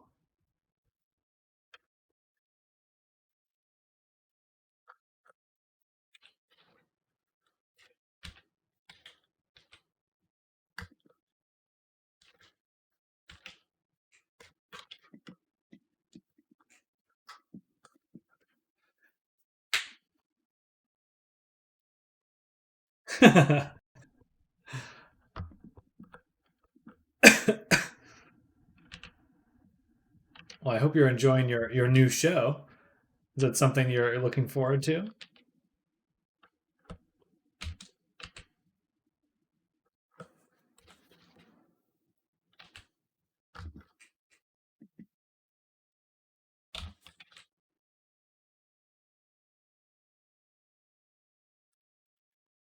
Oh, that did not. do what I wanted it to do.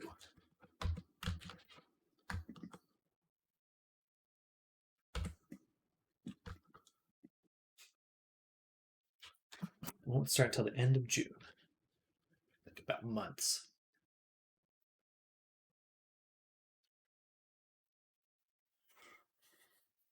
Oh. Ooh, well, it's nice to have some free time. I just guess that's the benefit of having this kind of work structure.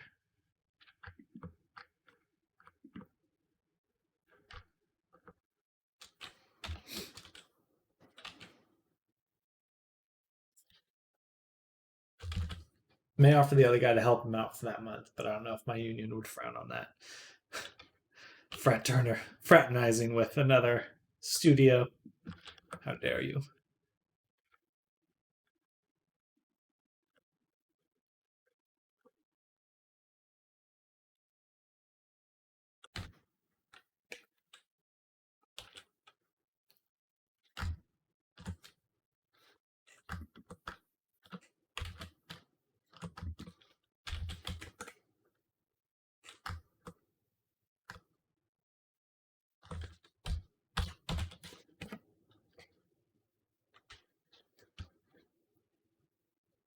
I think they might consider me taking a job for someone to be there the whole time.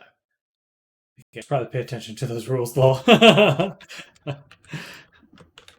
Nah. You're fine. No need to worry about it. What's the worst that could happen?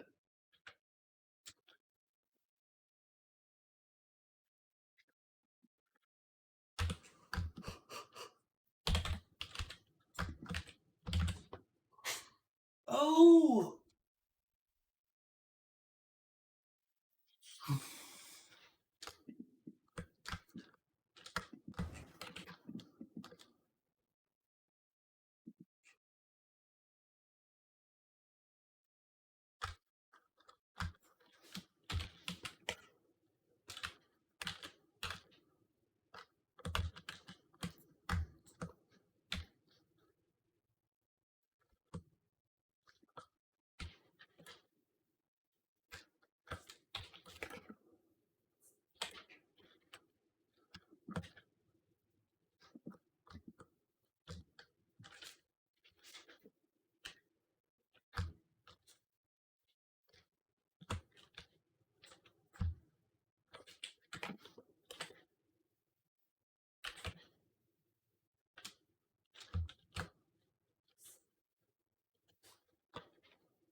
Let's have to watch out for that. Just a little squished there. Just a little squashed. Squashed. Squishy squashed. Do-do-do-do.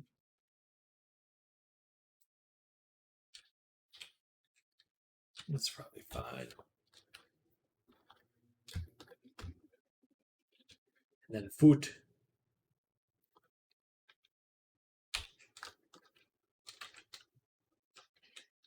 All right.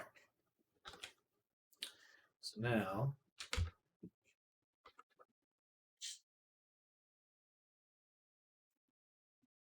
oh Lord, UV unwrapping is definitely my least favorite part.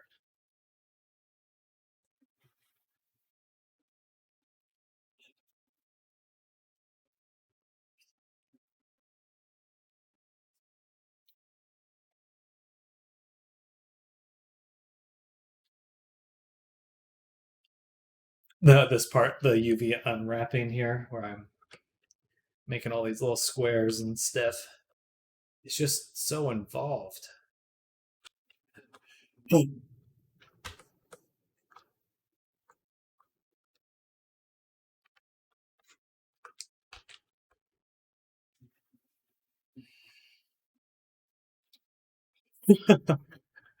is a little scary.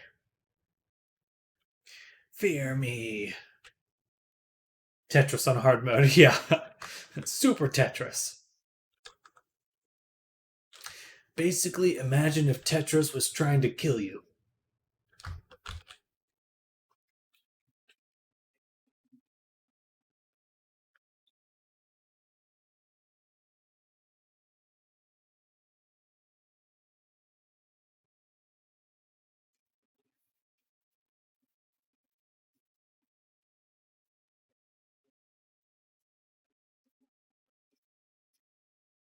Okay. I'm going to take a quick break. I'm going to be back in about 5 minutes. Just going to go to the restroom, walk around a little bit, get my brain rebooted. Bear with me.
All right, I'm back. I've got a bunch of blueberries. That's the plan. That's the plan.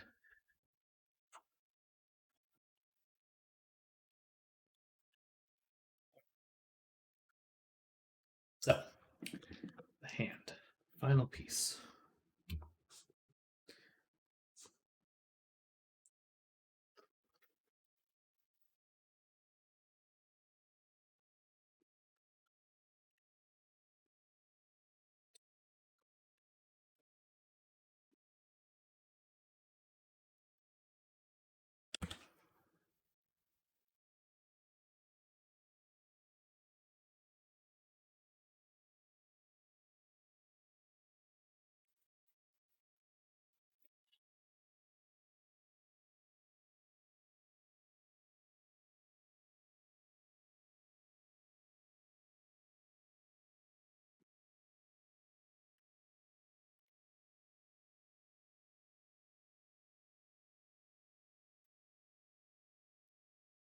It's already mapped. We'll apply the subdivision and then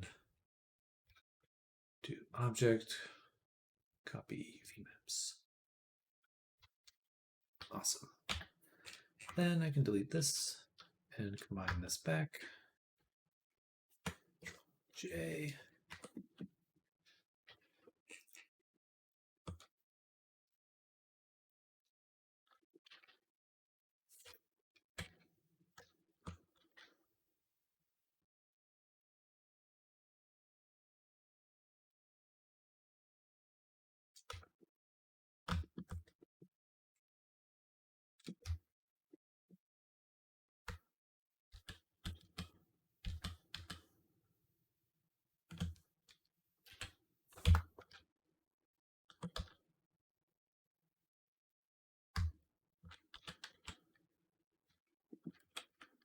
There we go.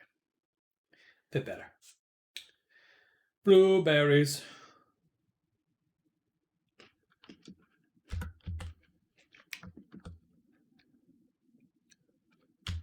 Now, take all these pieces, say UB average.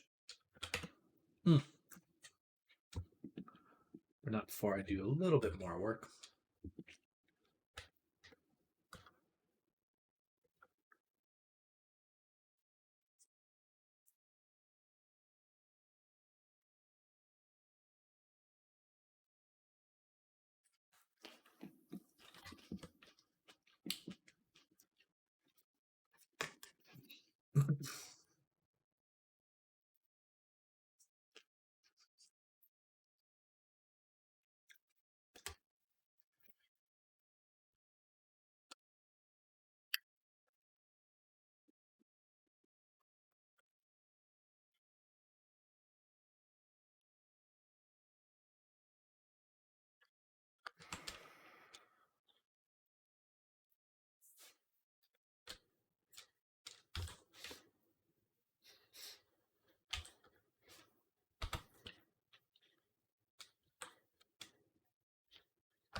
All right.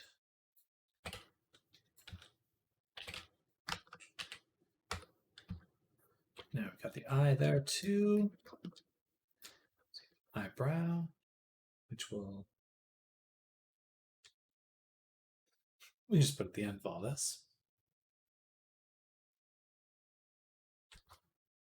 Apply subdivision, let solidify, and that's it.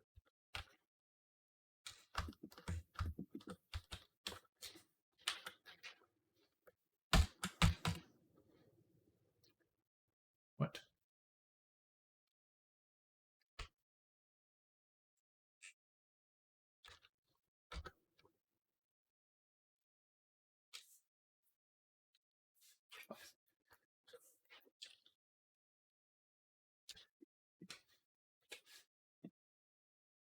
Um,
All right, now we can begin to actually map everything.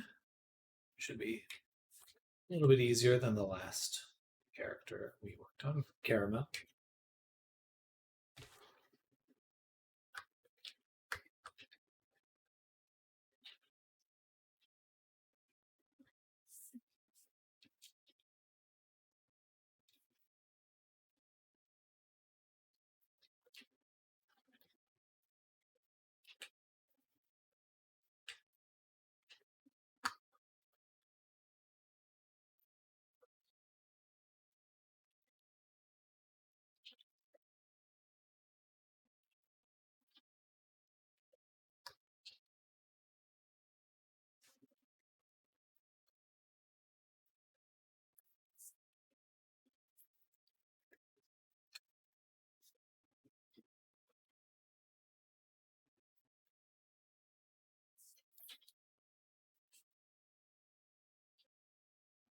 That's not enough room.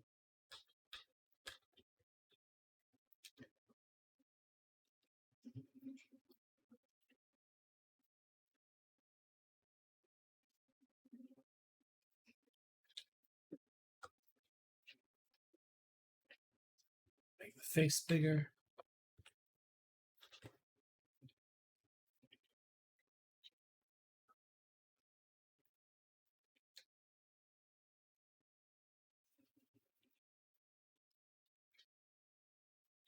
And the hands.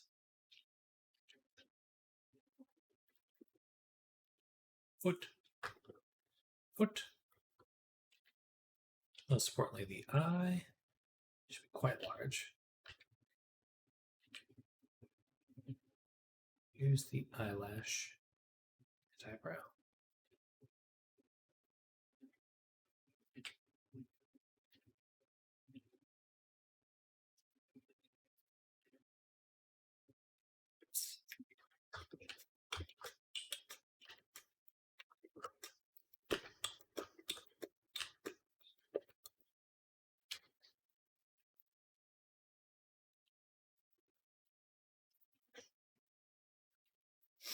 And I'll need to get the teeth in here a little later.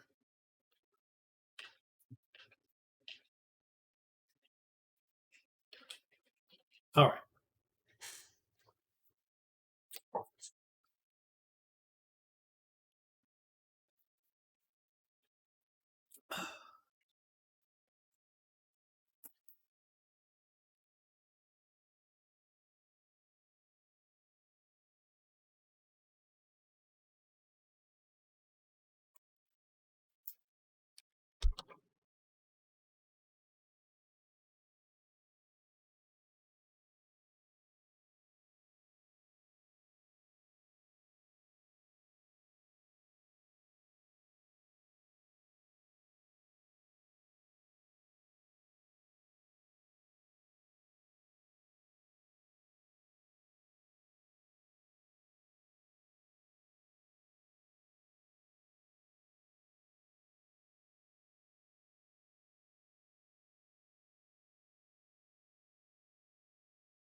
That didn't come out too bad, actually.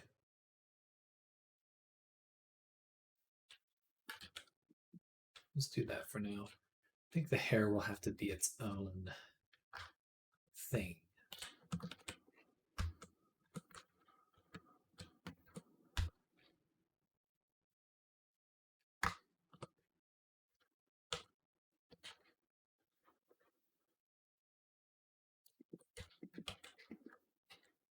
That'll take a while.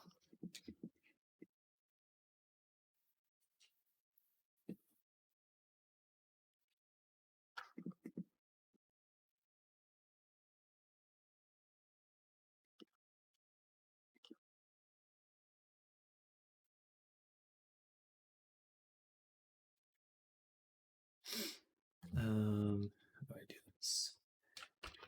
Instance.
Man, blueberries are the best.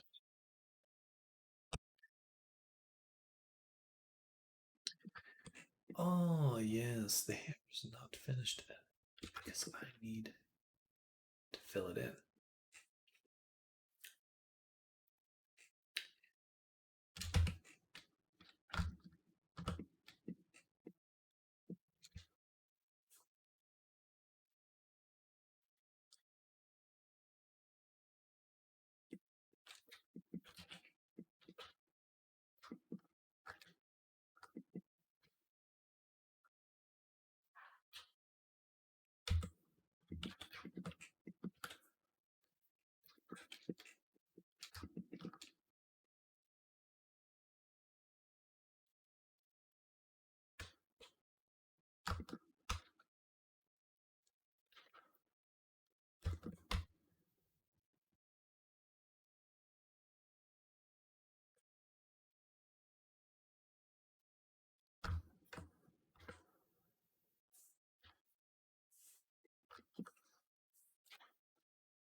so here are the main piercings right here. Why don't we put all the piercings and stuff down here?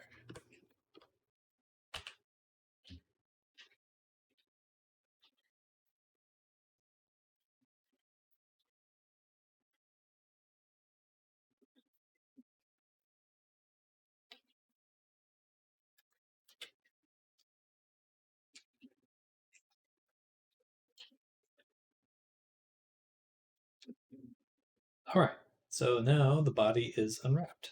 First step. Move on to the next. So we've done the plush, done the body.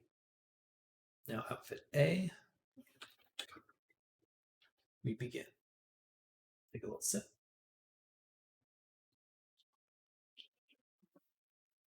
Yes. Yes. So we're going to apply the mirror, apply the subdivision, tab, Z, delete half, like so, and mirror. Then I offered to help that guy out during my time off, and he said he would love for me to help prep his next show from home. Oh, that's awesome. Making that money. Wow.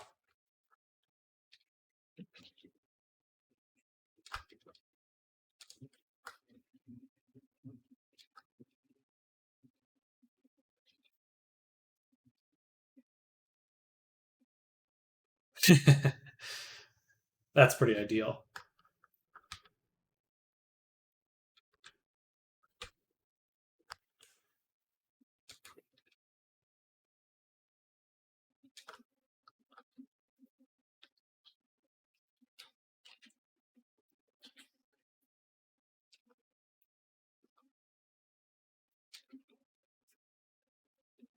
Well, that's certainly good news.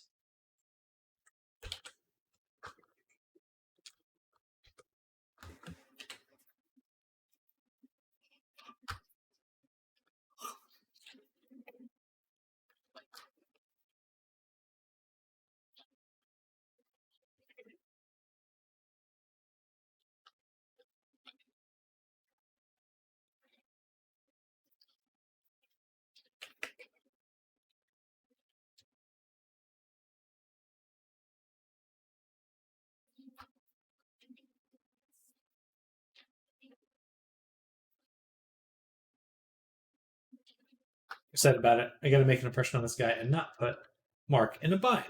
Win-win. Good.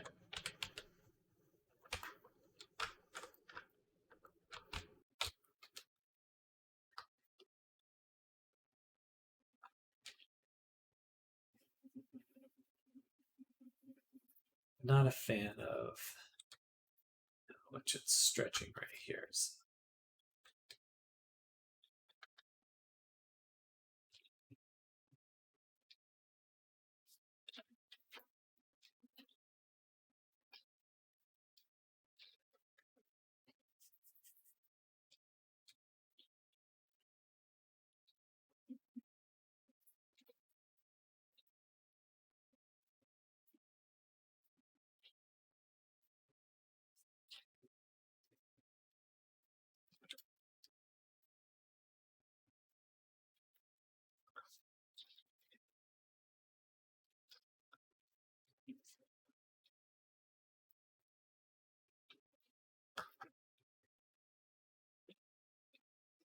nice.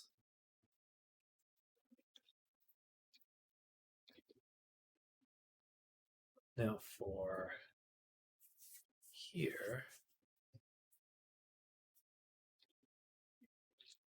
Interesting. You have this little tab right here. I think I'm going to have to delete this or separate it.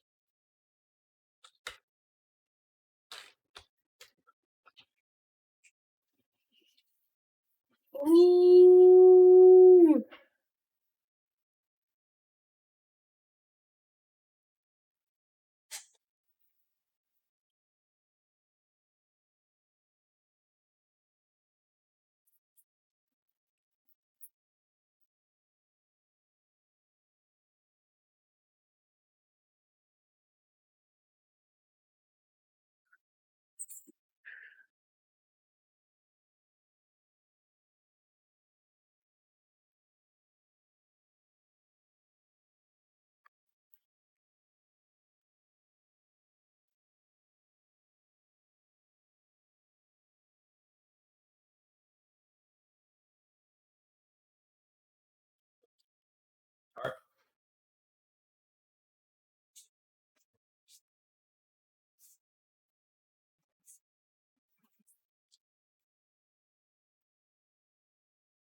All right, we'll leave it like that. I think that's as good as it's going to get for now.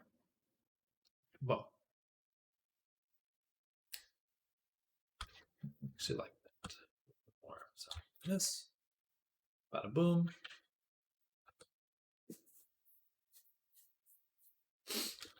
Main outfit right there.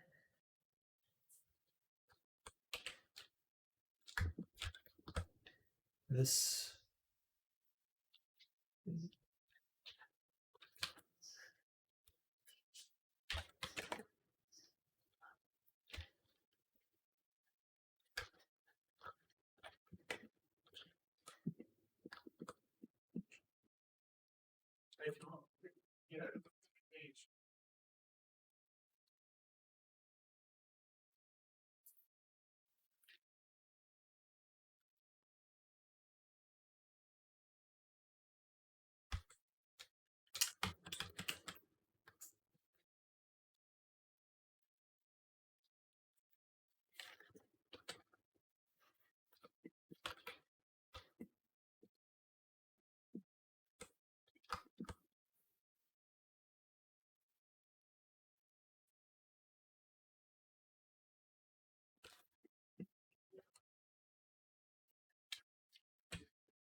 Ooh.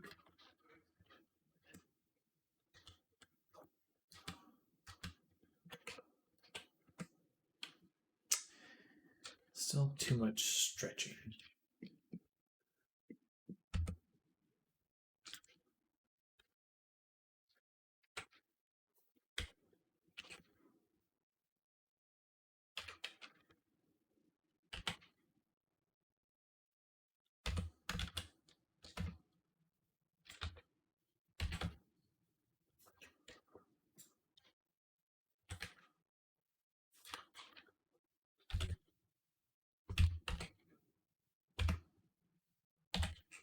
Okay. That's pretty good. Good start.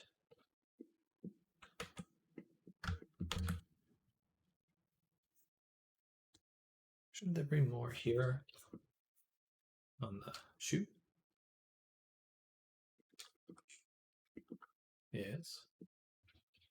I swear I added more. Must have been to the other pants. So just that.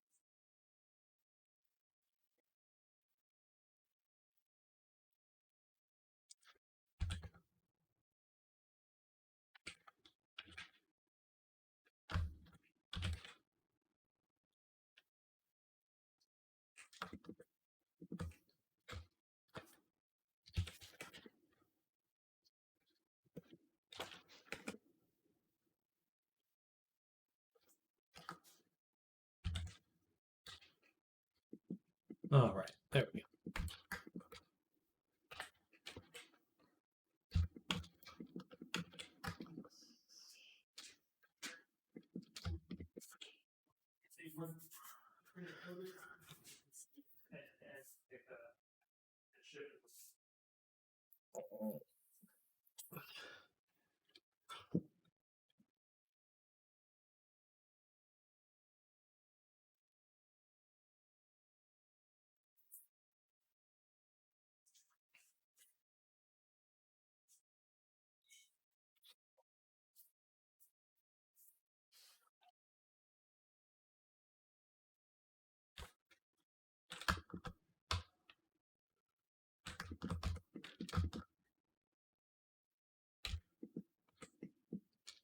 Big Poop. I found a person to try and make a game with. Says he knows how to code, and we'll see how it turns out.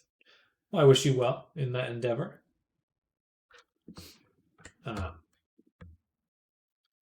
Yeah, I think it's a good idea to kind of just keep it casual and, you know, kind of more for fun to start out with. Because it's difficult. Really not much more reason than that. It's just these kinds of projects are a challenge.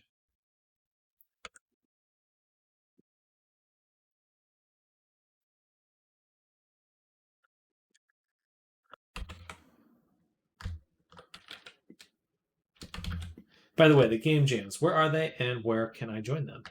There are like thousands of game jams. I think there's a whole website for it. Game jam. Game jams. James.games. Oh, I typed it in. Game jams. Yeah, so here's if you go to itch.io, which is you're probably familiar with, like Steam, they have a whole calendar here, and there are, like, even right now, it looks like there's about 100 happening right currently. So you can join these or get prepared for one. I'll go ahead and send this a link in chat. Bada boom.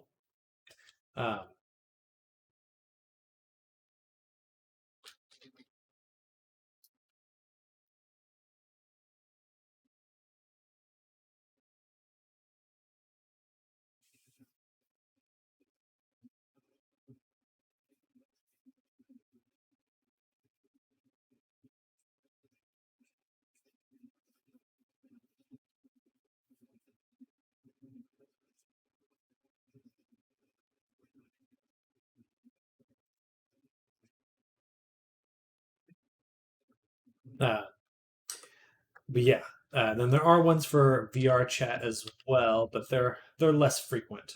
Maybe like 2 a year, something like that.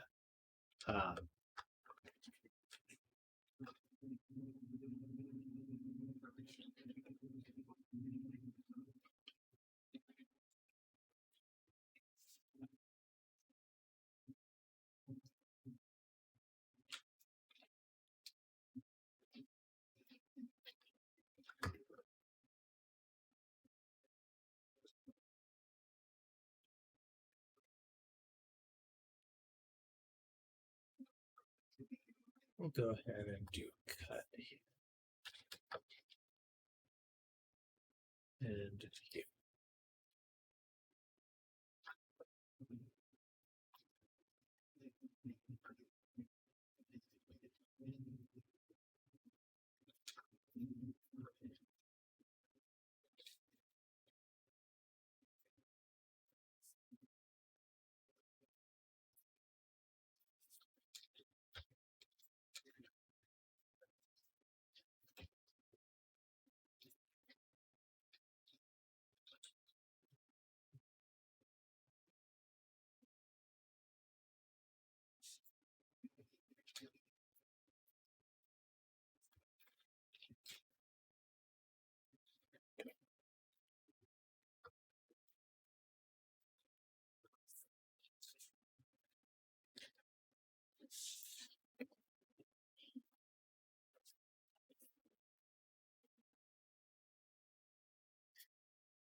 What is this jam business? So like game jams are like really short, or usually short sessions of like making a game. So it's kind of like a contest, but more informal. Usually you like team up with someone to do it, or like team up with a group. Though there are like solo ones where you're doing it just by yourself or something like that. But yeah, they're pretty cool. There's like just kind of nice little ways to get into it, kind of feel it out.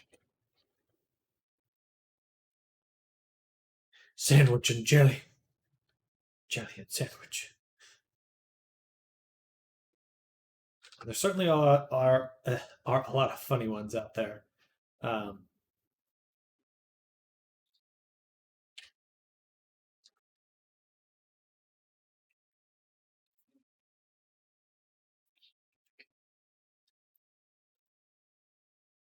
it's pretty cool, yeah. So like artists team up to try to make many peanut butter and jelly sandwiches as possible. Some of them do have like little themes on like what they're about. There's a like horror ones, um, but potentially, I would love to see a jam jelly sandwich jam.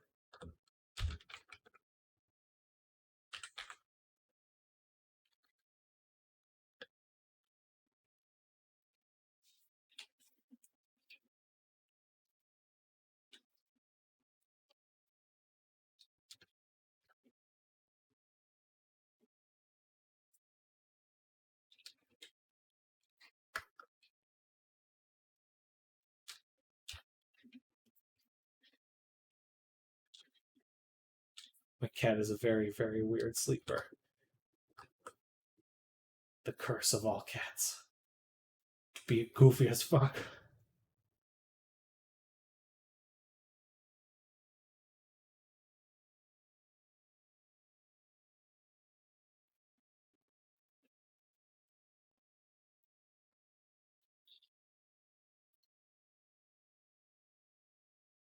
His face smushed against the couch cushion right now. Oh, how are you comfy like that? I was cuddling with my cat the other day and I just put my hand over her face and she just loved it. Just like covered her face completely and she fell asleep like that. Just like, yes, I want to be enveloped in hand. Cave kitty, exactly.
Only 2 more hours.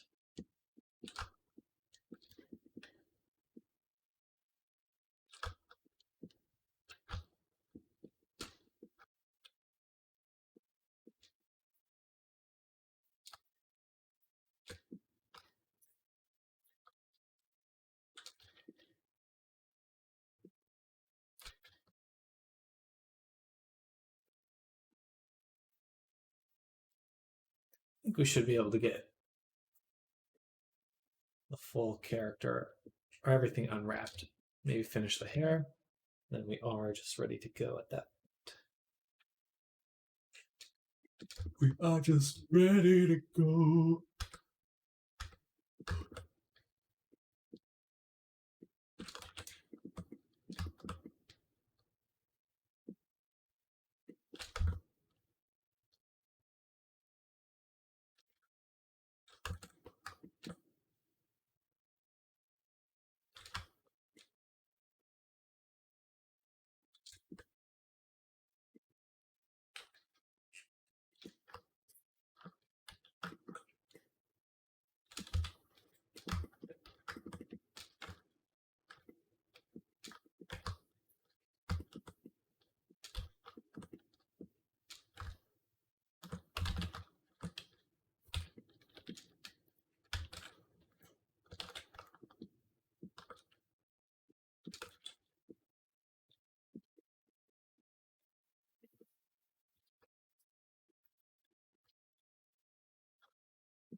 Here's the strips. The strips.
Bum bum bum bum bum bum bum bum bum.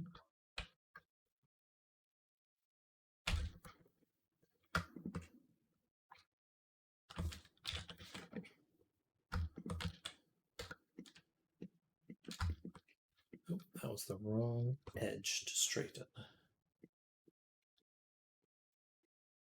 Was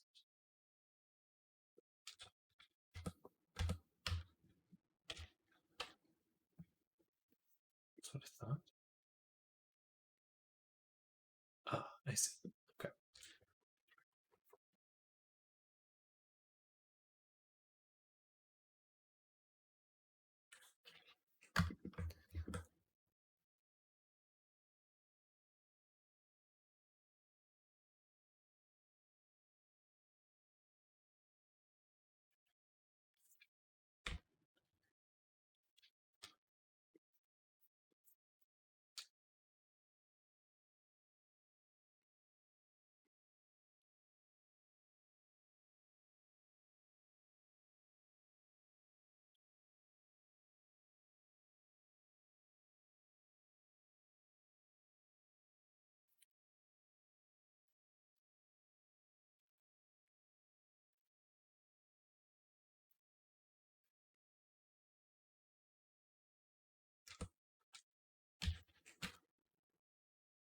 I did. Did. Let me get that over to you now.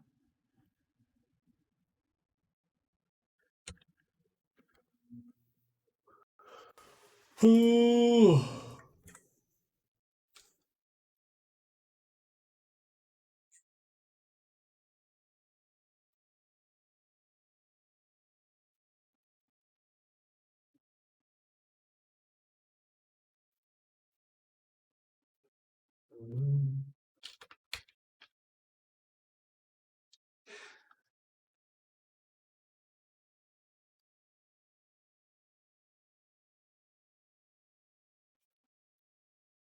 Oops. That's the wrong direction.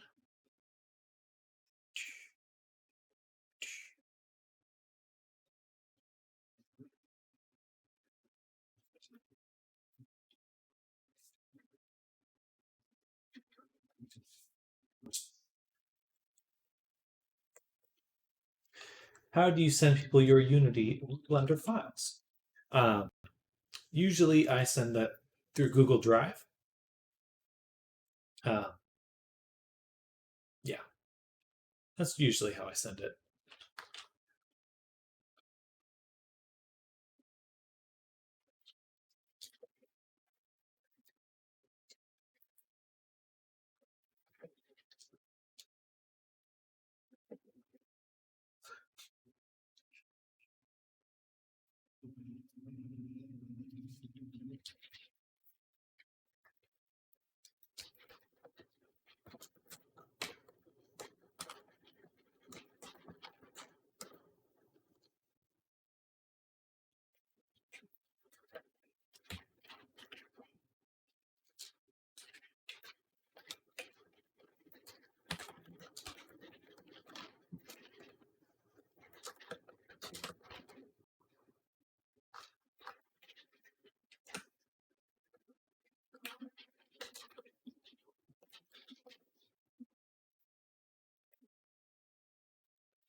Alrighty then. I have sent it your way, Frank.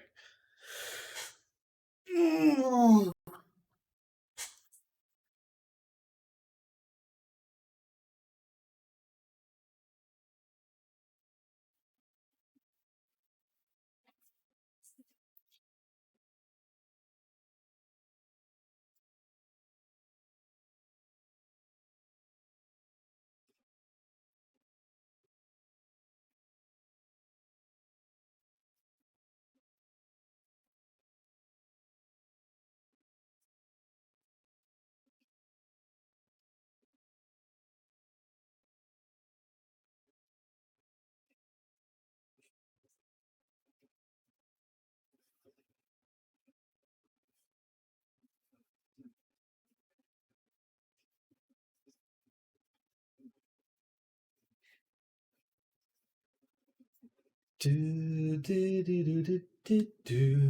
yeah, I just used Google Drive to send files. Done modeling for today.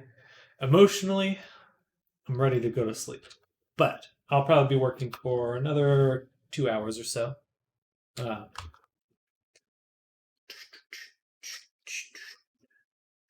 got a lot of work to do this week, and I'd rather get ahead of it now instead of letting it creep up on me.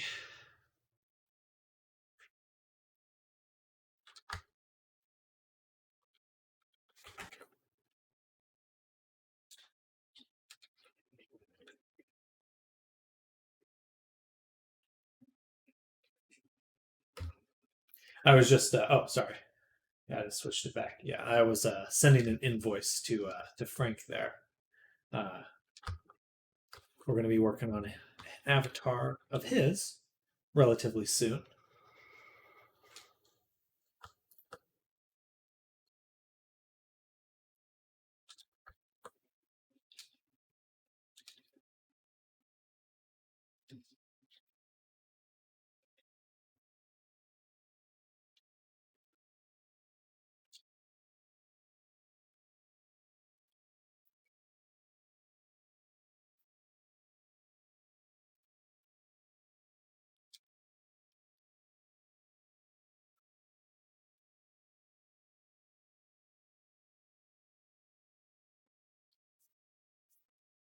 And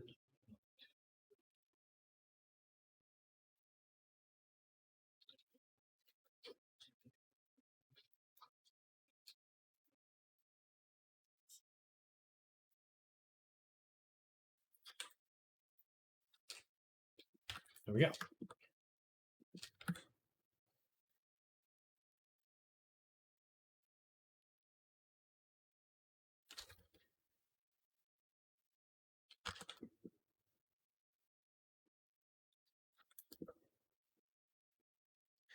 I'm not entirely familiar with invoices. I got a note if you sent me, but I don't see anything with invoices in the app. I believe you should have received an email, and through that email, it'll take you to the correct payment location.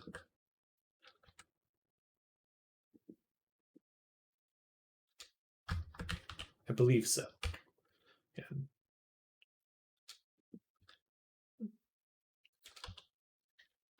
Oh, no worries.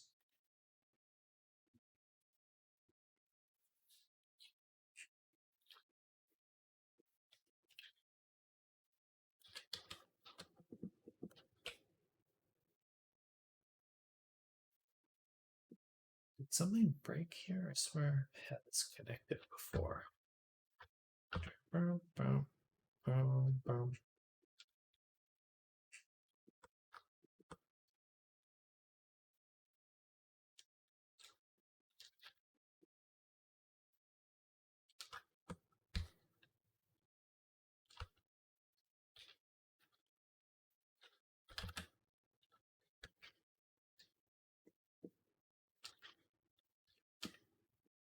What's going on? Why is it doing this?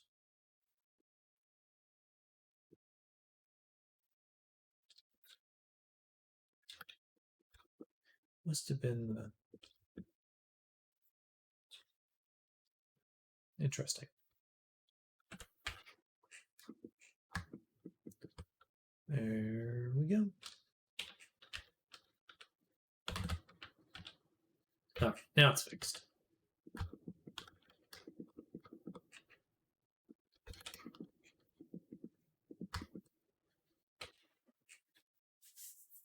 Oh, thank you, Frank. I appreciate that. Yeah, so probably next Wednesday is when everything will begin for the Avatar. I have a feeling the work from this week will carry till then. So,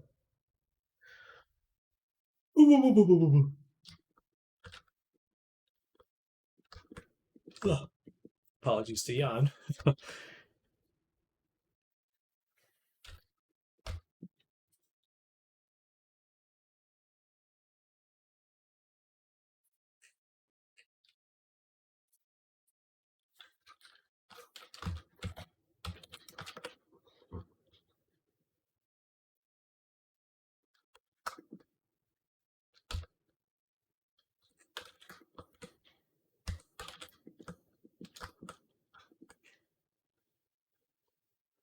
The shoe is done.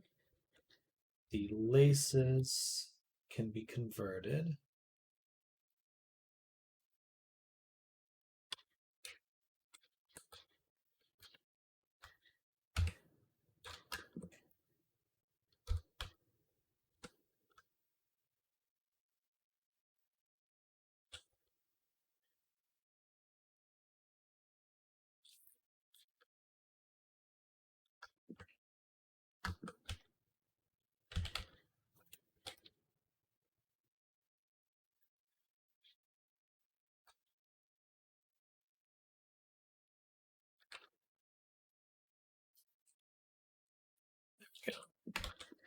Shoelaces.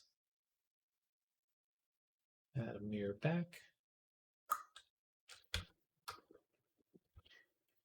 Right. What?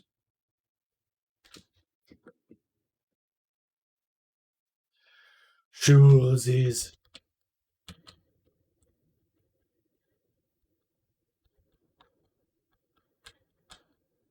I don't think I ever adjusted these.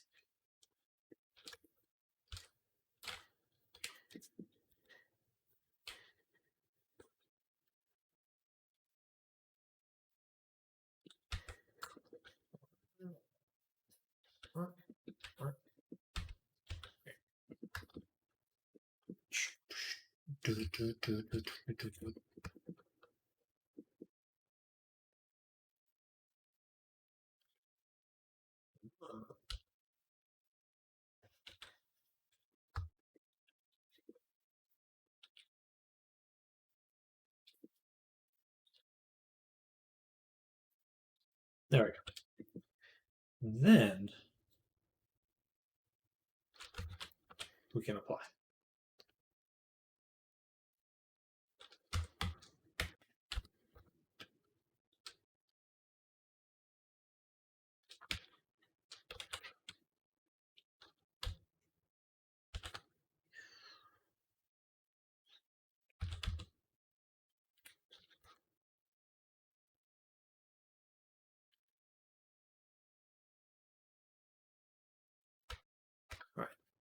pin.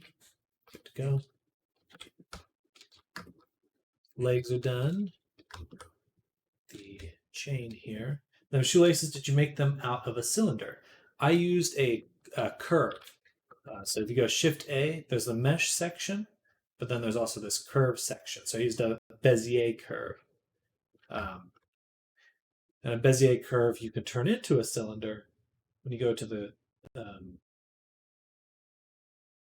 curve properties here, and they have some geometry stuff you can use. In the bevel, you can make it move, but it's cool because it's not like straight. You can make these kind of actually curved stuff. So very useful, and that's what I used to bust out the shoelaces really quick. Because otherwise it would have taken a while.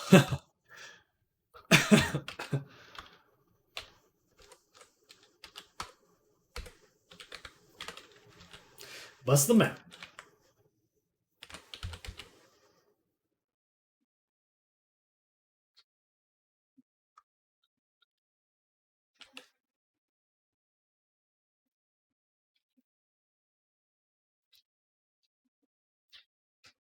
All right, there we go. Those are done. So lastly is the leash here. Tab A. We will apply everything. You want to do one more subdivision on that actually, because it's going to stretch quite a bit.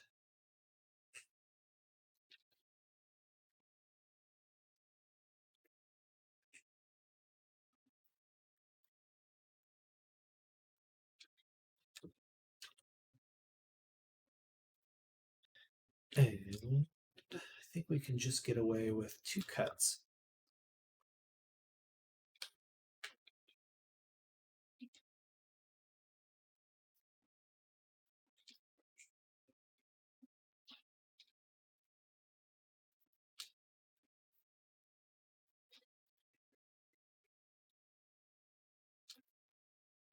Oh, oh.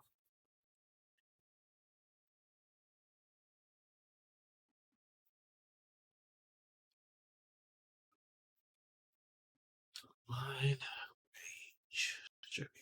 Oh, that didn't work.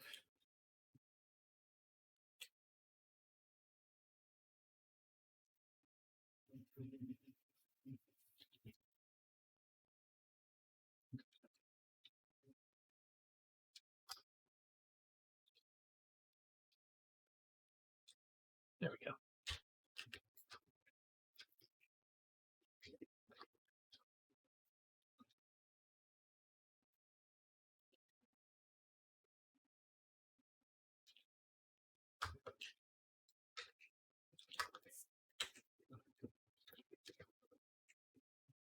Does your cat ever sleep on top of your PC?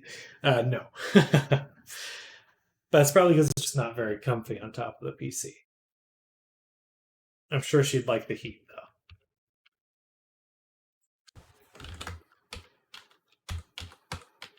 though. Oh, that's cute.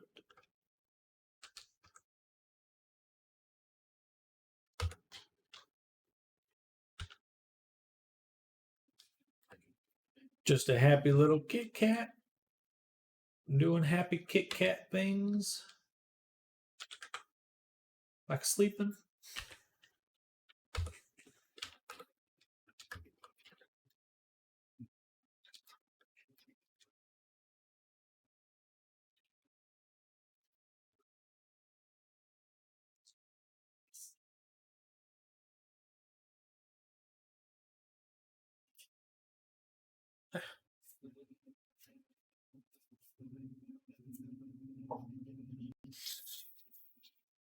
Ooh. I'll be back. Grab a snack.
man, I got a different bag of trail mix.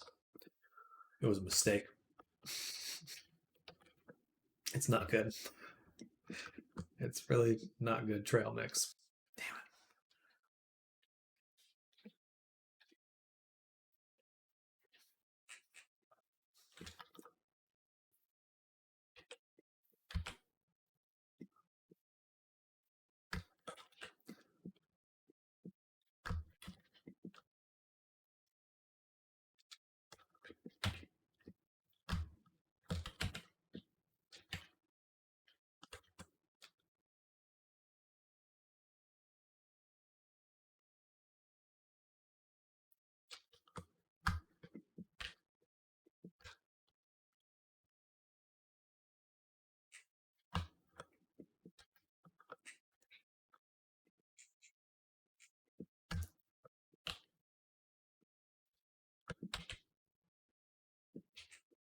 All right, there we go.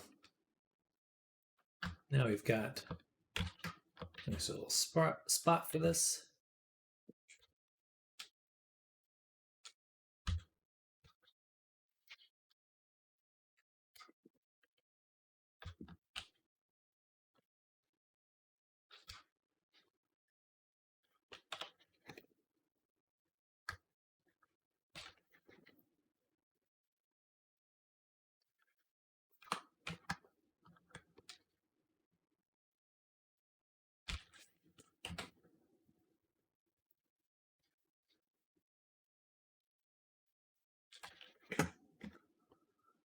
All right.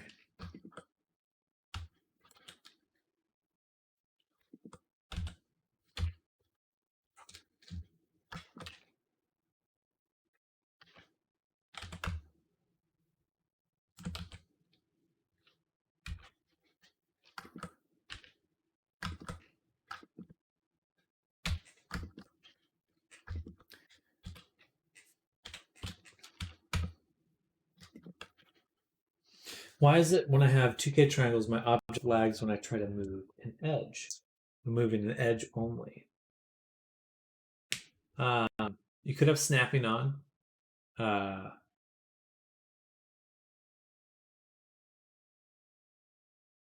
snapping would be my guess.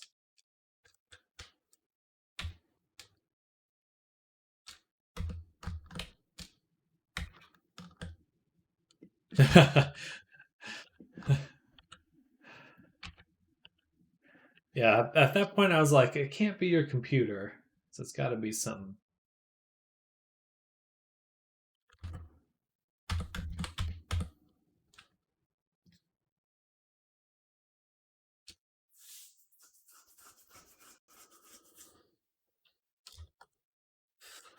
Something else.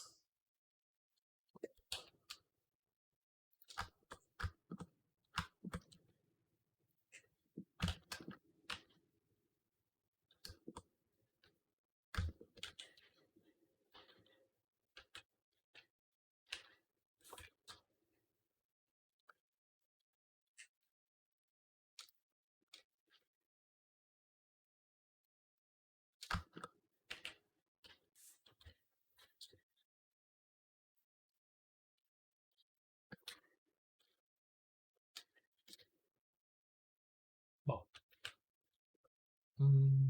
well.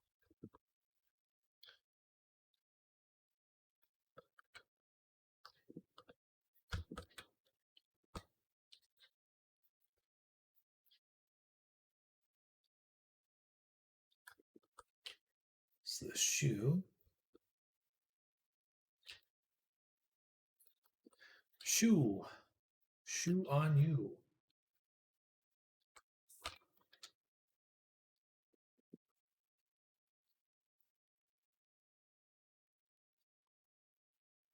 Man, what a bummer. This trail mix is garbage. The raisins are just too much. They're too much. I really can only stand small raisins.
Blasio.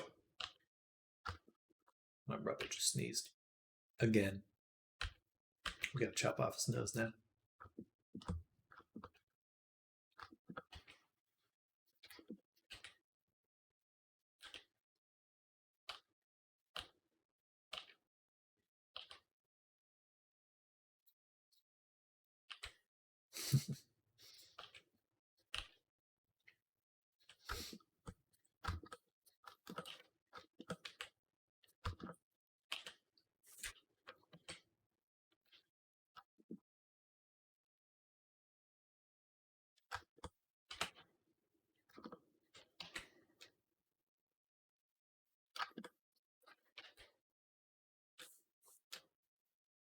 Shoelaces.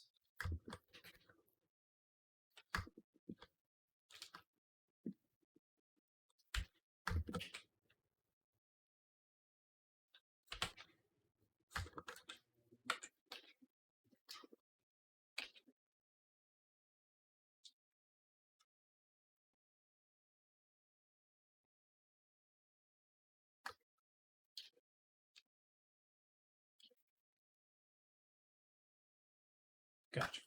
Okay.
All right. Mapped. So just 2 more outfits. Which these ones will actually turn into 1 UV map. Be a little easier. All right. Look at that. Look how much reason that is. That's just disgusting.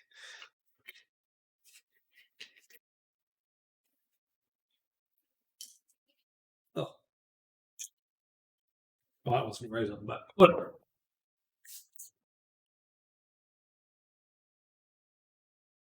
I really just want the M&Ms. I mean, why else do you get trail mix? It certainly isn't for enjoyment.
It's perfect.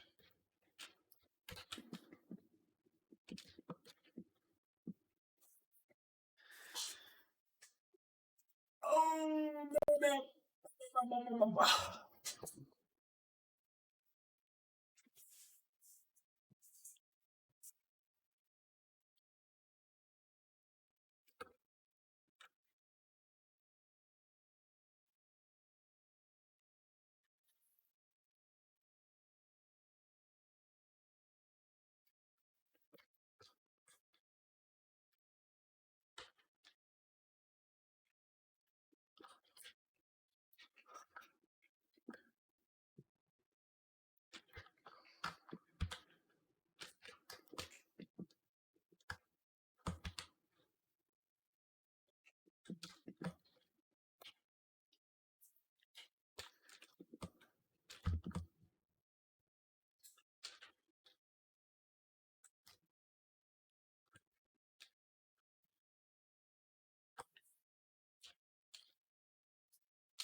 Excuse me.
What's this?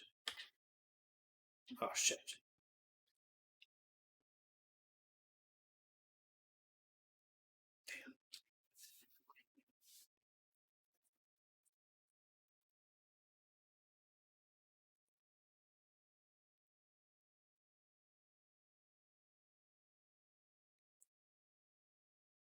Need to get the shoelaces from previous save.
So we have this one.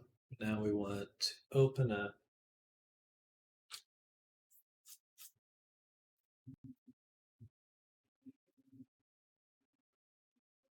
modeling done. And click on the shoelaces.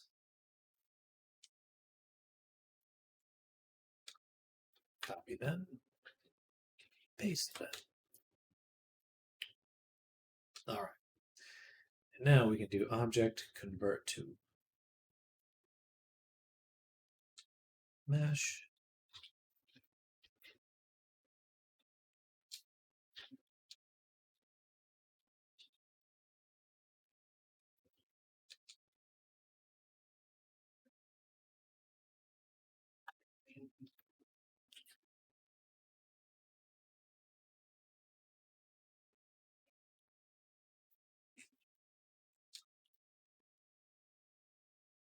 All right.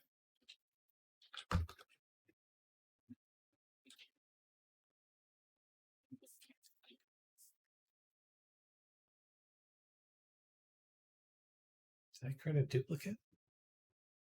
I must have copied that as well on accident. All right.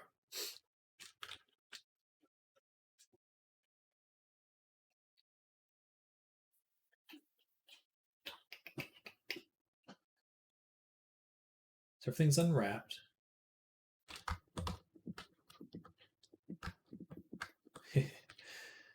uh,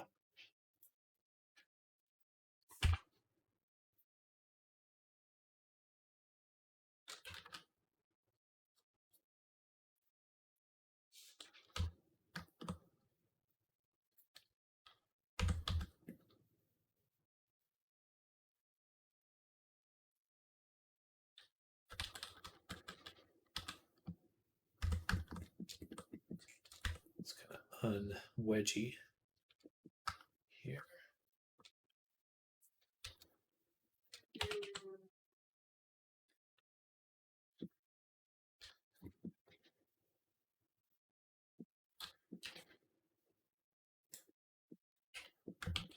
All right. Then we can apply.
All right.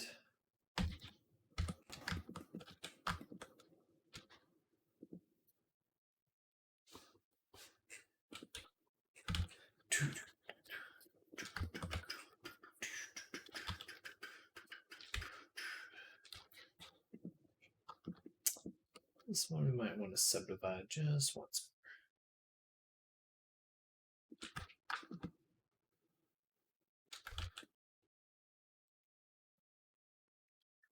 We certainly don't need this many here, but that will help.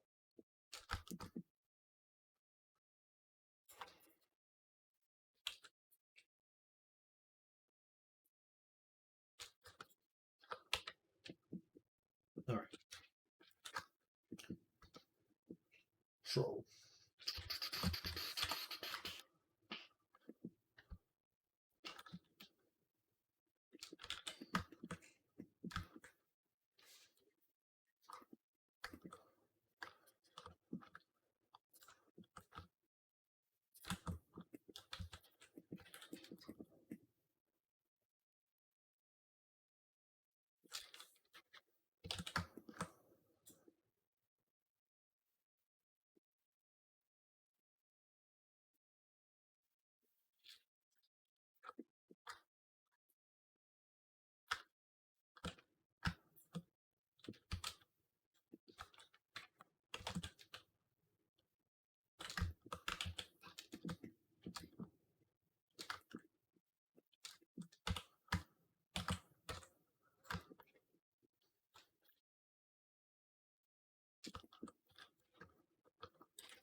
Interesting.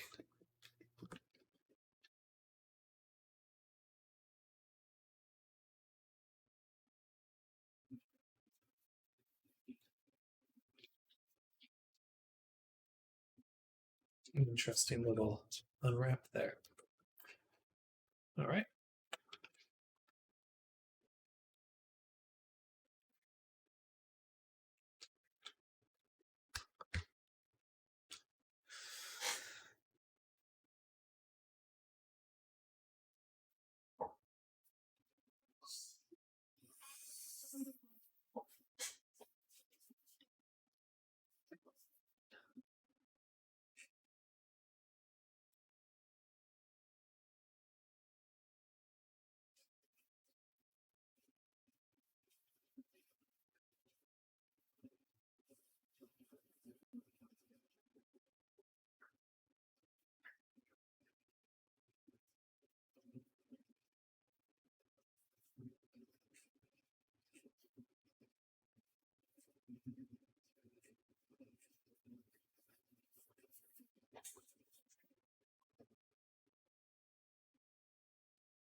So now we have everything that we need for this next mapping unwrapped. For the most part, what's this here? Pin, straighten. And this can be pinned. Everything else can be except the buttons.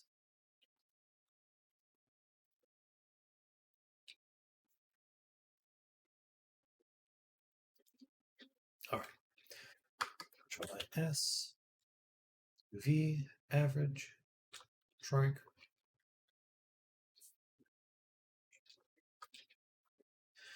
And now we place.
Do do do do do do do do do do.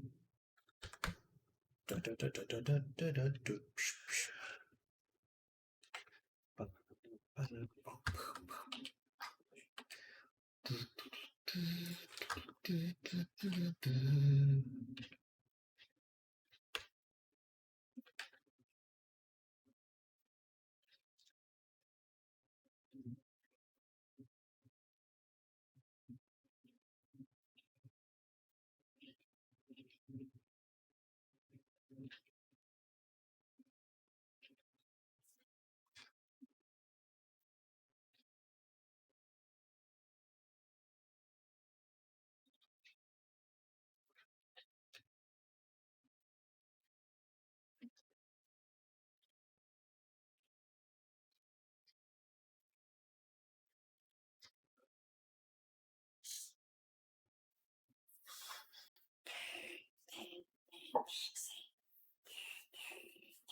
Alrighty then.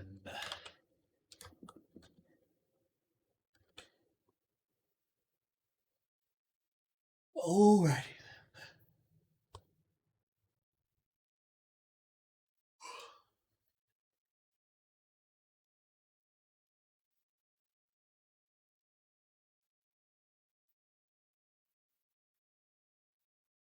What? Oh my goodness. Where'd the hair go? Hey, welcome, Aya. Hope you're having a swell day so far.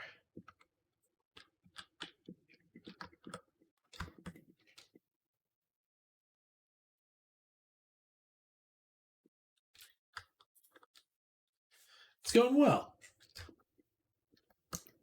I'm sleepy, but kind of the natural order of things there. Just doing some. Always. Always.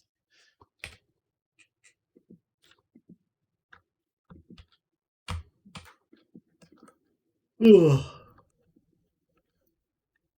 You game a little bit.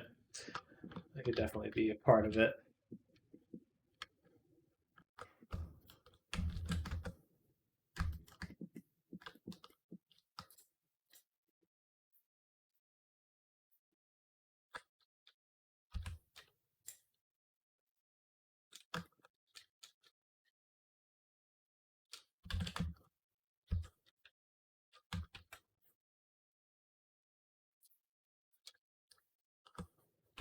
There we go.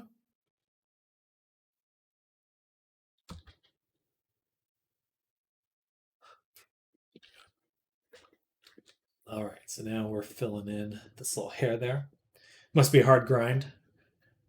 I definitely have some solid hours working.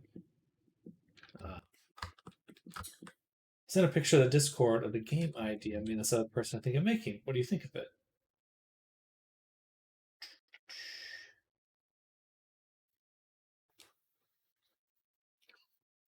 Ooh, realism shooter.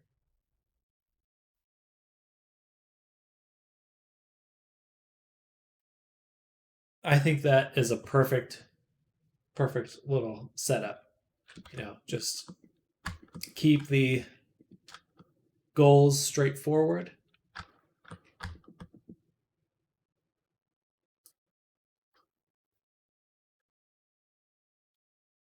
But yeah, I think that'll work perfectly.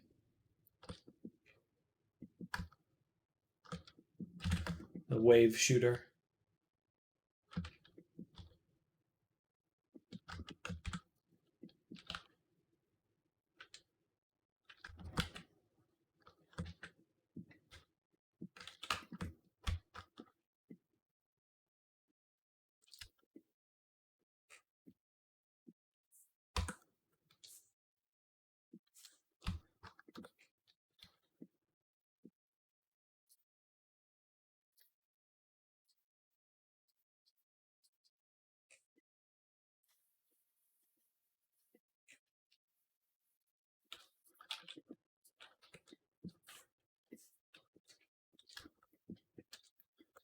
All right, there are quite a few of these to do.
All right.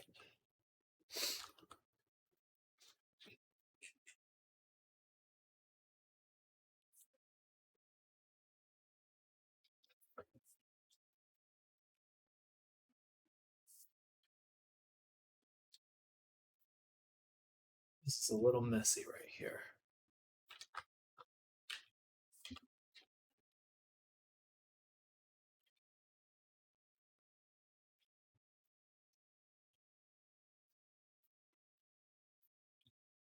Okay, much better. Do do do do do do do do do. Bow, bow, bow, bow, bow, bow, bow, bow.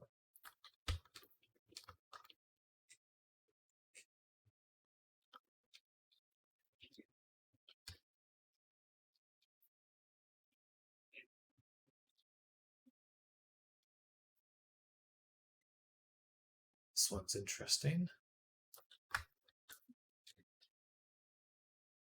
If you don't mind, I sent a picture of my space station. Need help moving this box to all 4 sides of the cylinder.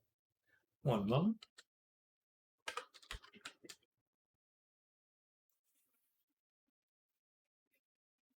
How am I going to do this? Do this.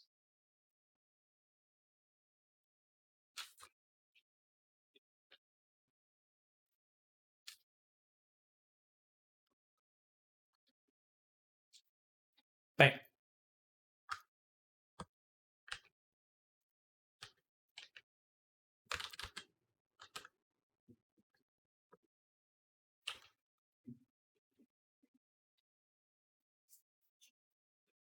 All right. Discord.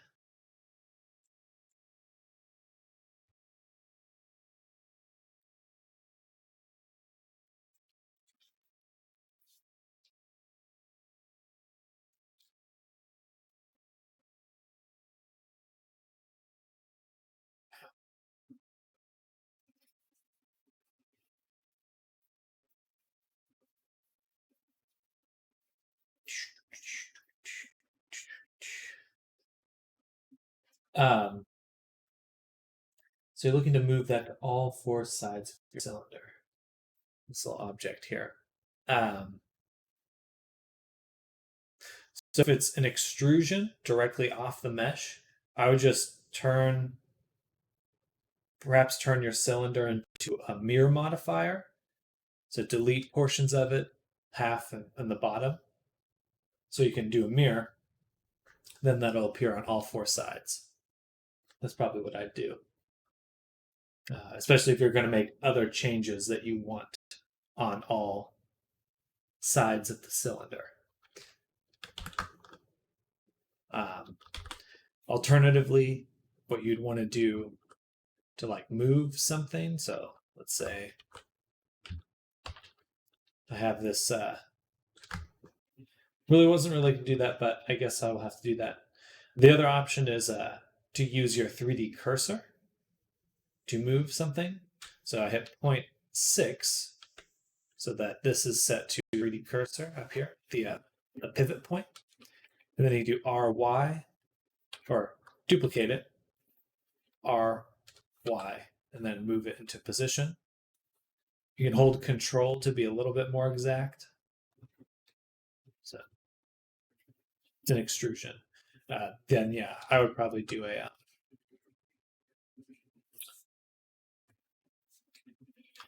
mirror modifier. That's probably your safest option.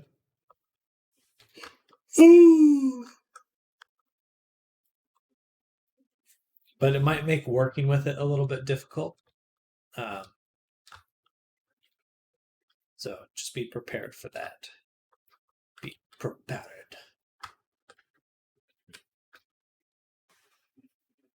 Let's do this.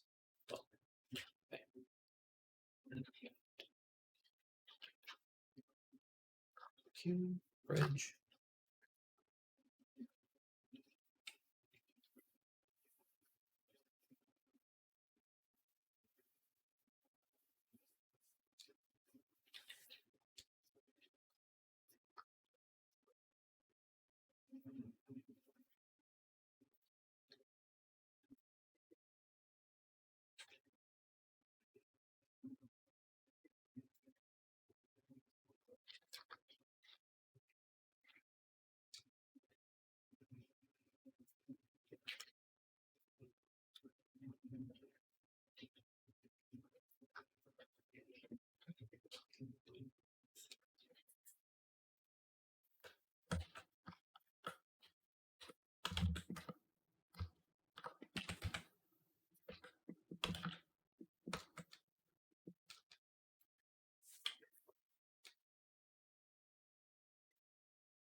Do do do do do do do do do do.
Oh no.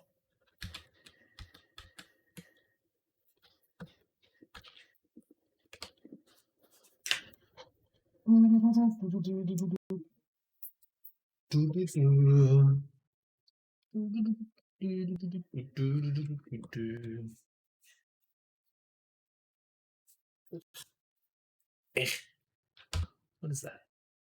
That's one of those pieces. I see. I see.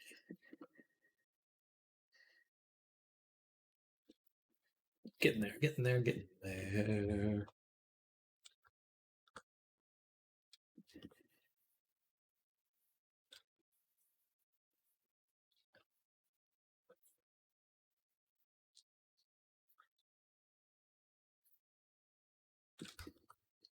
very much. Getting there.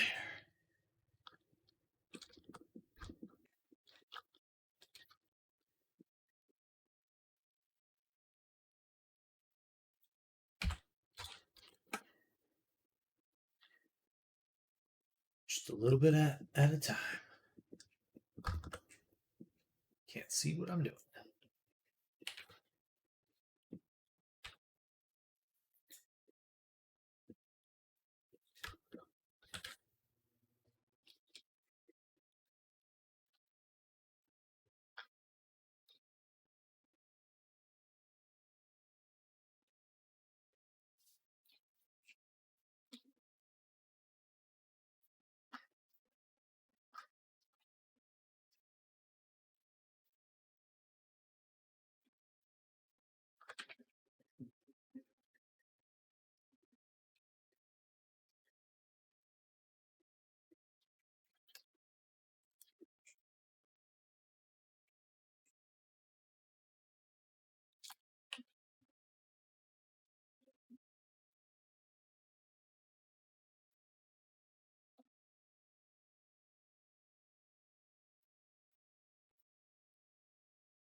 Bye.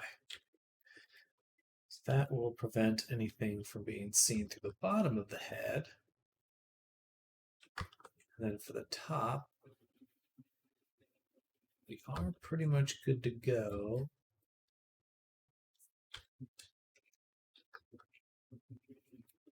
Let's just round out top.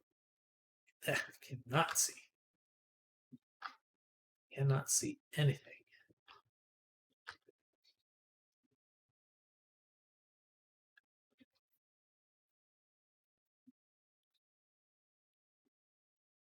There's a gap right here.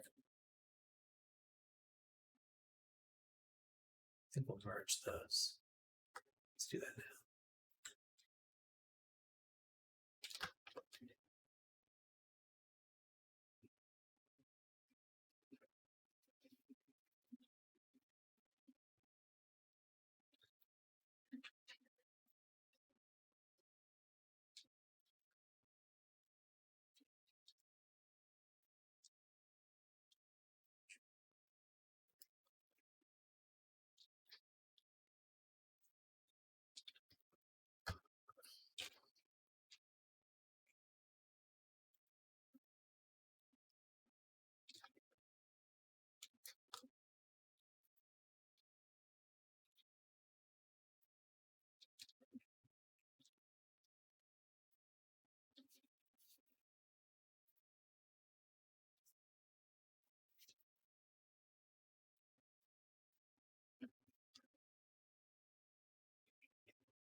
There's one little gap right here. That's okay.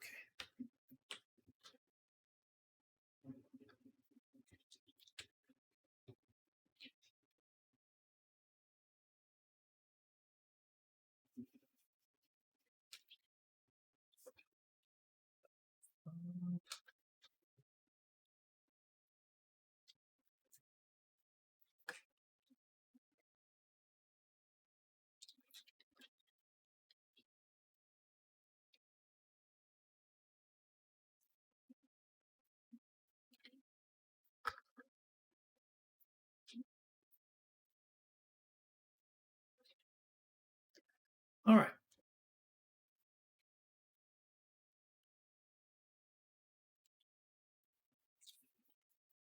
Have a bowl.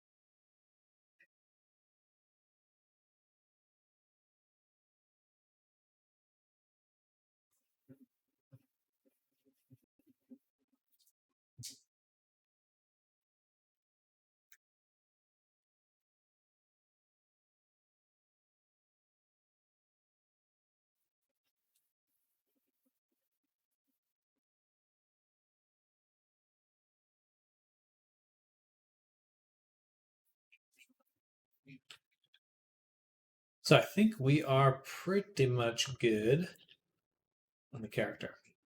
We have a little bit more to do on the hair, but tomorrow we'll be doing texturing and rigging for Bones here. I'd like to go ahead and just take some screenshots. Let's turn off curvature, cavity. Go to UV editing.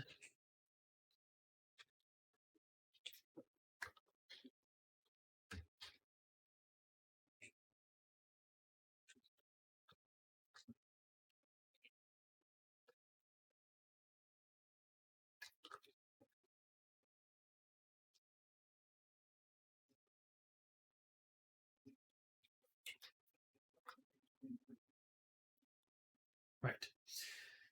Half a day. The body's its own thing.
So file, save copy.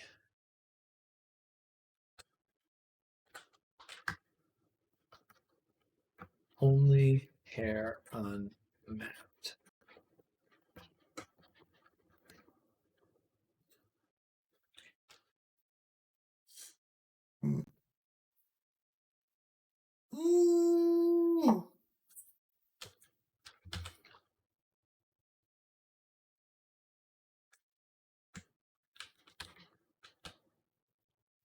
Now we're going to make some TikTok stuff.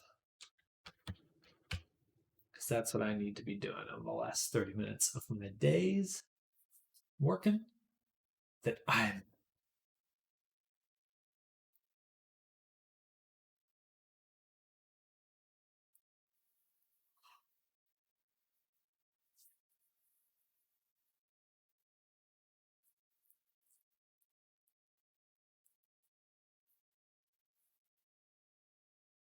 Of course, I made the bad ideas for.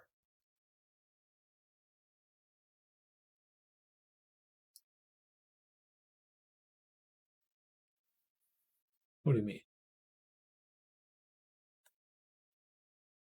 Oh, yeah, the game idea wasn't very good that I made. Of course, I made the bad ideas. Is that what someone was telling you?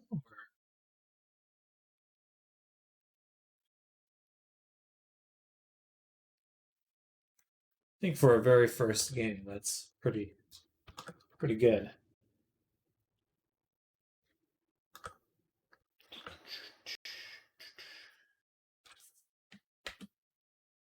Like you're gonna want to be looking for someone right around your skill level. Basically, I'm like a grindy player and I like automation and stuff, doing the same thing over and over again.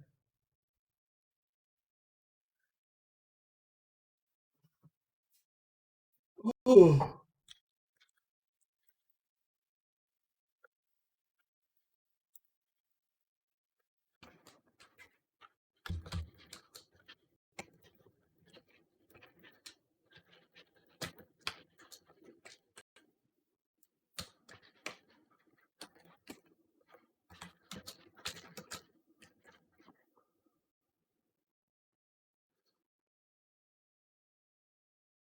Well, I wouldn't worry too much about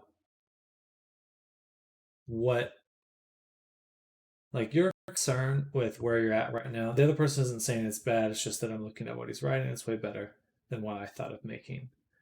But that's totally fine.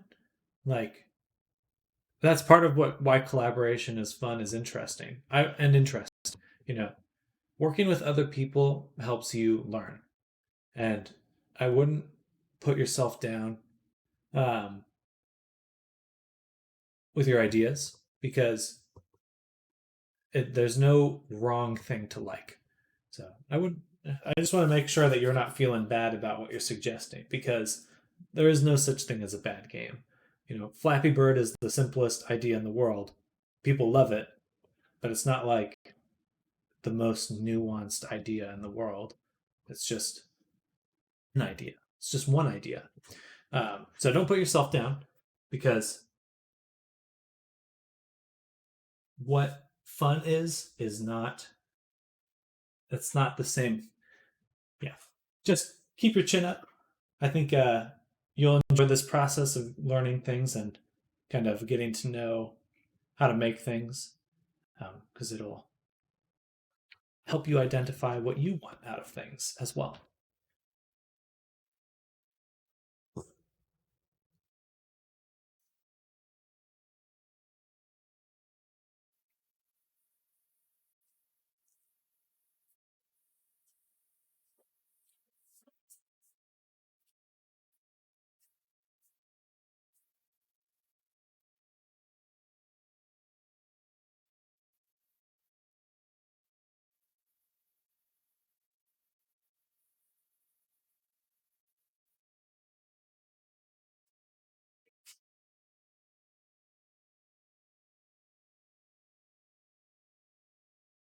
Send a picture of my spaceship that I made by heart. No references. Oh, that's great. Spaceship. No, heck yeah. Good job.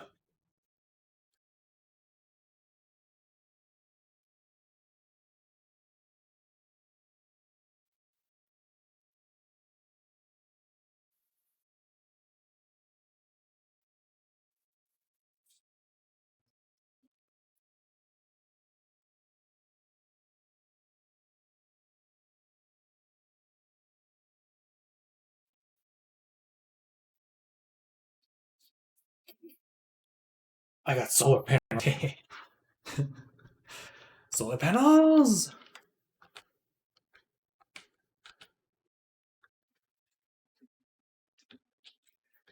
Okay, so is that a lot for that? Not really. No, I would say that's it. It really, it depends on everything else. You know, it's basically like, at any point in your game, you have a budget of 1,000,000 triangles. Let's say that you have 1,000,000 triangles you can use. So it's like, if you're just in, if the only thing that was in your scene was a 1,000,000 triangle object, then you'd be okay, because that's your budget for that one moment. But it's, if you had, so it's like, it really just depends on everything else. Yeah.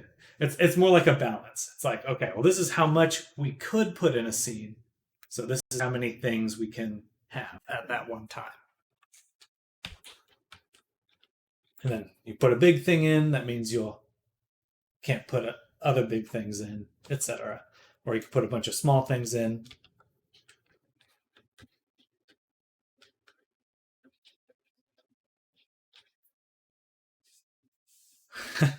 Delicious dust.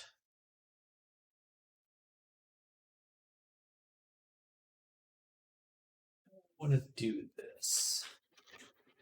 Twitch.tv/Sam Dutter.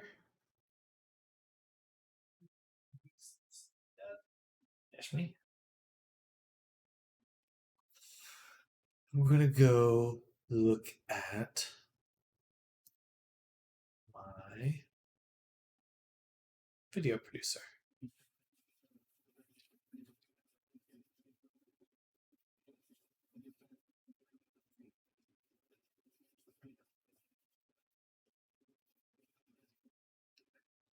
basically, we're going to want to,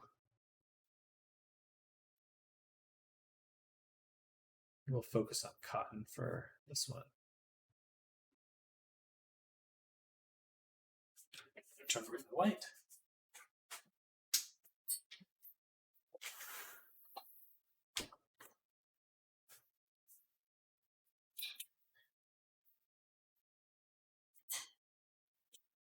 Get my phone.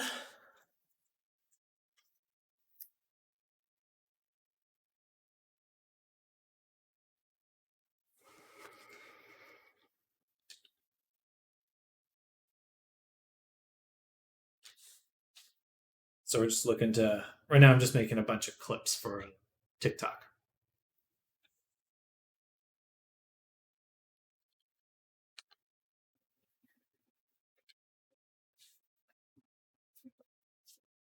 So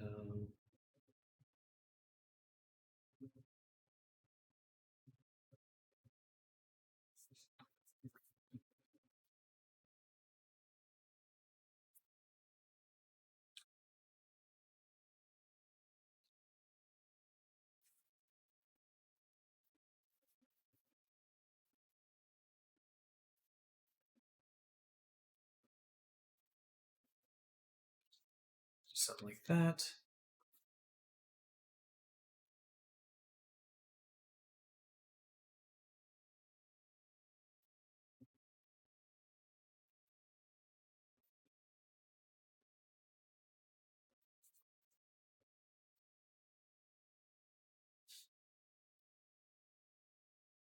Bam, bam. Shot of making the hair.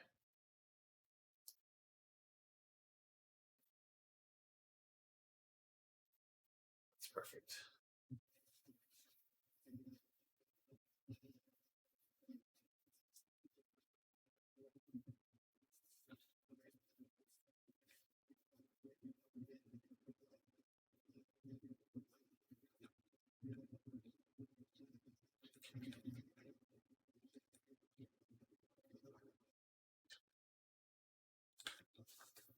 Okay, skip ahead.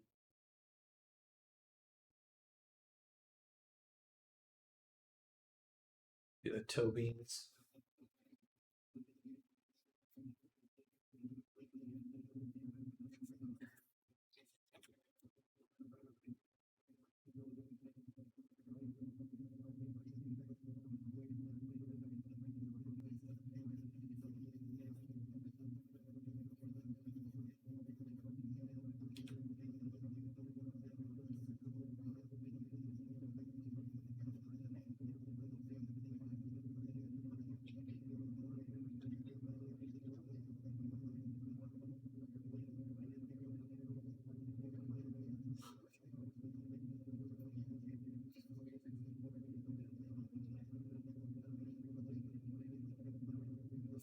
Okay.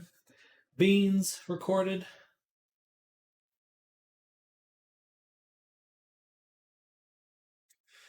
And then we'll do a turnaround in here.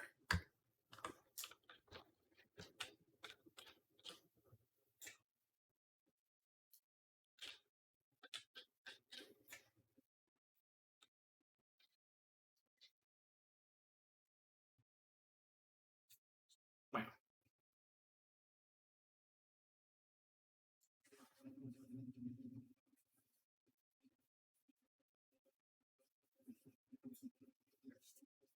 Mind sending me your character base model? I am not going to send you the base model. I appreciate you asking, but since I paid for it, I don't want to give it out for free. It's not that expensive, though. Let's see.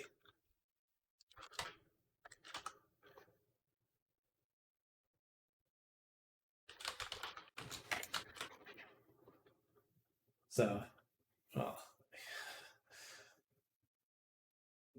yeah, if you search base model, what's a good one? Yeah, here you go. So this is the one I use here. Specifically this one. They've got a ton of other characters, and it's like $12. So think it's pretty affordable. I'll share that in the chat there. Yeah, I would take a look. It's definitely a good start.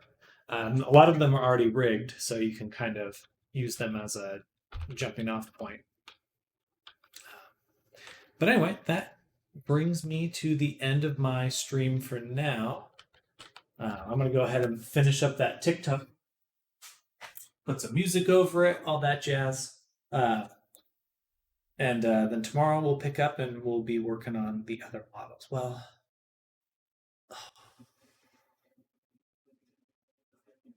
I have to start one of the other avatars. Okay, let's just start the basics up. Never mind, not ending stream just yet. We need to start with the other characters. Hey, no problem. Wishing you well with your game jam project. That'll be fun. I will actually be working for just a bit longer. I need to start work on lo-fi.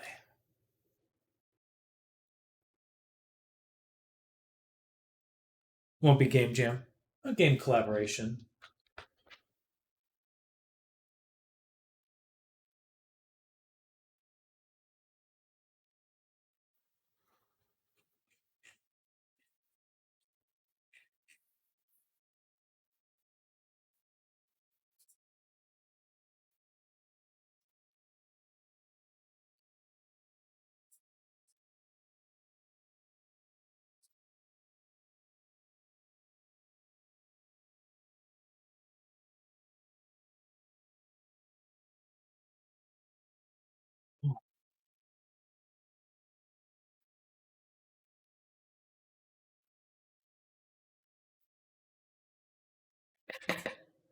Trying to click.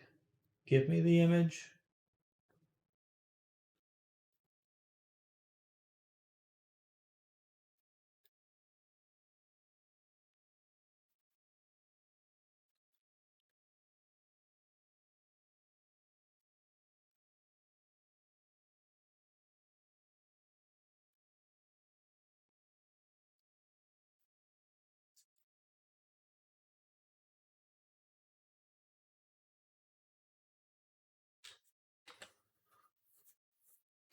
All right. We're thinking about just posting on itch.io. I think that's a great idea. Get your work out there. I know like VTubers like Markiplier, pretty much anyone that does like horror video games, horror video games. They're all over itch.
right.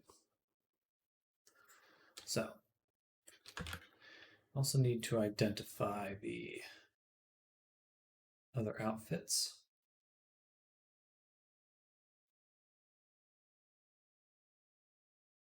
Yeah.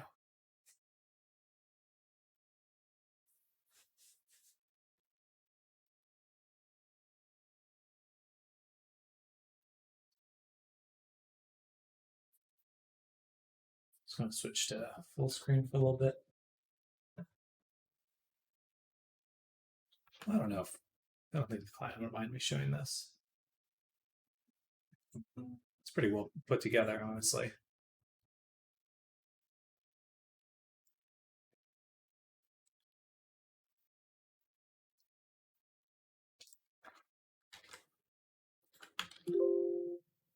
Oh goodness.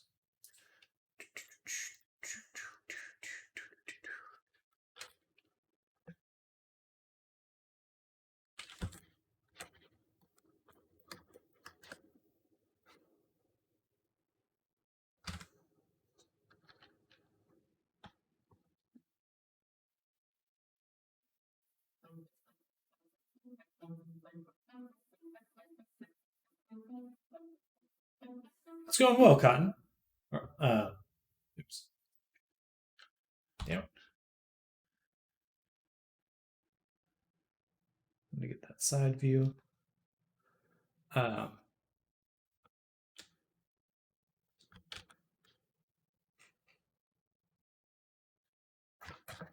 getting close to the end of the day for me. I am pretty pooped at the moment, but I got more work to do.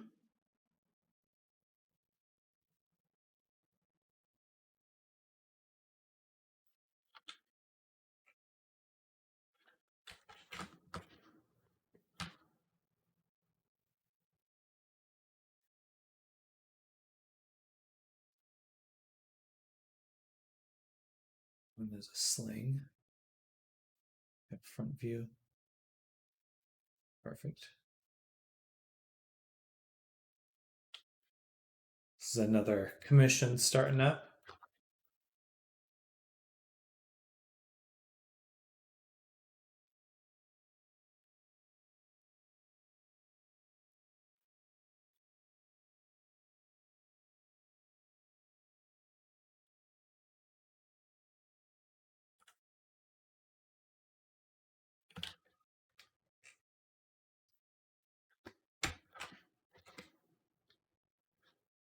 Yeah.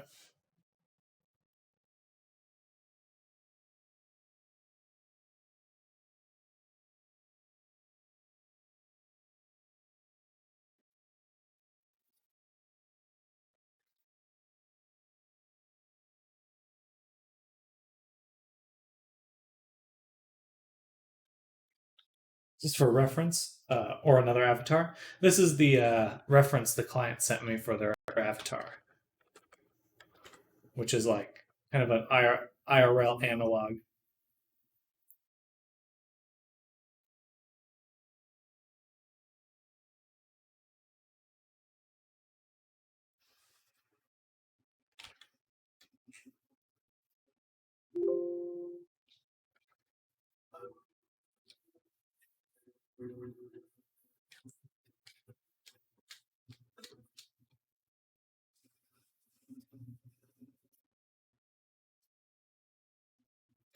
Yeah, it's pretty sick.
I need that one.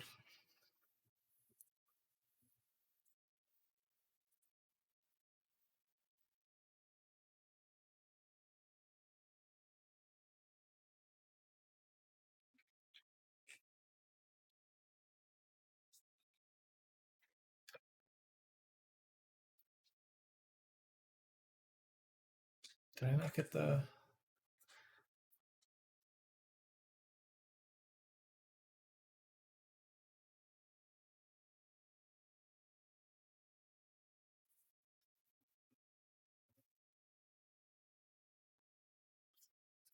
Just, why is it always got to be Photoshop? Come on. Yeah. Okay. Photoshop, go away.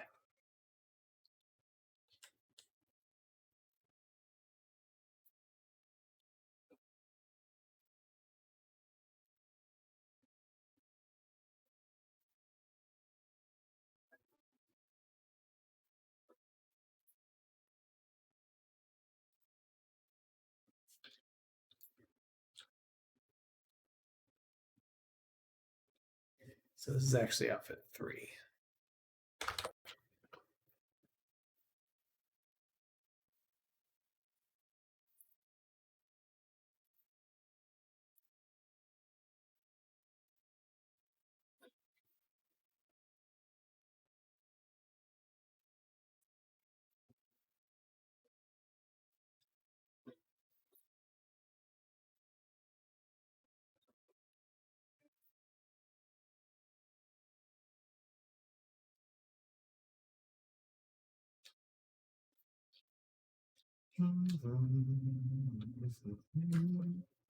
All right.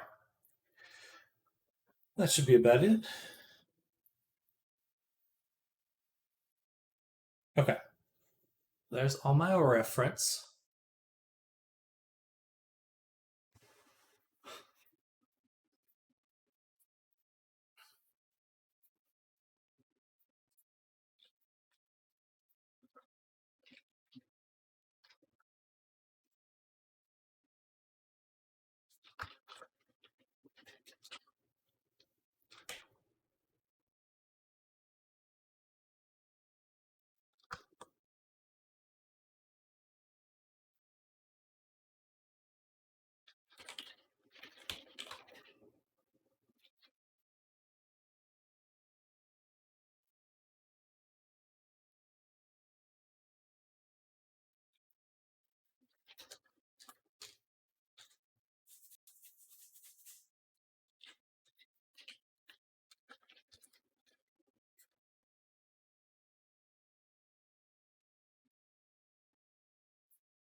All right.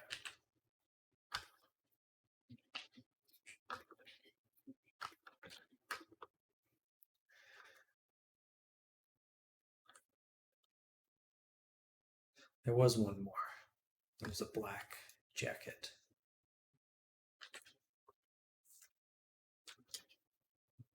Did I miss that one?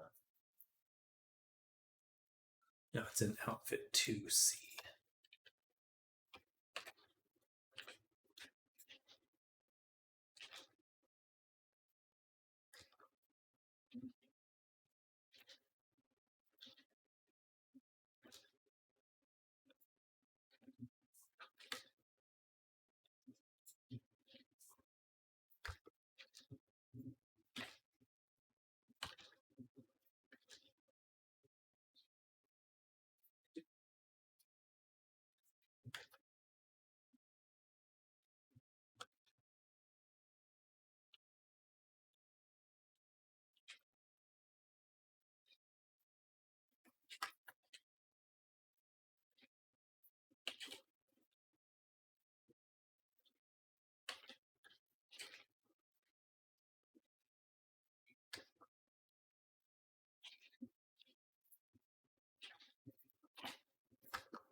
But yeah, when I export a Blender model as FBX for Unity, what settings do I need to do? So I prefer few settings. So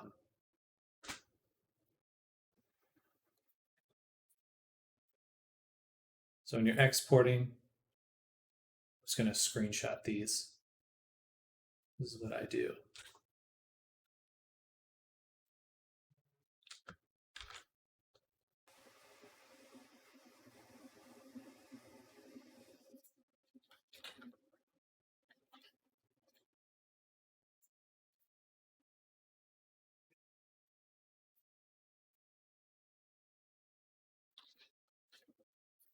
So those are my settings there for exporting.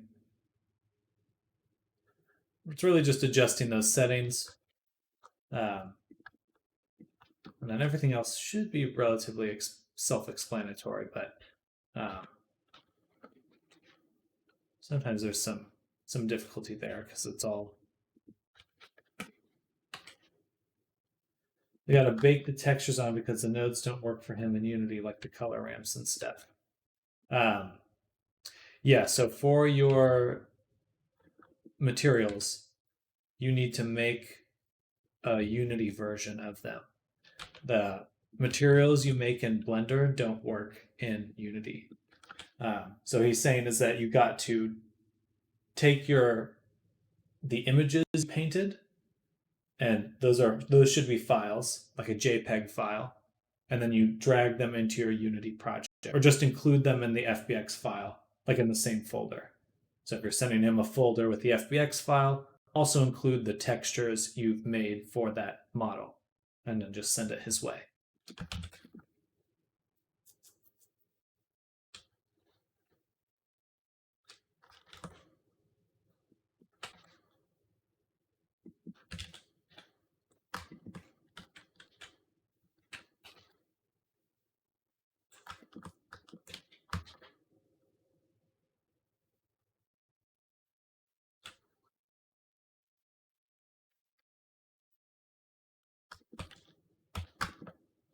So you put the FBX file and JPEG files into Unity at the same time, right? It doesn't have to be at the same time, but basically, here, I'll just show you what I have in my avatar folders.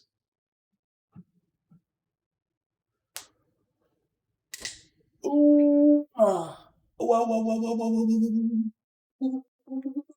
whoa, whoa.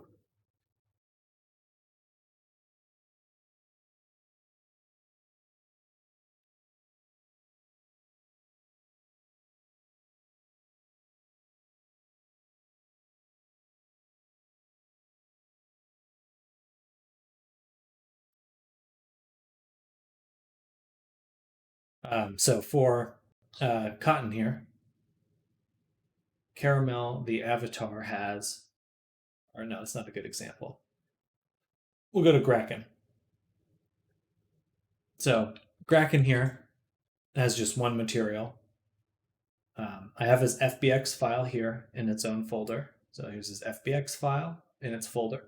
And then for the materials, we have the material, just like Blender has materials, Unity has material. This is the material. And then these are the textures that I've put into that material, just like I do in Blender. So yeah, this is like the JPEG or PNG file, really whatever you want to use. But they're all in this folder. So like I would give him a folder called Spaceship with the FBX file and the textures thrown in there. He'd probably be able to make the materials for you. Yeah.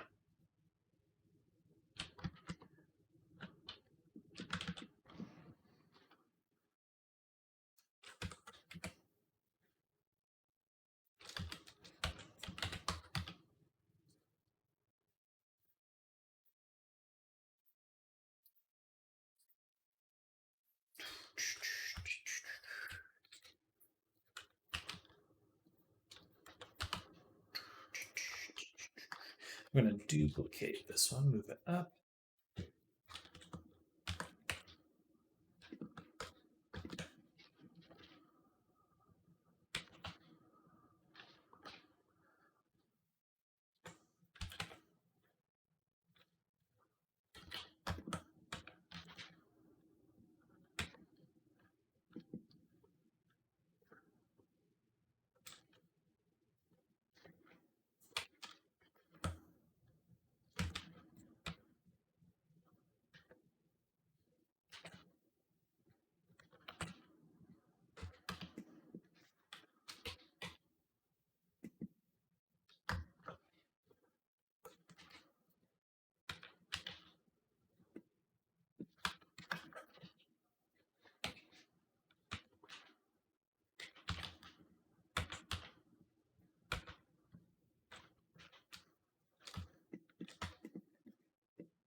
Send a picture of what I have in Unity. Is that right?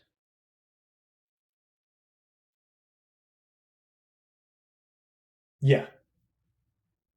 Well, I mean, if you're putting this, if this is your example FBX file, then yes. So yeah, this is your texture file here. You can see that texture, image. Yeah, if that's what you're applying to your cube, perfect. Then all you need to do is create a material if you wanted to test this for yourself. So in that same folder, I'm going to switch my view so it looks like yours. Or how do I do that again? Here we go. I have to do a 2-column layout.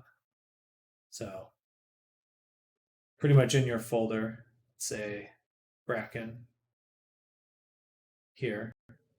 In my material folder, you can see I have material here. I can just right click, create material. And that's how you make it. And then I call that whatever. This is the new material I've made. And I can just drag it onto my object in my scene. Yeah.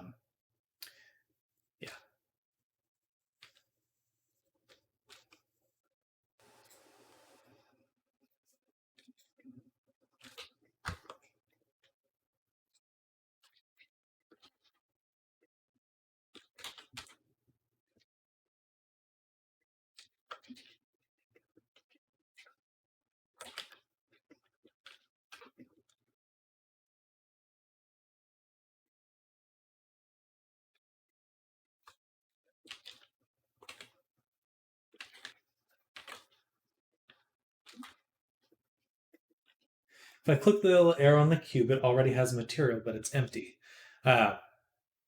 Yes, so it already would have it's like imported material, but they don't actually import the materials. You'll still have to kind of manually assign this new one that you've made.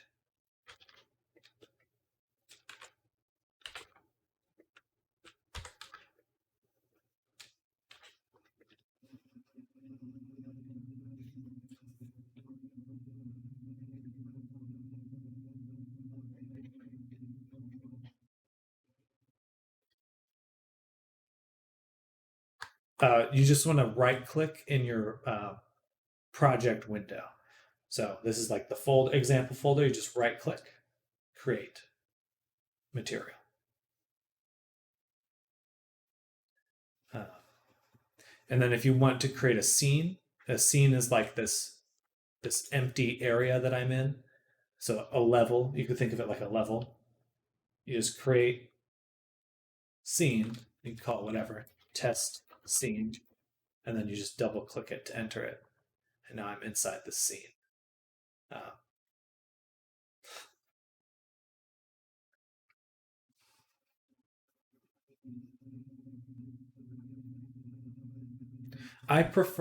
Personally, I prefer the 1-column layout because then it looks like a file explorer and you see everything here. So first you select the material. Let me go, yeah. So first you select the material, unlock the shape. This one's a little bit different than the one you're going to see. In fact, why don't we just duplicate this? I'll switch it to standard. So this is what you're going to see right here. You're going to have a standard material. And I already have the textures assigned. And you just drag and drop the texture into these scenes. So I can just take this texture and drop it in there into these little slots here. But you have to, if you click off, if I clicked onto the texture, it's going to show it in the inspector. So first you click on the material, and then you click and drag into the material. So yeah, you're kind of slotting them in. Think of it like an inventory in a video game. You're just kind of slotting objects into that inventory spot.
half the cube is textured, but the other half is not. So that's definitely on Blender side of things. You need to ensure that the material assignment is for the whole object. So, for example, if I'm in here, you can see how this part of the body has body material, and then this one doesn't have any material. So you need to make sure that, if we're using this one as an example, that you assign it to all of the parts of the material of the character.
Ooh.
That is totally fair.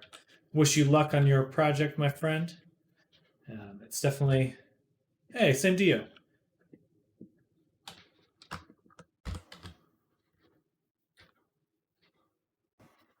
Enjoy your night, Big Poop. See you soon. I'm gonna head to bed soon as well.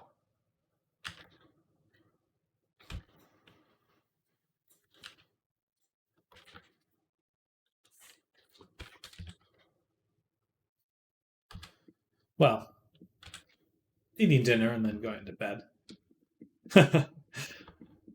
It's 5, but I get up pretty early. I'm usually up at like 5 a.m. So I only have about another 4 hours of staying awake.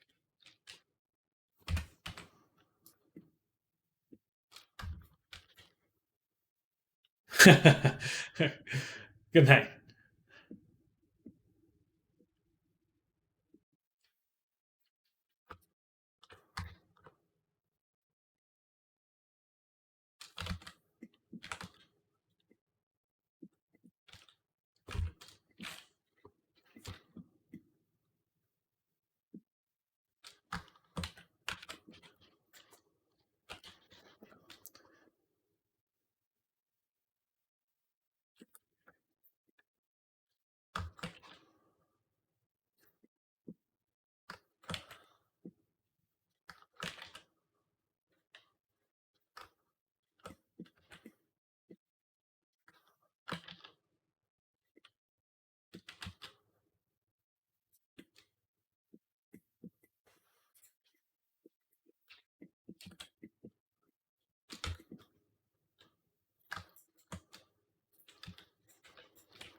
All right, that is the end of the day for Sam.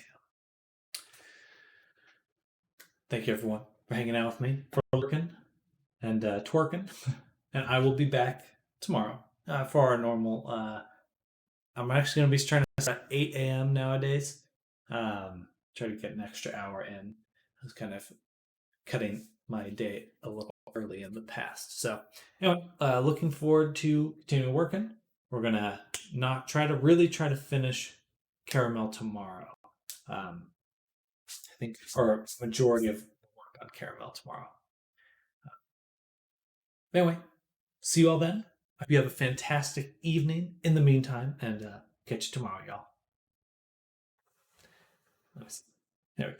Bye.